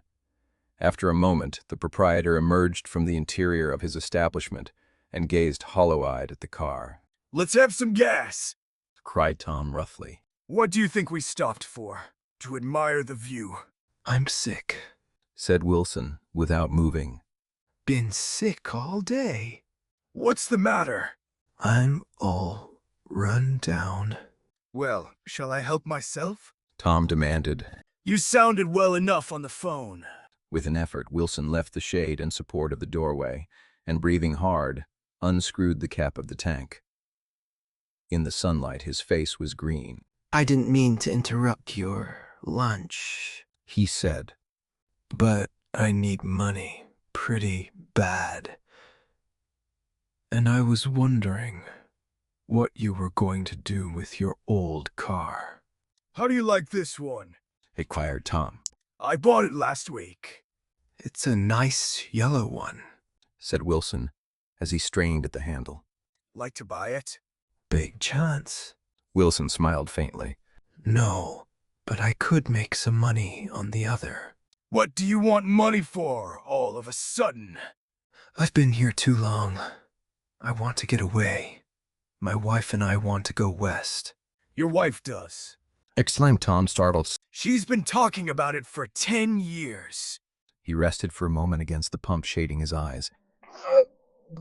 And now she's going, whether she wants to or not. I'm going to get her away. The coupe flashed by us with a flurry of dust and the flash of a waving hand. What do I owe you? Demanded Tom harshly. I just got wised up to something funny. The last 2 days. Walt Wilson. That's why I want to get away. That's why I've been bothering you about the car. What do I owe you? $1.20. The relentless beating heat was beginning to confuse me, and I had a bad moment there before I realized that so far his suspicions hadn't alighted on Tom. He had discovered that Myrtle had some sort of life apart from him in another world, and the shock had made him physically sick. I stared at him, and then at Tom, who had made a parallel discovery less than an hour before, and it occurred to me that there was no difference between men, in intelligence or race, so profound as the difference between the sick and the well. Wilson was so sick that he looked guilty, unforgivably guilty, as if he had just got some poor girl with child. I'll let you have that car, said Tom. I'll send it over tomorrow afternoon. That locality was always vaguely disquieting, even in the broad glare of afternoon, and now I turned my head as though I had been warned of something behind. Over the ash heaps, the giant eyes of Dr. T.J. Eckelberg kept their vigil. But I perceived, after a moment, that other eyes were regarding us with peculiar intensity from less than 20 feet away. In one of the windows over the garage, the curtains had been moved aside a little, and Myrtle Wilson was peering down at the car. So engrossed was she that she had no consciousness of being observed, and one emotion after another crept into her face like objects into a slowly developing picture. Her expression was curiously familiar. It was an expression I had often seen on women's faces, but on Myrtle Wilson's face it seemed purposeless and inexplicable, until I realized that her eyes, wide with jealous terror, were fixed not on Tom, but on Jordan Baker, whom she took to be his wife. There is no confusion like the confusion of a simple mind, and as we drove away, Tom was feeling the hot whips of panic. His wife and his mistress, until an hour ago secure and inviolate, were slipping precipitately from his control. Instinct made him step on the accelerator with the double purpose of overtaking Daisy and leaving Wilson behind, and we sped along toward Astoria at 50 miles an hour, until among the spidery girders of the elevated, we came in sight of the easy-going blue coupe. Those big movies around 50th Street are cool, suggested Jordan. I love New York on summer afternoons when everyone's away. There's something very sensuous about it. Overripe. As if all sorts of funny fruits were going to fall into your hands. The word sensuous had the effect of further disquieting Tom. But before he could invent a protest, the coupe came to a stop, and Daisy signaled us to draw up alongside. Where are we going? She cried. How about the movies? It's so hot. She complained. You go. We'll ride around and meet you after. With an effort, her wit rose faintly. We'll meet you on some corner. I'll be the man smoking 2 cigarettes. We can't argue about it here, Tom said impatiently, as a truck gave out a cursing whistle behind us. You follow me to the south side of Central Park, in front of the plaza. Several times he turned his head and looked back for their car, and if the traffic delayed them, he slowed up until they came into sight. I think he was afraid they would dart down a side street and out of his life forever, but they didn't. And we all took the less explicable step of engaging the parlor of a suite in the Plaza Hotel. The prolonged and tumultuous argument that ended by herding us into that room eludes me, though I have a sharp physical memory that, in the course of it, my underwear kept climbing like a damp snake around my legs, and intermittent beads of sweat raced cool across my back. The notion originated with Daisy's suggestion that we hire 5 bathrooms and take cold baths, and then assumed more tangible form as a place to have a mint julep. Each of us said over and over that it was a crazy idea. We all talked at once to a baffled clerk and thought, or pretended to think, that we were being very funny. The room was large and stifling, and, though it was already 4 o'clock, opening the windows admitted only a gust of hot shrubbery from the park. Daisy went to the mirror and stood with her back to us, fixing her hair. "It's a swell suite," whispered Jordan respectfully, and everyone laughed. "Open another window," commanded Daisy without turning around. "There aren't any more." "Well, we'd better telephone for an axe." "The thing to do is to forget about the heat," said Tom impatiently. "You make it 10 times worse by crabbing about it." He unrolled the bottle of whiskey from the towel and put it on the table. "Why not let her alone, old sport?" remarked Gatsby. "You're the one that wanted to come to town." There was a moment of silence. The telephone book slipped from its nail and splashed to the floor, whereupon Jordan whispered, "Excuse me." But this time, no one laughed. "I'll pick it up," I offered. "I've got it." Gatsby examined the parted string, muttered, Huh. in an interested way, and tossed the book on a chair. "That's a great expression of yours, isn't it?" said Tom sharply. "What is?" "All this old sport business. Where'd you pick that up?" "Now see here, Tom," said Daisy, turning around from the mirror. "if you're going to make personal remarks, I won't stay here a minute. Call up and order some ice for the mint julep." As Tom took up the receiver, the compressed heat exploded into sound, and we were listening to the portentous chords of Mendelssohn's Wedding March from the ballroom below. "Imagine marrying anybody in this heat," cried Jordan dismally. "Still, I was married in the middle of June." Daisy remembered. "Louisville in June, somebody fainted. Who was it fainted, Tom?" "Biloxi," he answered shortly. "A man named Biloxi. Blocks, Biloxi. And he made boxes, that's a fact. And he was from Biloxi, Tennessee." "They carried him into my house," penned Jordan, "because we lived just 2 doors from the church. And he stayed 3 weeks. Until Daddy told him he had to get out. The day after he left, Daddy died." After a moment, she added, "There wasn't any connection." "I used to know a Bill Biloxi from Memphis," I marked. "That was his cousin. I knew his whole family history before he left. He gave me an aluminium putter that I use today." The music had died down as the ceremony began, and now a long cheer floated in at the window, followed by intermittent cries of yay, yay, yay, and finally by a burst of jazz as the dancing began. "We're getting old," said Daisy. "If we were young, we'd rise and dance." "Remember Biloxi," Jordan warned her. "Where'd you know him, Tom?" "Biloxi." He concentrated with an effort. "I didn't know him. He was a friend of Daisy's." "He was not." She denied. "I'd never seen him before. He came down in the private car." "Well, he said he knew you. He said he was raised in Louisville. Asa Bird brought him around at the last minute and asked if we had room for him." Jordan smiled. "He was probably bumming his way home. He told me he was president of your class at Yale." Tom and I looked at each other blankly. "Biloxi's? First place. We didn't have any president." Gatsby's foot beat a short, restless tattoo, and Tom eyed him suddenly. "By the way, Mr. Gatsby, I understand you're an Oxford man." "Not exactly." Oh, yes, I understand. You went to Oxford. Yes, I went there. A pause. Then Tom's voice, incredulous and insulting. You must have gone there about the time Biloxi went to New Haven. Another pause. A waiter knocked and came in with crushed mint and ice, but the silence was unbroken by his Thank you. and the soft closing of the door.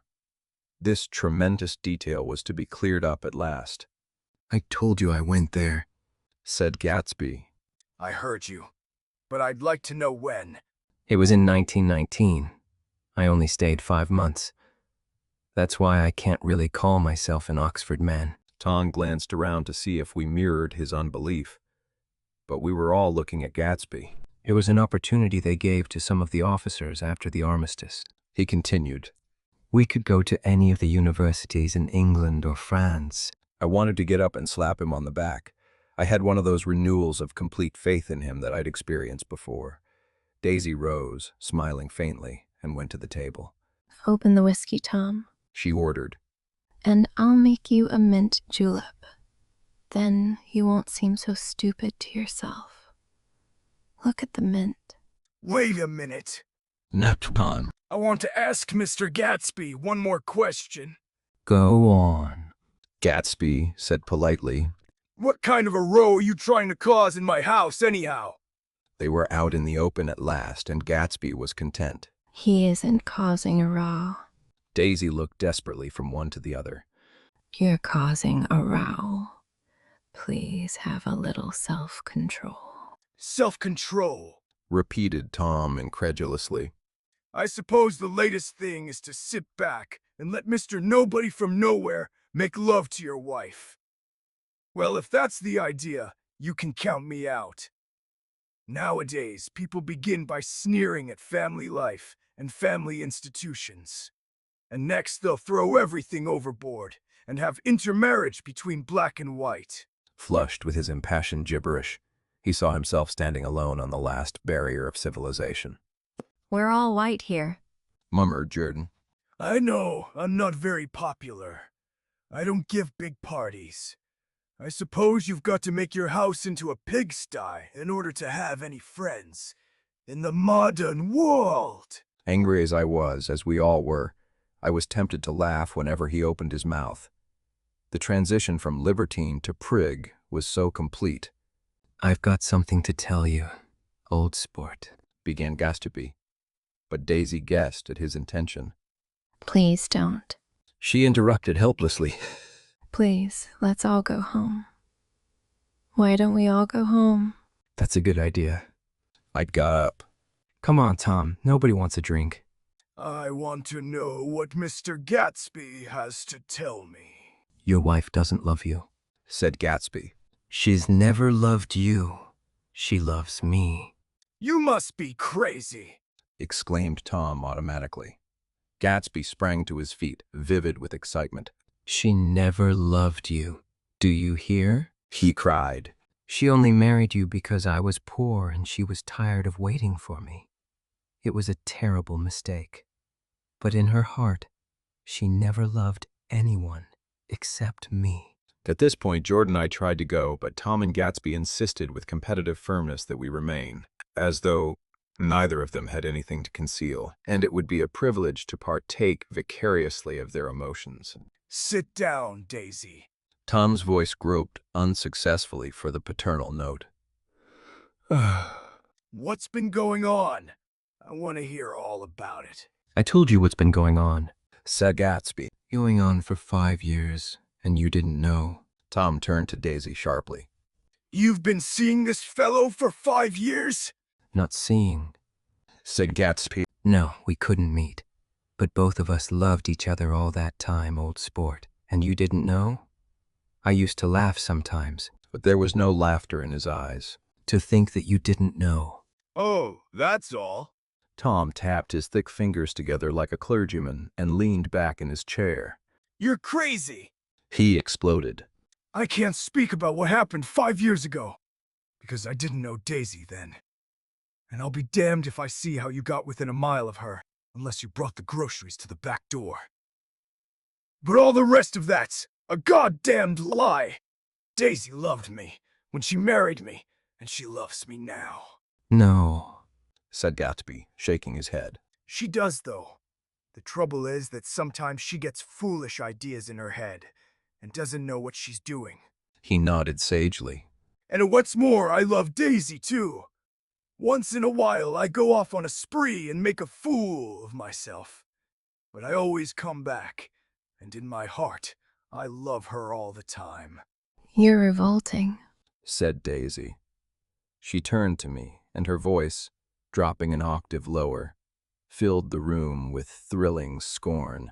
Do you know why we left Chicago? I'm surprised that they didn't treat you to the story of that little spree. The tids of right and story, the third of the cousinal.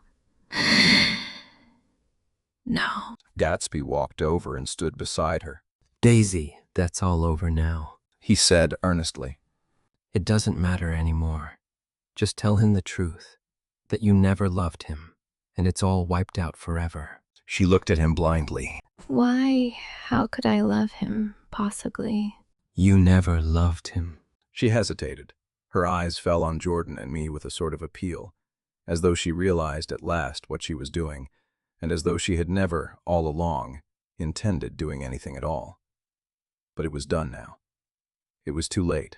I never loved him, she said with perceptible reluctance. Not a Copulani? Demanded Tom suddenly. No. From the ballroom beneath, muffled and suffocating chords were drifting up on hot waves of air. Not that day I carried you down from the punch bowl to keep your shoes dry. There was a husky tenderness in his tone. Daisy? Please don't. Her voice was cold, but the rancor was gone from it. She looked at Gatsby. There, Jay, she said, but her hand as she tried to light a cigarette was trembling. Suddenly she threw the cigarette and the burning match on the carpet. Oh, you want too much, she cried to Gatsby. I love you now. Isn't that enough? I can't help what's past. She began to sob helplessly. I did love him once, but I loved you too. Gatsby's eyes opened and closed. You loved me too? He repeated. Even that's a lie, said Tom savagely. She didn't know you were alive. Why? There's things between Daisy and me that you'll never know. Things that neither of us can ever forget. The words seemed to bite physically into Gatsby. I want to speak to Daisy alone, he insisted. She's all excited now. Even alone, I can't say I never loved Tom, she admitted in a pitiful voice. It wouldn't be true. Of course it wouldn't, agreed Tom. She turned to her husband. As if it mattered to you.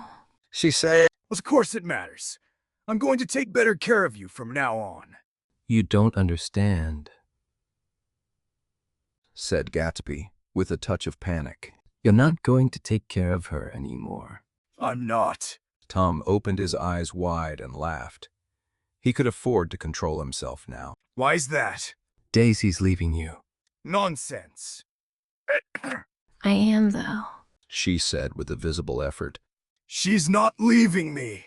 Tom's words suddenly leaned down over Gatsby. Certainly not for a common swindler who have to steal the ring he put on her finger.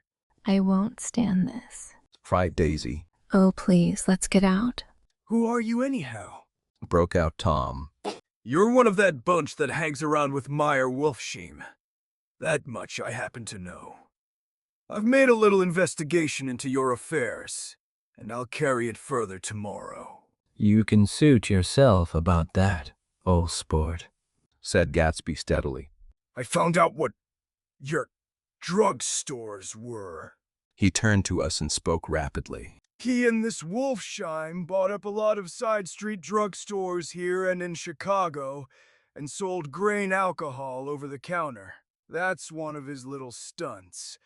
I picked him for a bootlegger the first time I saw him, and I wasn't far wrong. What about it? Said Gatsby politely. I guess your friend Walter Chase wasn't too proud to come in on it. And you left him in the lurch, didn't you? You let him go to jail for a month over in New Jersey. God, you ought to hear Walter on the subject of you. He came to us dead broke. He was very glad to pick up some money, old sport. Don't you call me old sport! Piped Tom. Gatsby said nothing. Walter could have you up on the betting laws too, but Wolfsheim scared him into shutting his mouth. That unfamiliar yet recognizable look was back again in Gatsby's face. That drugstore business was just small change, Continued Tom slowly. but you've got something on now that Walter's afraid to tell me about. I glanced at Daisy, who was staring terrified between Gatsby and her husband, and at Jordan, who had begun to balance an invisible but absorbing object on the tip of her chin.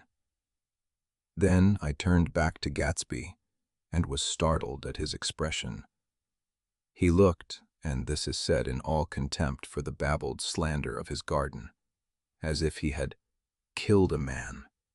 For a moment the set of his face could be described in just that fantastic way. It passed, and he began to talk excitedly to Daisy, denying everything, defending his name against accusations that had not been made. But with every word she was drawing further and further into herself, so he gave that up.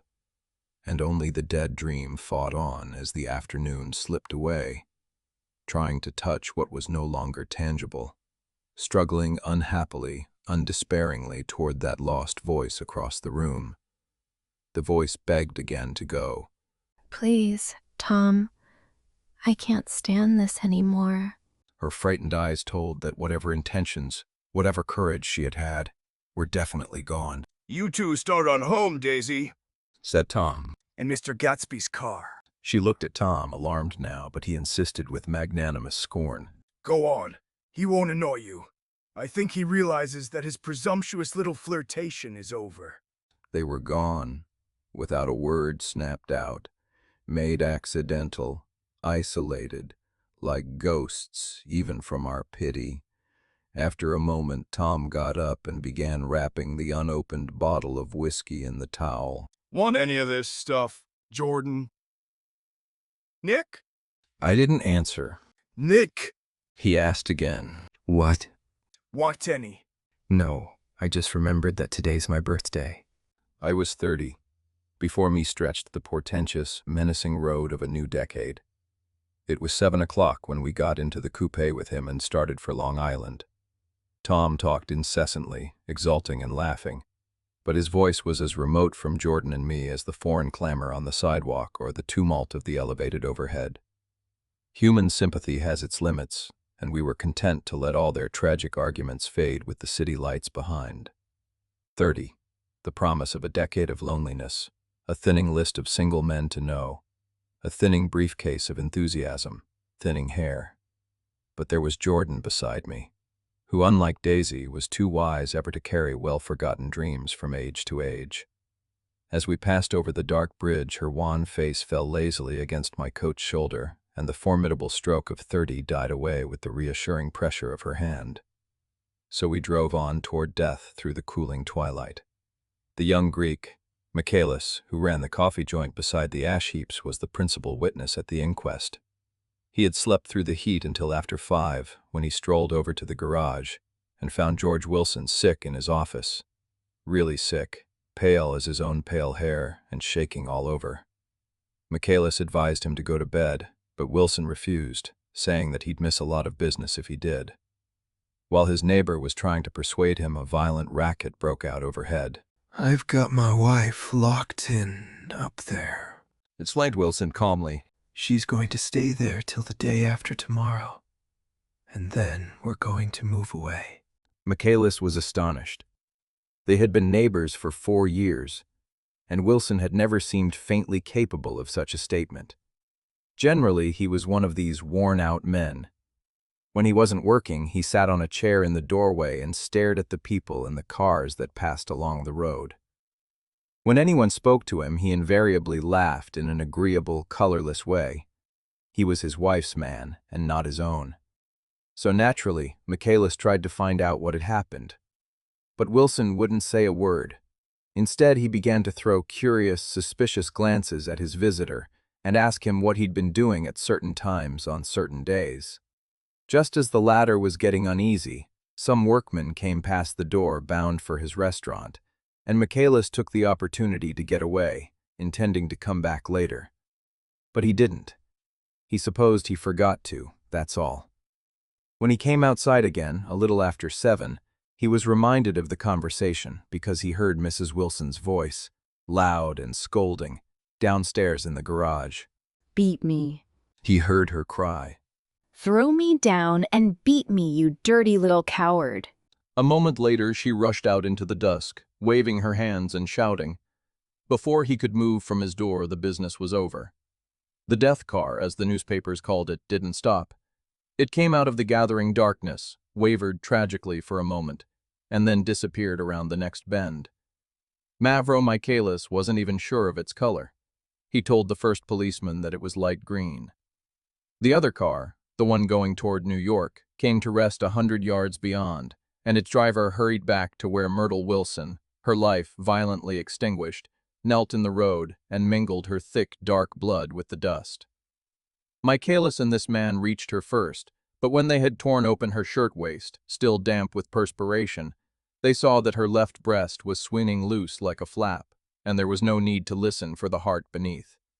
The mouth was wide open and ripped a little at the corners, as though she had choked a little in giving up the tremendous vitality she had stored so long. We saw the 3 or 4 automobiles and the crowd when we were still some distance away. "Rick," said Tom. "That's good, Wilson. I'll have a little business at last." He slowed down, but still without any intention of stopping, until, as we came nearer, the hushed, intent faces of the people at the garage door made him automatically put on the brakes. "We'll take a look," he said doubtfully. "Just a look." I became aware now of a hollow, wailing sound which issued incessantly from the garage. A sound which, as we got out of the coupe and walked toward the door, resolved itself into the words, "Oh, my God," uttered over and over in a gasping moan. "There's some bad trouble here," said Tom excitedly. He reached up on tiptoes and peered over a circle of heads into the garage, which was lit only by a yellow light in a swinging metal basket overhead. Then he made a harsh sound in his throat, and with a violent thrusting movement of his powerful arms pushed his way through. The circle closed up again with a running murmur of expostulation. It was a minute before I could see anything at all. Then new arrivals deranged the line, and Jordan and I were pushed suddenly inside. Myrtle Wilson's body bapped in a blanket and then in another blanket, as though she suffered from a chill in the hot night, lay on a work table by the wall, and Tom, with his back to us, was bending over it, motionless. Next to him stood a motorcycle policeman taking down names with much sweat and correction in a little book. At first I couldn't find the source of the high, groaning words that echoed clamorously through the bare garage. Then I saw Wilson standing on the raised threshold of his office, swaying back and forth and holding to the doorposts with both hands. Some man was talking to him in a low voice and attempting from time to time to lay a hand on his shoulder, but Wilson neither heard nor saw. His eyes would drop slowly from the swinging light to the laden table by the wall, and then jerk back to the light again, and he gave out incessantly his high, horrible call. "On God! Oh my God! Oh God! Oh my God!" Presently Tom lifted his head with a jerk, and after staring around the garage with glazed eyes, addressed a mumbled, incoherent remark to the policeman. "VMAV," the policeman was saying. "No. Art," corrected the man. "Thing, dissection verviver vow. Nine. "Listen to me." Maud yelled fiercely. "Or," said the policeman. "Oh. Why?" He looked up as Tom's broad hand fell sharply on his shoulder. "What you want, fella?" "What happened? That's what I want to know." "Auto hit her. Instantly killed." "Instantly killed?" repeated Tom, staring. "She ran out in the road. Son of a bitch didn't even stop his car." "There was 2 cars," said Michaelis. "One coming, one going, see." "Going where?" asked the policeman keenly. I'm going each way, while she... His hand rose toward the blankets but stopped halfway and fell to his side. She ran out there, and the one coming from New York knocked right into her, going 30 or 40 miles an hour. What's the name of this place here? Demanded the officer. Hasn't got any name. A pale, well-dressed Negro stepped near. It was a yellow car, he said. Big yellow car, new. See the accident? Asked the policeman. No, but the car passed me down the road going faster. And 40. Going 50. 60. Come here and let's have your name. Look out now. I want to get his name. Some words of this conversation must have reached Wilson, swaying in the office door, for suddenly a new theme found voice among his grasping cries. You don't have to tell me what kind of car it was. I know what kind of car it was. Watching Tom, I saw the wad of muscle back of his shoulder tighten under his coat. He walked quickly over to Wilson and, standing in front of him, seized him firmly by the upper arms. You've got to pull yourself together, he said with soothing gruffness. Wilson's eyes fell upon Tom. He started up on his tiptoes and then would have collapsed to his knees had not Tom held him upright. Listen, said Tom, shaking him a little. I just got here a minute ago from New York. I was bringing you that coupe we've been talking about. That yellow car I was driving this afternoon wasn't mine. Do you hear? I haven't seen it all afternoon. Only the Negro and I were near enough to hear what he said, but the policeman caught something in the tone and looked over with truculent eyes. What's all that? He demanded. I'm a friend of his. Tom turned his head but kept his hands firm on Wilson's body. He says he knows the car that did it. It was a yellow car. Some dim impulse moved the policeman to look suspiciously at Tom. And what color's your car? It's a blue car, a coupe. We've come straight from New York, I said. Someone who had been driving a little behind us confirmed this, and the policeman turned away. Now if you'll let me have that name again correct. Picking up Wilson like a doll, Tom carried him into the office, set him down in a chair, and came back. If somebody'll come here and sit with him, he snapped authoritatively. He watched while the two men standing closest glanced at each other and went unwillingly into the room. Then Tom shut the door on them and came down the single step, his eyes avoiding the table. As he passed close to me, he whispered, "Let's get out." Self-consciously, with his authoritative arms breaking the way, we pushed through the still gathering crowd, passing a hurried doctor, case in hand, who had been sent for in wild hope half an hour ago. Tom drove slowly until we were beyond the bend. Then his foot came down hard, and the coupe raced along through the night. In a little while I heard a low, husky sob, and saw that the tears were overflowing down his face. The goddamned coward! He whimpered. He didn't even stop his car! But Kananan's house floated suddenly toward us through the dark, rustling trees. Tom stopped beside the porch and looked up at the second floor, where two windows bloomed with light among the vines. Daisy's home, he said. As we got out of the car, he glanced at me and frowned slightly. I ought to have dropped you in West Egg, Nick. There's nothing we can do tonight. A change had come over him, and he spoke gravely and with decision. As we walked across the moonlight gravel to the porch, he disposed of the situation in a few brisk phrases. I'll telephone for a taxi to take you home. And while you're waiting, you and Jordan better go in the kitchen and have them get you some supper, if you want any. He opened the door. Come in. No, thanks, but I'd be glad if you'd order me the taxi. I'll wait outside. Jordan put her hand on my arm. Won't you come in, Nick? No, thanks. I was feeling a little sick, and I wanted to be alone. But Jordan lingered for a moment more. It's only 9:30, she said. I'd be damned if I'd go in. I'd had enough of all of them for one day, and suddenly that included Jordan too. She must have seen something of this in my expression, for she turned abruptly away and ran up the porch steps into the house. I sat down for a few minutes with my head in my hands until I heard the phone taken up inside and the butler's voice calling a taxi. Then I walked slowly down the drive away from the house, intending to wait by the gate.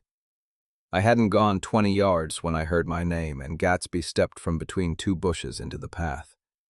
I must have felt pretty weird by that time, because I could think of nothing except the luminosity of his pink suit under the moon. What are you doing? I inquired. Just standing here, old sport. Somehow that seemed a despicable occupation. For all I knew, he was going to rob the house in a moment. I wouldn't have been surprised to see sinister faces, the faces of Wolfshine's people, behind him in the dark shrubbery. Did you see any trouble on the road? He asked after a minute. Yes. He hesitated. Was she killed? Yes. I thought so. I told Daisy I thought so. It's better that the shock should all come at once. She stood it pretty well. He spoke as if Daisy's reaction was the only thing that mattered. I got the West Egg by a side road. He went on. And left the car in my garage. I don't think anybody saw us. But of course I can't be sure. I disliked him so much by this time that I didn't find it necessary to tell him he was wrong. Who was the woman? Who was the woman? He inquired. Her name was Wilson. Her husband owns the garage. How the devil did it happen? Well, I tried to swing the wheel. He broke off, and suddenly I guessed at the truth. Was Daisy driving? Yes, he said after a moment. But of course I'll say I was. You see, when we left New York, she was very nervous, and she thought it would steady her to drive, and this woman rushed out at us just as we were passing a car coming the other way. It all happened in a minute. But it seemed to me that she wanted to speak to us, thought we were somebody she knew. Well, first Daisy turned away from the woman toward the other car, and then she lost her nerve and turned back. The second my hand reached the wheel, I felt the shock. It must have killed her instantly. It ripped her open. Don't tell me, old sport. He winced. Anyhow, Daisy stepped on it. I tried to make her stop, but she couldn't, so I pulled on the emergency brake. Then she fell over into my lap and I drove on. She'll be all right tomorrow, he said presently. I'm just going to wait here and see if he tries to bother her about that unpleasantness this afternoon. She's locked herself into her room, and if he tries any brutality, she's going to turn the light out and on again. He won't touch her, I said. He's not thinking about her.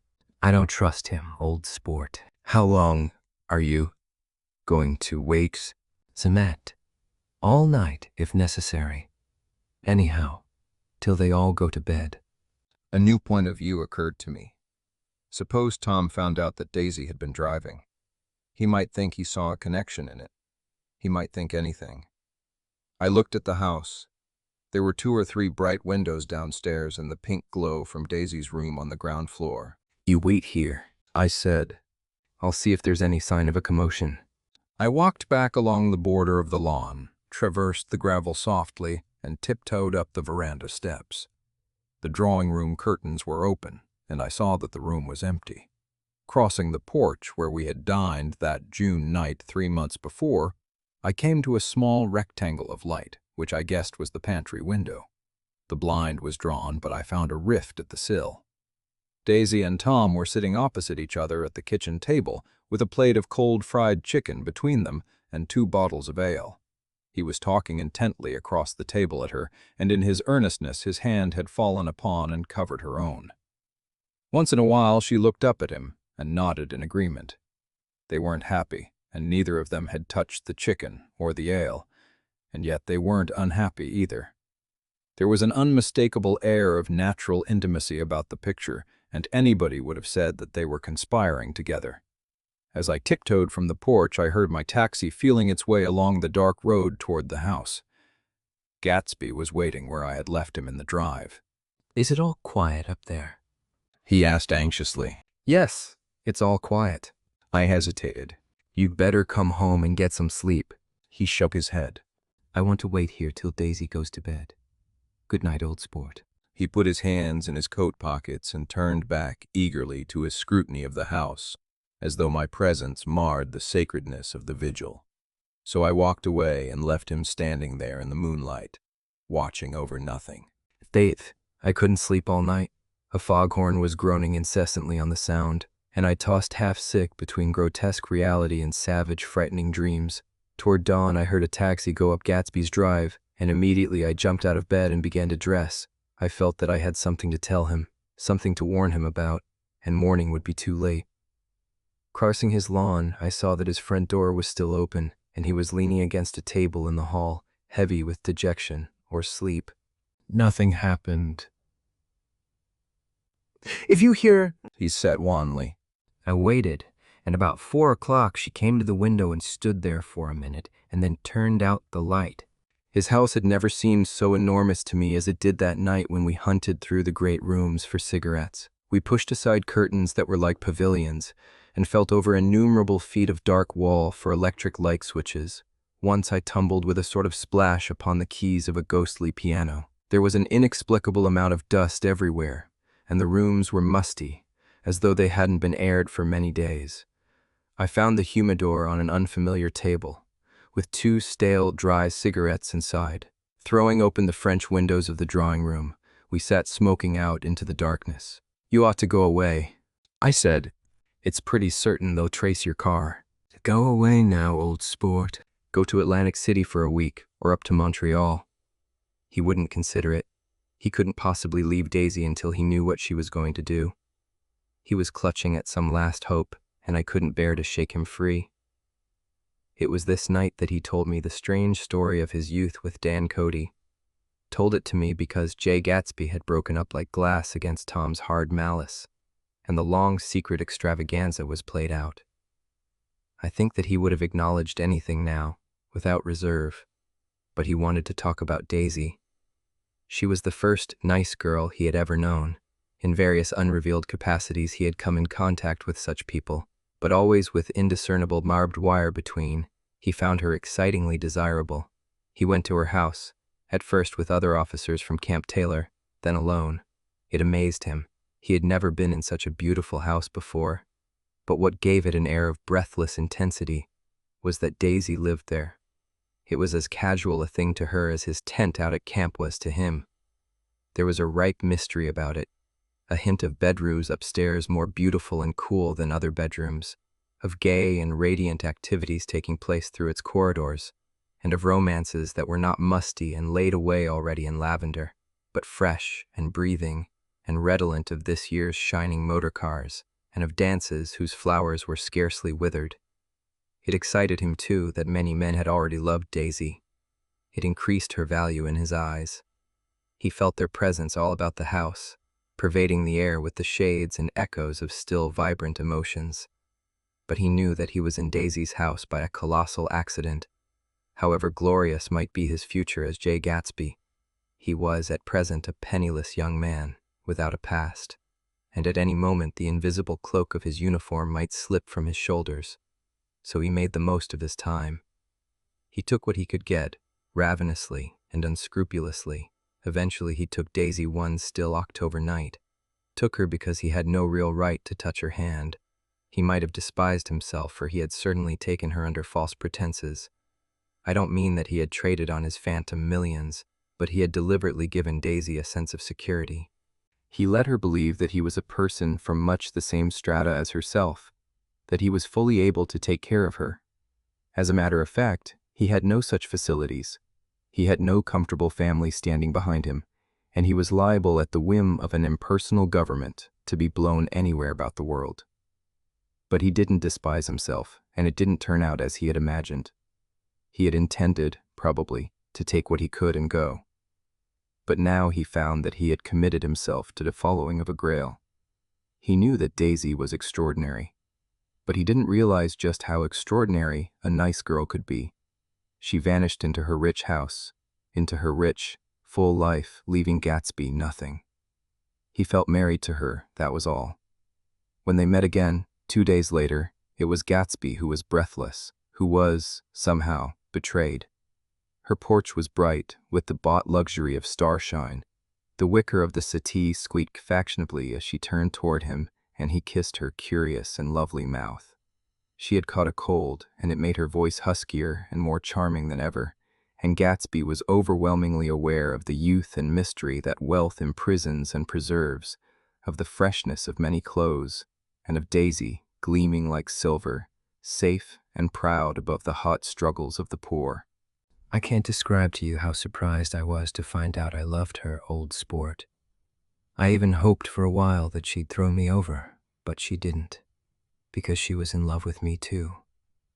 She thought I knew a lot because I knew different things from her. Well, there I was, way off my ambitions, getting deeper in love every minute, and all of a sudden I didn't care. What was the use of doing great things if I could have a better time telling her what I was going to do? On the last afternoon before he went abroad, he sat with Daisy in his arms for a long, silent time. It was a cold fall day, with fire in the room and her cheeks flushed. Now and then she moved, and he changed his arm a little, and once he kissed her dark, shining hair. The afternoon had made them tranquil for a while, as if to give them a deep memory for the long parting the next day promised. They had never been closer in their month of love, nor communicated more profoundly one with another, than when she brushed silent lips against his coat's shoulder, or when he touched the end of her fingers, gently, as though she were asleep. He did extraordinarily well in the war. He was a captain before he went to the front, and following the Argonne battles he got his majority and the command of the divisional machine guns. After the armistice, he tried frantically to get home, but some complication or misunderstanding sent him to Oxford instead. He was worried now. There was a quality of nervous despair in Daisy's letters. She didn't see why he couldn't come. She was feeling the pressure of the world outside, and she wanted to see him and feel his presence beside her and be reassured that she was doing the right thing after all. For Daisy was young, and her artificial world was redolent of orchids and pleasant, cheerful snobbery and orchestras which set the rhythm of the year, summing up the sadness and suggestiveness of life in new tunes. All night the saxophones wailed the hopeless comment of the Beale Street Blues, while 100 pairs of golden and silver slippers shuffled the shining dust. At the great tea hour, there were always rooms that throbbed incessantly with this low, sweet fever, while fresh faces drifted here and there like rose petals blown by the sad horns around the floor. Through this twilight universe, Daisy began to move again with the season. Suddenly, she was again keeping half a dozen dates a day with half a dozen men, and drowsing asleep at dawn with the beads and chiffon of an evening dress tangled among dying orchids on the floor beside her bed. And all the time, something within her was crying for a decision. She wanted her life shaped now, immediately, and the decision must be made by some force, of love, of money, of unquestionable practicality that was close at hand. That force took shape in the middle of spring, with the arrival of Tom Buchanan. There was a wholesome bulkiness about his person and his position, and Daisy was flattered. Doubtless there was a certain struggle and a certain relief. The letter reached Gatsby while he was still at Oxford.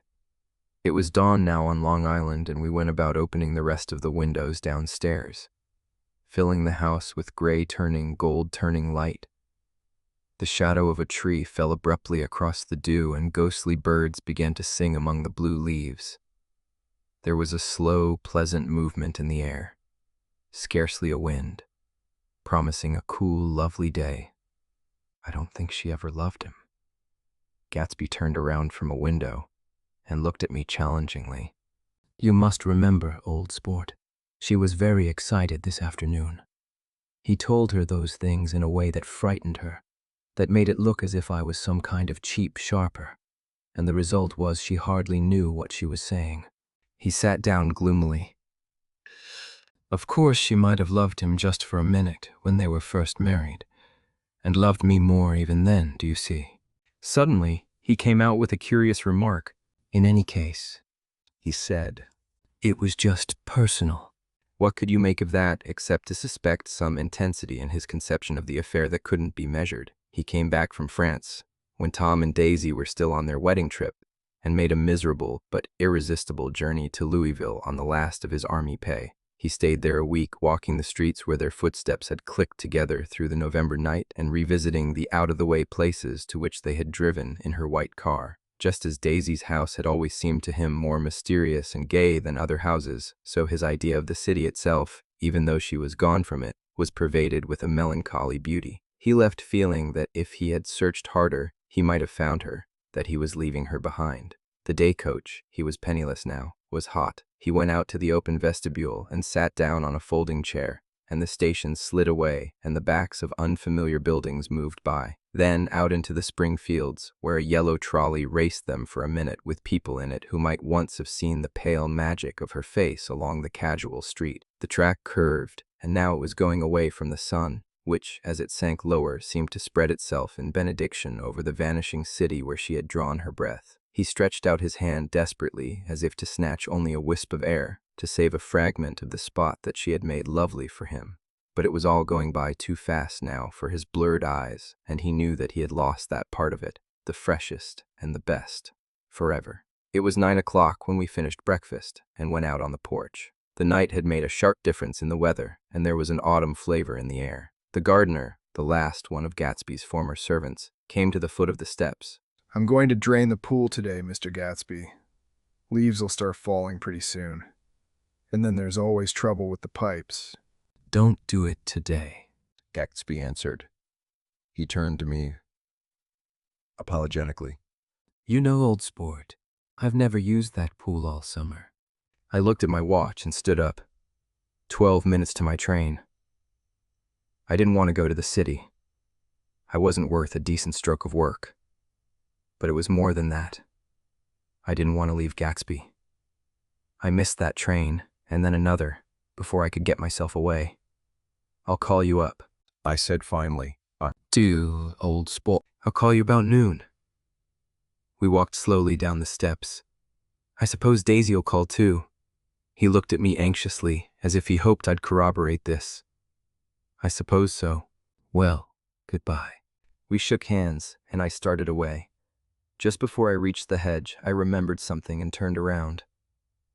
"They're a rotten crowd," I shouted across the lawn. "You're worth the whole damn bunch put together." I've always been glad I said that. It was the only compliment I ever gave him, because I disapproved of him from beginning to end. First, he nodded politely, and then his face broke into that radiant and understanding smile, as if we'd been in ecstatic cahoots on that fact all the time. His gorgeous pink rag of a suit made a bright spot of color against the white steps, and I thought of the night when I first came to his ancestral home, 3 months before. The lawn and drive had been crowded with the faces of those who guessed at his corruption, and he had stood on those steps, concealing his incorruptible dream, as he waved them goodbye. I thanked him for his hospitality. We were always thanking him for that, I and the others. "Goodbye," I called. I enjoyed breakfast, Gatsby. Up in the city. I tried for a while to list the quotations on an interminable amount of stock. Then I fell asleep in my swivel chair. Just before noon, the phone woke me, and I started up with sweat breaking out on my forehead. It was Jordan Baker. She often called me up at this hour, because the uncertainty of her own movements between hotels and clubs and private houses made her hard to find in any other way. Usually her voice came over the wire as something fresh and cool, as if a divot from a green golf links had come sailing in at the office window. But this morning it seemed harsh and dry. "I've left Daisy's house," she said. "I am at Hempstead, and I'm going down to Southampton this afternoon." Probably it had been tactful to leave Daisy's house, but the act annoyed me, and her next remark made me rigid. "You weren't so nice to me last night." How could it have mattered then? Silence for a moment. Then, "However, I want to see you." "I want to see you too." "Suppose I don't go to Southampton and come into town this afternoon." "No, I don't think this afternoon." "Very well." "It's impossible this afternoon. Various." We talked like that for a while, and then abruptly we weren't talking any longer. I don't know which of us hung up with a sharp click, but I know I didn't care. I couldn't have talked to her across a tea table that day if I never talked to her again in this world. I called Gatsby's house a few minutes later, but the line was busy. I tried 4 times. Finally, an exasperated central told me the wire was being kept open for long distance from Detroit. Taking out my timetable, I drew a small circle around the 3:50 train. Then I leaned back in my chair and tried to think. It was just noon. When I passed the ash heaps on the train that morning, I had crossed deliberately to the other side of the car. I supposed there'd be a curious crowd around there all day, with little boys searching for dark spots in the dust, and some garrulous man telling over and over what had happened, until it became less and less real even to him, and he could tell it no longer, and Myrtle Wilson's tragic achievement was forgotten. Now I want to go back a little and tell what happened at the garage after we left there the night before. They had difficulty in locating the sister, Catherine. She must have broken her rule against drinking that night, for when she arrived, she was stupid with liquor and unable to understand that the ambulance had already gone to Flushing. When they convinced her of this, she immediately fainted, as if that was the intolerable part of the affair. Someone, kind or curious, took her in his car and drove her in the wake of her sister's body, until long after midnight, a changing crowd lapped up against the front of the garage, while George Wilson rocked himself back and forth on the couch inside. For a while, the door of the office was open, and everyone who came into the garage glanced irresistibly through it. Finally, someone said it was a shame and closed the door. McCowness and several other men were with him. First, 4 or 5 men, later 2 or 3 men. Still later, McCowness had to ask the last stranger to wait there 15 minutes longer, while he went back to his own place and made a pot of coffee. After that, he stayed there alone with Wilson until dawn. About 3 o'clock, the quality of Wilson's incoherent muttering changed. He grew quieter and began to talk about the yellow car. He announced that he had a way of finding out whom the yellow car belonged to, and then he blurted out that a couple of months ago his wife had come from the city with her face bruised and her nose swollen. But when he heard himself say this, he flinched and began to cry. "Oh, my God," Nat again in his groaning voice. Michaelis made a clumsy attempt to distract him. How long have you been married, George? Come on there. Try and sit still a minute and answer my question. How long have you been married? 12 years. Ever had any children? Come on, George. Sit still. I asked you a question. Did you ever have any children? The hard brown beetles kept thudding against the dull light, and whenever Michaelis heard a car go tearing along the road, outside it sounded to him like the car that hadn't stopped a few hours before. He didn't like to go into the garage, because the workbench was stained where the body had been lying, so he moved uncomfortably around the office. He knew every object in it before morning, and from time to time sat down beside Wilson trying to keep him more quiet. Have you got a church you go to sometimes, George? Maybe even if you haven't been there for a long time. Maybe I could call up the church and get a priest to come over and he could talk to you. See? Don't belong to any. You ought to have a church, George, for times like this. You must have gone to church once. Didn't you get married in a church? Listen, George, listen to me. Didn't you get married in a church? That was a long time ago. The effort of answering broke the rhythm of his rocking. For a moment he was silent. Then the same half-knowing, half-bewildered look came back into his faded eyes. Look in the drawer there, he said, pointing at the desk. Which drawer? That drawer. That one. Michaelis opened the drawer nearest his hand. There was nothing in it but a small, expensive dog leash made of leather and braided silver. It was apparently new. This? He inquired, holding it up. Wilson stared and nodded. I found it yesterday afternoon. She tried to tell me about it, but I knew it was something funny. You mean your wife bought it? She had it wrapped in tissue paper on her bureau. Michaelis didn't see anything odd in that, and he gave Wilson a dozen reasons why his wife might have bought the dog leash. But conceivably, Wilson had heard some of these same explanations before, from Myrtle, because he began saying, "Oh my God!" Again in a whisper, his comforter left several explanations in the air. "Then he killed her," said Wilson. His mouth dropped open suddenly. Who did? I have a way of finding out. You're morbid, George, said his friend. This has been a strain to you, and you don't know what you're saying. You'd better try and sit quiet till morning. He murdered her. It was an accident, George. Wilson shook his head. His eyes narrowed and his mouth widened slightly with the ghost of a superior. I know, he said definitely. I'm one of these trusting fellas, and I don't think any harm to nobody. But when I get to know a thing, I know it. It was the man in that car. She ran out to speak to him, and he wouldn't stop.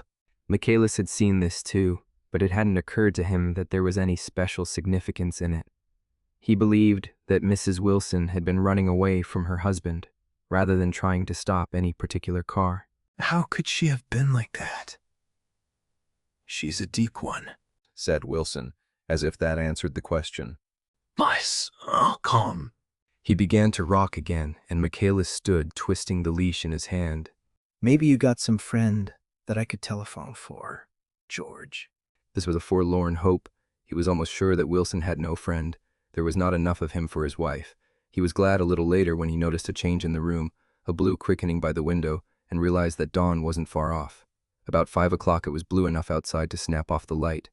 Wilson's glazed eyes turned out to the ash heaps, where small gray clouds took on fantastic shapes and scurried here and there in the faint dawn wind. I spoke to her, he muttered, after a long silence.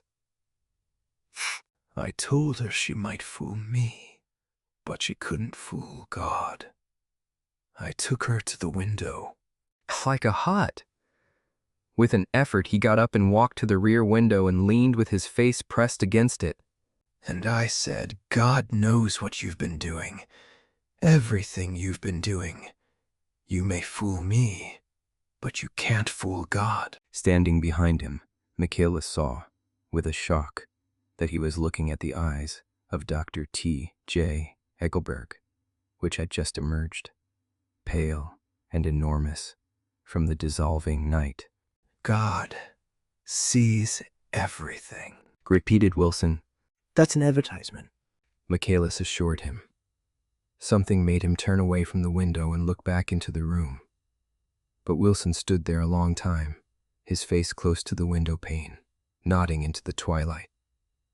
By 6 o'clock, Michaelis was worn out and grateful for the sound of a car stopping outside.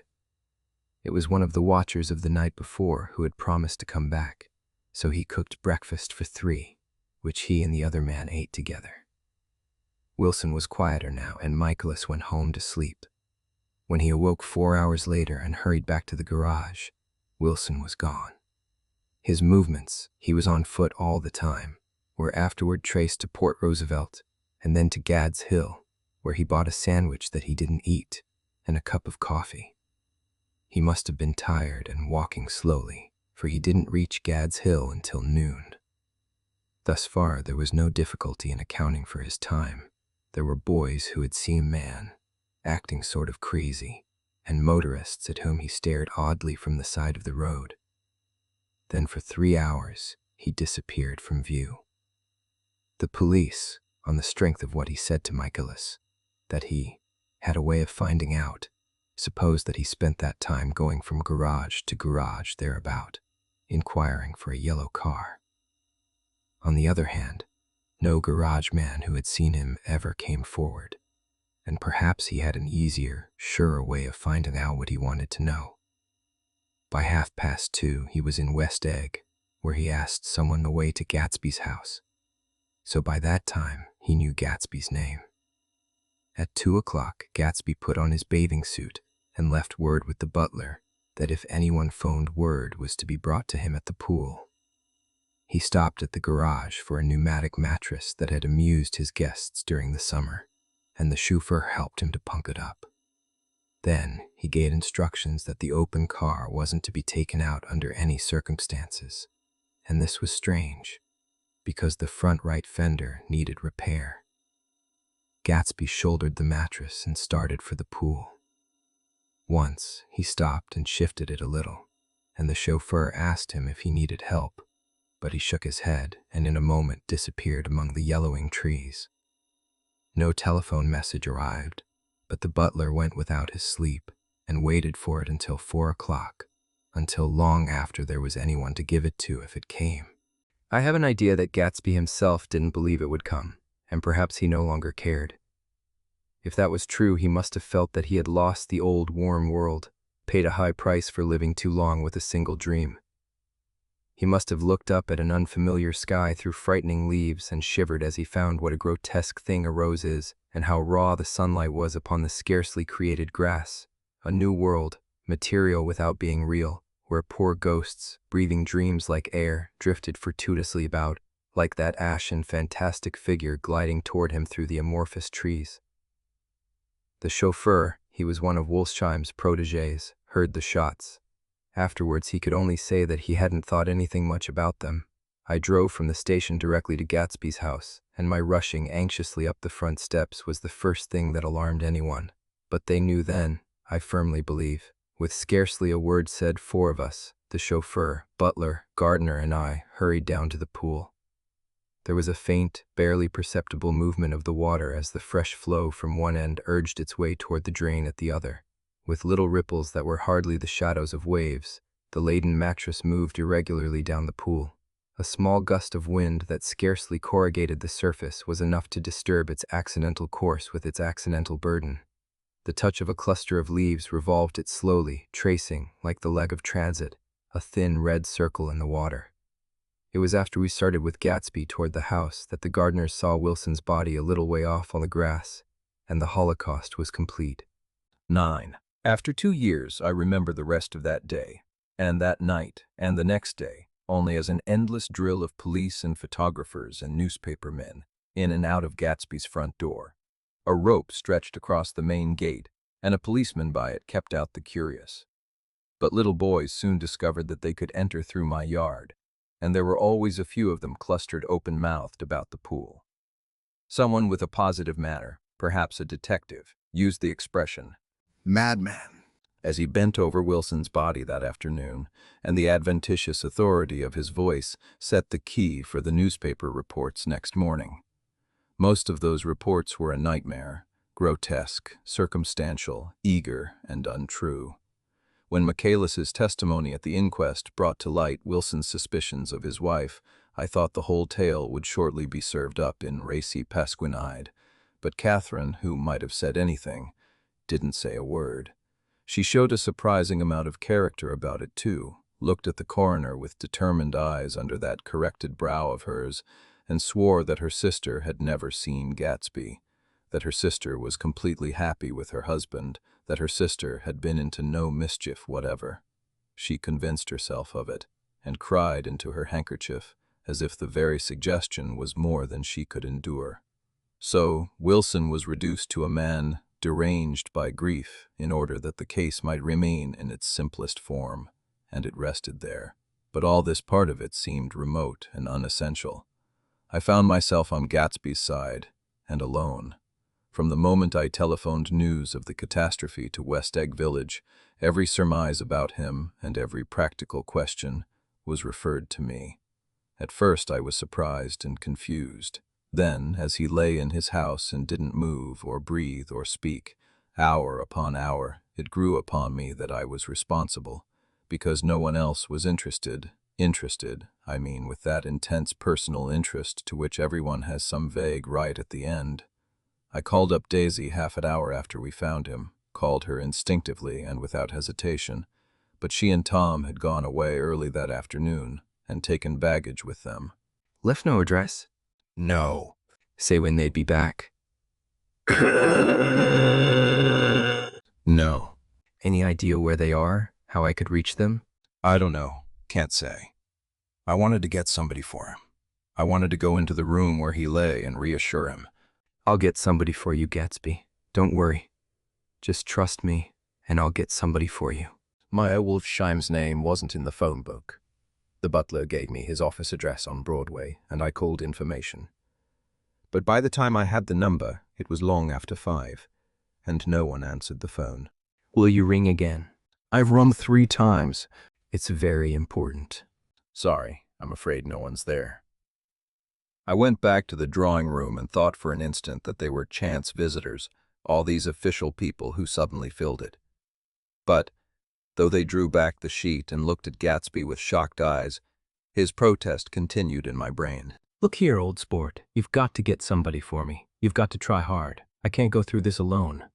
Someone started to ask me questions, but I broke away and going upstairs looked hastily through the unlocked parts of his desk. He'd never told me definitely that his parents were dead. But there was nothing. Only the picture of Dan Cody, a token of forgotten violence, staring down from the wall.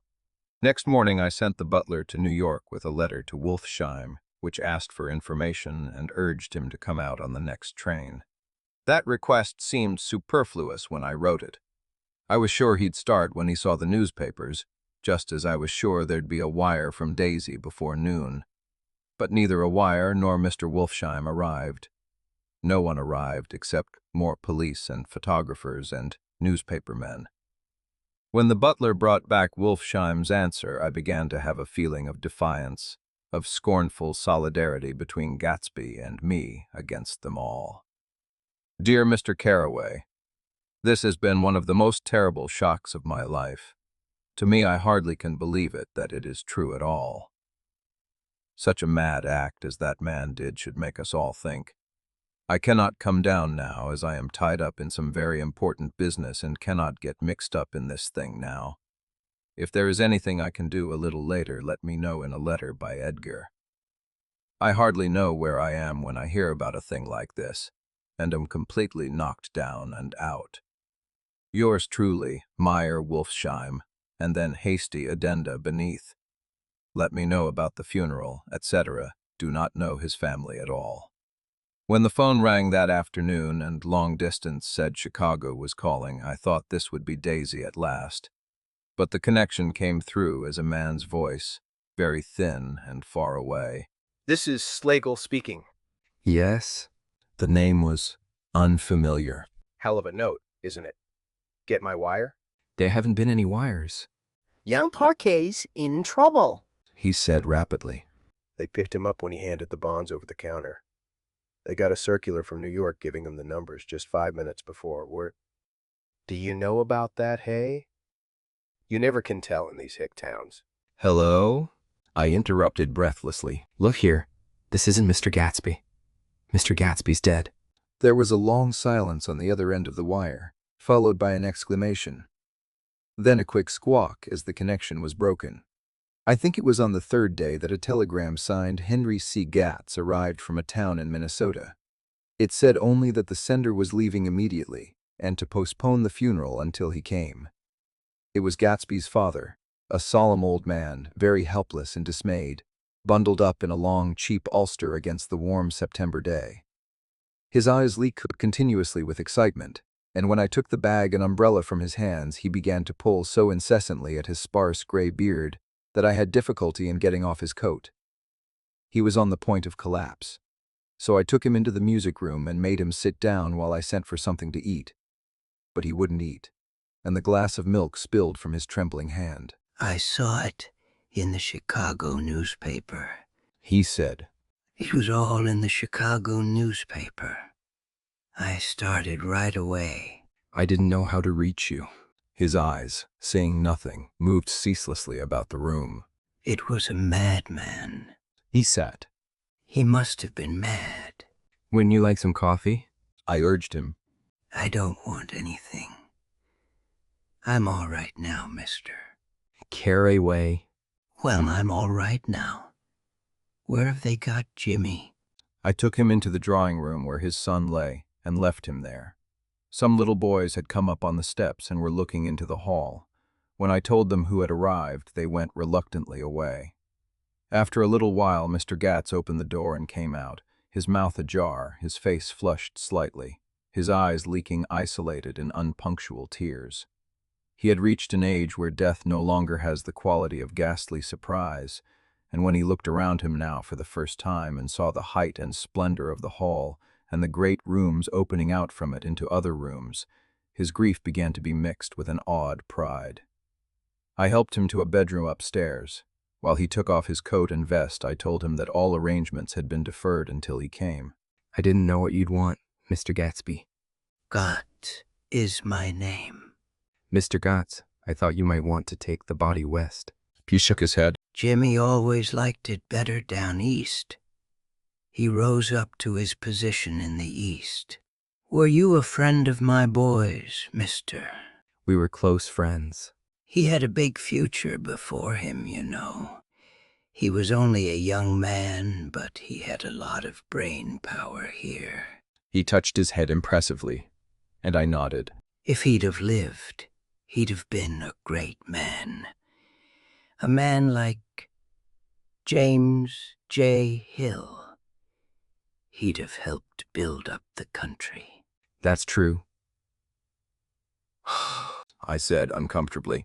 He fumbled at the embroidered coverlet, trying to take it from the bed, and lay down stiffly, was instantly asleep.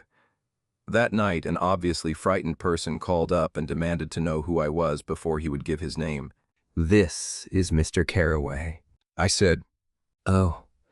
He sounded relieved. This is Klipsminger. I was relieved too, for that seemed to promise another friend at Gatsby's grave. I didn't want it to be in the papers and draw a sightseeing crowd, so I'd been calling up a few people myself. They were hard to find. The funeral's tomorrow, I said. 3 o'clock, here at the house. I wish you'd tell anybody who'd be interested. Oh, I will. He broke out hastily. Of course I'm not likely to see anybody. But if I do... His tone made me suspicious. Of course you'll be there yourself. Well, I'll certainly try. What I called up about is... Wait a minute.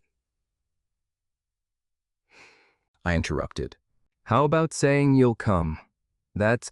Well, the fact is, the truth of the matter is that I'm staying with some people up here in Greenwich, and they rather expect me to be with them tomorrow. In fact, there's a sort of picnic or something. Of course, I'll do my best to get away. I ejaculated an unrestrained Wummy. Hun. And he must have heard me, for he went on nervously. What I called up about was a pair of shoes I left there.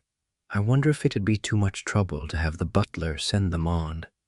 You see, they're tennis shoes, and I'm sort of helpless without them. My address is care of B.F. I didn't hear the rest of the name, because I hung up the receiver. After that, I felt a certain shame for Gatsby. One gentleman to whom I telephoned implied that he had got what he deserved. However, that was my fault, for he was one of those who used to sneer most bitterly at Gatsby on the courage of Gatsby's liquor, and I should have known better than to call him. The morning of the funeral, I went up to New York to see Meyer Wolfsheim. I couldn't seem to reach him any other way. The door that I pushed open, on the advice of an elder boy, was marked the Swastika Holding Company. And at first there didn't seem to be anyone inside. But when I'd shouted, "Hello," several times in vain, an argument broke out behind a partition, and presently a lovely Jewess appeared at an interior door and scrutinized me with black, hostile eyes. "Nobody's in," she said. "Mr. Wolfsheim's gone to Chicago." The first part of this was obviously untrue, for someone had begun to whistle The Rosary tunelessly inside. Please, say that Mr. Carraway wants to see him. "I can't get him back from Chicago, can I?" At this moment, a voice, unmistakably Wolfsheim's, called, "Stella," from the other side of the door. "Leave your name on the desk," she said quickly. "I'll give it to him when he gets back." But I know he's there. She took a step toward me and began to slide her hands indignantly up and down her hips. "You young men think you can force your way in here any time," she scolded. "We're getting sick and tired of it. When I say he's in Chicago, he's in Chicago." I mentioned Gatsby. "Oh." She looked at me over again. "Will you just... What was your name?" She vanished. In a moment, Meyer Wolfsheim stood solemnly in the doorway, holding out both hands. He drew me into his office, remarking in a reverent voice that it was a sad time for all of us, and offered me a cigar. "My memory goes back to when first I met him," he said. "A young major just out of the army and covered over with medals he got in the war. He was so hard up he had to keep on wearing his uniform because he couldn't buy some regular clothes. First time I saw him was when he came into Weinbrenner's pool room at 43rd Street and asked for a job. He hadn't eaten anything for a couple of days. "Come on, have some lunch with me," I said. He ate more than $4 worth of food in half an hour. Did you start him in business? I inquired. Start him. I made him. Oh. I raised him up out of nothing, right out of the gutter. I saw right away he was a fine-appearing, gentlemanly young man, and when he told me he was at Oxford, I knew I could use him good. I got him to join the American Legion, and he used to stand high there. Right off he did some work for a client of mine up to Albany. We were so thick like that in everything. He held up 2 bulbous fingers. Always together. I wondered if this partnership had included the World Series transaction in 1919. Now he's dead, I said after a moment. You were his closest friend, so I know you'll want to come to his funeral this afternoon. I'd like to come. Well, come then. The hair in his nostrils quivered slightly, and as he shook his head, his eyes filled with tears. I can't do it. I can't get mixed up in it, he said. There's nothing to get mixed up in. It's all over now. When a man gets killed, I never like to get mixed up in it in any way. I keep out. When I was a young man, it was different. If a friend of mine died, no matter how, I stuck with them to the end. You may think that's sentimental, but I mean it. To the bitter end. I saw that for some reason of his own, he was determined not to come, so I stood up. Are you a college man? He inquired suddenly. For a moment, I thought he was going to suggest a gonagine, but he only nodded and shook my hand. Let us learn to show our friendship for a man when he is alive and not after he is dead, he suggested. Fine. After that, my own rule is to let everything alone. When I left his office, the sky had turned dark, and I got back to West Egg in a drizzle. After changing my clothes, I went next door and found Mr. Getz walking up and down excitedly in the hall. His pride in his son and in his son's possessions was continually increasing, and now he had something to show me. Jimmy sent me this picture. He took out his wallet with trembling fingers. Look there. It's the kicker. It was a photograph of the house, cracked in the corners and dirty with many hands. He pointed out every detail to me eagerly. Look there. And then sought admiration from my eyes. He had shown it so often that I think it was more real to him now than the house itself. Jimmy sent it to me. I think it's a very pretty picture. It shows up well. Very well. Had you seen him lately? He come out to see me 2 years ago and bought me the house I live in now. Of course, we was broke up when he run off from home, but I see now there was a reason for it. He knew he had a big future in front of him, and ever since he made a success, he was very generous with me. He seemed reluctant to put away the picture, held it for another minute, lingeringly, before my eyes. Then he returned the wallet and pulled from his pocket a ragged old copy of a book called Hop Along, Cassidy. Look here.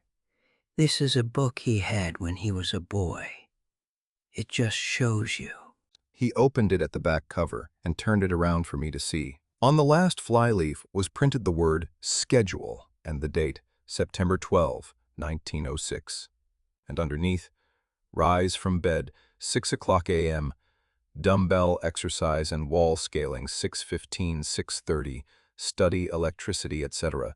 7:15, 8:15, work 8:30, 4:30 p.m. Baseball and sports 4:30, 5 o'clock. Practice elocution, poise, and how to attain it 5 o'clock. 6 o'clock. Study needed inventions 7 o'clock. 9 o'clock. General. Resolves no wasting time at Shafter's or a name. Indecipherable. No more smoking or chewing. Bath every other day. Read one improving book or magazine per week. Save $5.00. Prost out. $3.00 per week. Be better to parents. I came across this book by accident, said the old man. It just shows you, don't it? It just shows you. Jimmy was bound to get ahead. He always had some resolves like this or something. Do you notice what he's got about improving his mind? He was always great for that. He told me I ate like a hog once, and I beat him for it. He was reluctant to close the book, reading each item aloud and then looking eagerly at me. I think he rather expected me to copy down the list for my own use. A little before 3, the Lutheran minister arrived from Flushing, and I began to look involuntarily out the windows for other cars. So did Gatsby's father, and as the time passed and the servants came in and stood waiting in the hall, his eyes began to blink anxiously, and he spoke of the rain in a worried, uncertain way. The minister glanced several times at his watch, so I took him aside and asked him to wait for half an hour. But it wasn't any use. Nobody came. About 5 o'clock, our procession of 3 cars reached the cemetery and stopped in a thick drizzle beside the gate. First a motor hearse, horribly black and wet, then Mr. Gatz and the minister and me in the limousine, and a little later 4 or 5 servants and the postman from West Egg in Gatsby's station wagon, all wet to the skin. As we started through the gate into the cemetery, I heard a car stop and then the sound of someone splashing after us over the soggy ground. I looked around. It was the man with owl-eyed glasses whom I had found marveling over Gatsby's books in the library one night 3 months before. I'd never seen him since then. I don't know how he knew about the funeral or even his name. The rain poured down his thick glasses, and he took them off and wiped them to see the protecting canvas unrolled from Gatsby's grave. I tried to think about Gatsby then for a moment, but he was already too far away, and I could only remember without resentment that Daisy hadn't sent a message or a flower. Dimly I heard someone murmur, "Blessed are the dead that the rain falls on," and then the owl-eyed man said, "Amen to that." In a brave voice. We straggled down quickly through the rain to the cars. Owl Eyes spoke to me by the gate. "I couldn't get to the house," he remarked. Neither could anybody else. "Go on," he started. "Why, my God, they used to go there by the hundreds." He took off his glasses and wiped them again, outside and in. "The poor son of a bitch." He said one of my most vivid memories is of coming back west from prep school and later from college at Christmas time. Those who went farther than Chicago would gather in the old dim Union Station at 6 o'clock of a December evening, with a few Chicago friends already caught up into their own holiday gaieties, to bid them a hasty goodbye.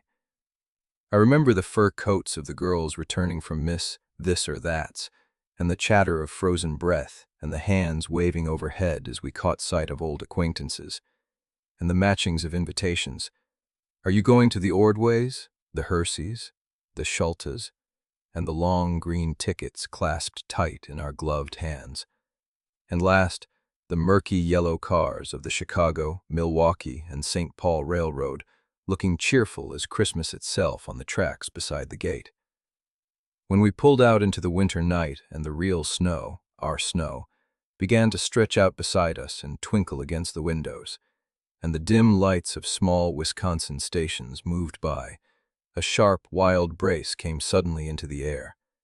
We drew in deep breaths of it as we walked back from dinner through the cold vestibules, unutterably aware of our identity with this country for one strange hour, before we melted indistinguishably into it again. That's my Middle West, not the wheat or the prairies or the lost Swede towns, but the thrilling returning trains of my youth, and the street lamps and sleigh bells in the frosty dark and the shadows of holly wreaths thrown by lighted windows on the snow.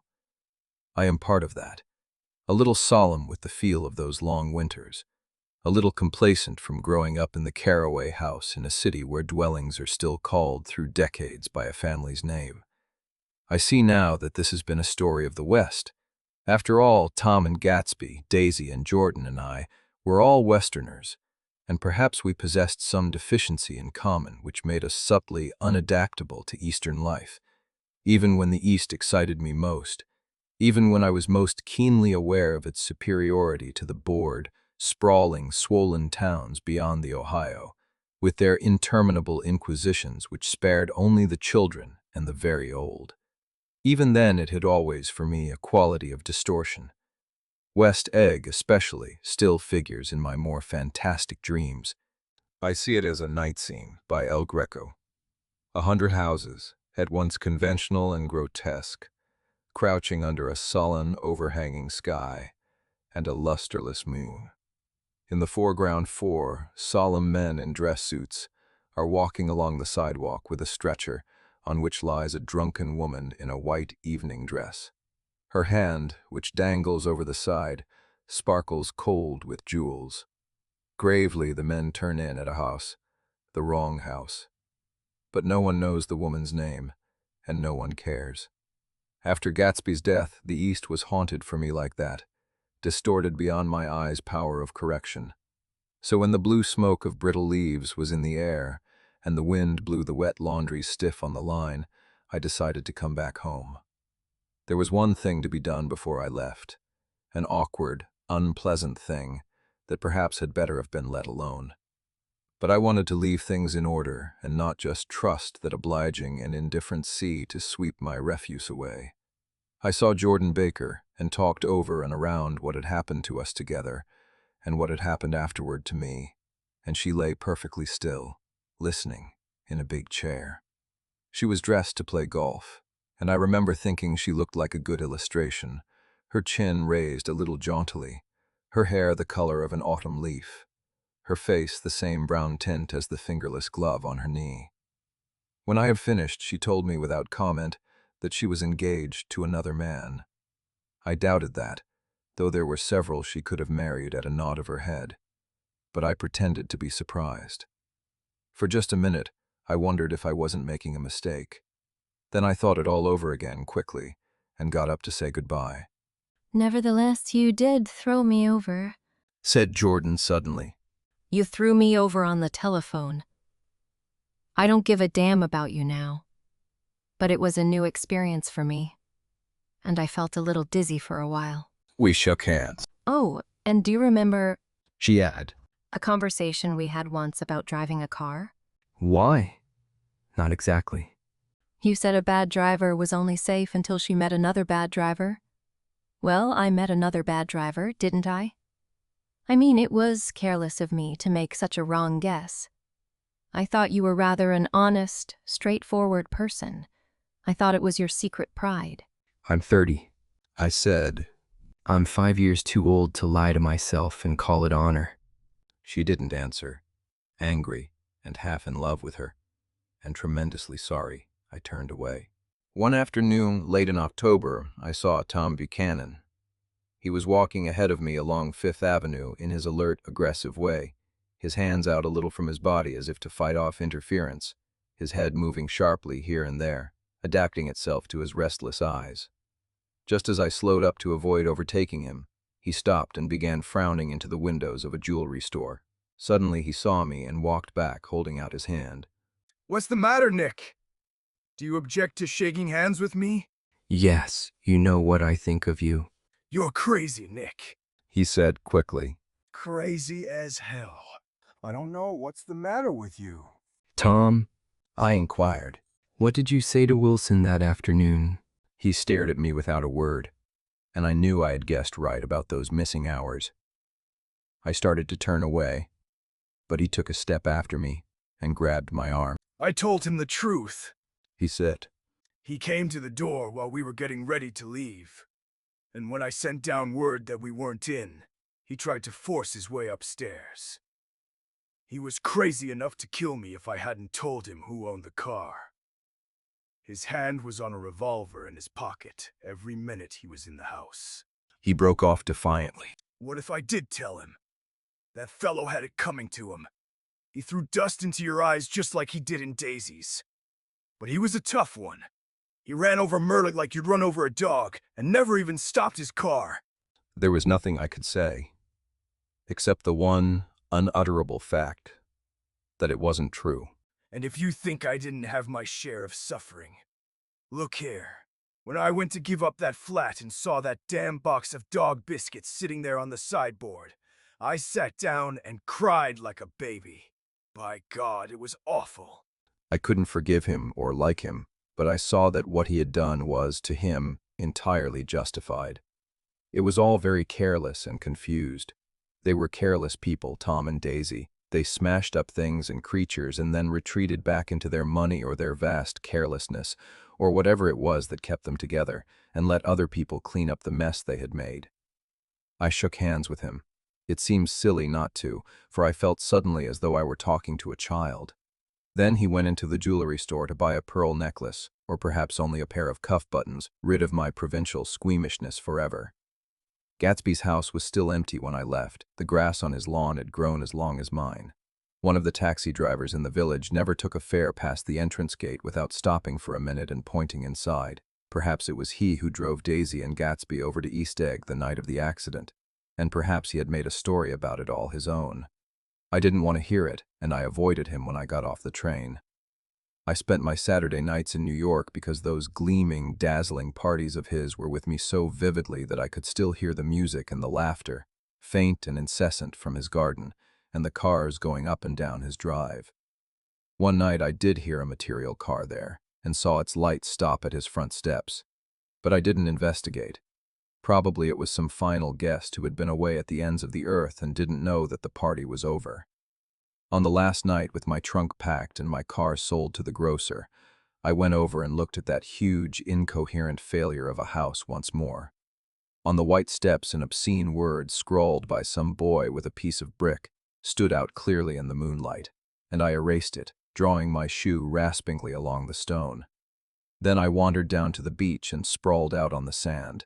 Most of the big shore places were closed now, and there were hardly any lights except the shadowy, moving glow of a ferry boat across the sound. And as the moon rose higher, the inessential houses began to melt away, until gradually I became aware of the old island here that flowered once for Dutch sailors' eyes, a fresh, green breast of the New World. Its vanished trees, the trees that had made way for Gatsby's house, had once pandered in whispers to the last and greatest of all human dreams. For a transitory, enchanted moment, man must have held his breath in the presence of this continent. Compelled into an aesthetic contemplation he neither understood nor desired, face to face for the last time in history with something commensurate to his capacity for wonder. And as I sat there brooding on the old, unknown world, I thought of Gatsby's wonder when he first picked out the green light at the end of Daisy's dock. He had come a long way to this blue lawn, and his dream must have seemed so close that he could hardly fail to grasp it. He did not know that it was already behind him, somewhere back in that vast obscurity beyond the city, where the dark fields of the Republic rolled on under the night. Gatsby believed in the green light, the orgiastic future that year by year recedes before us.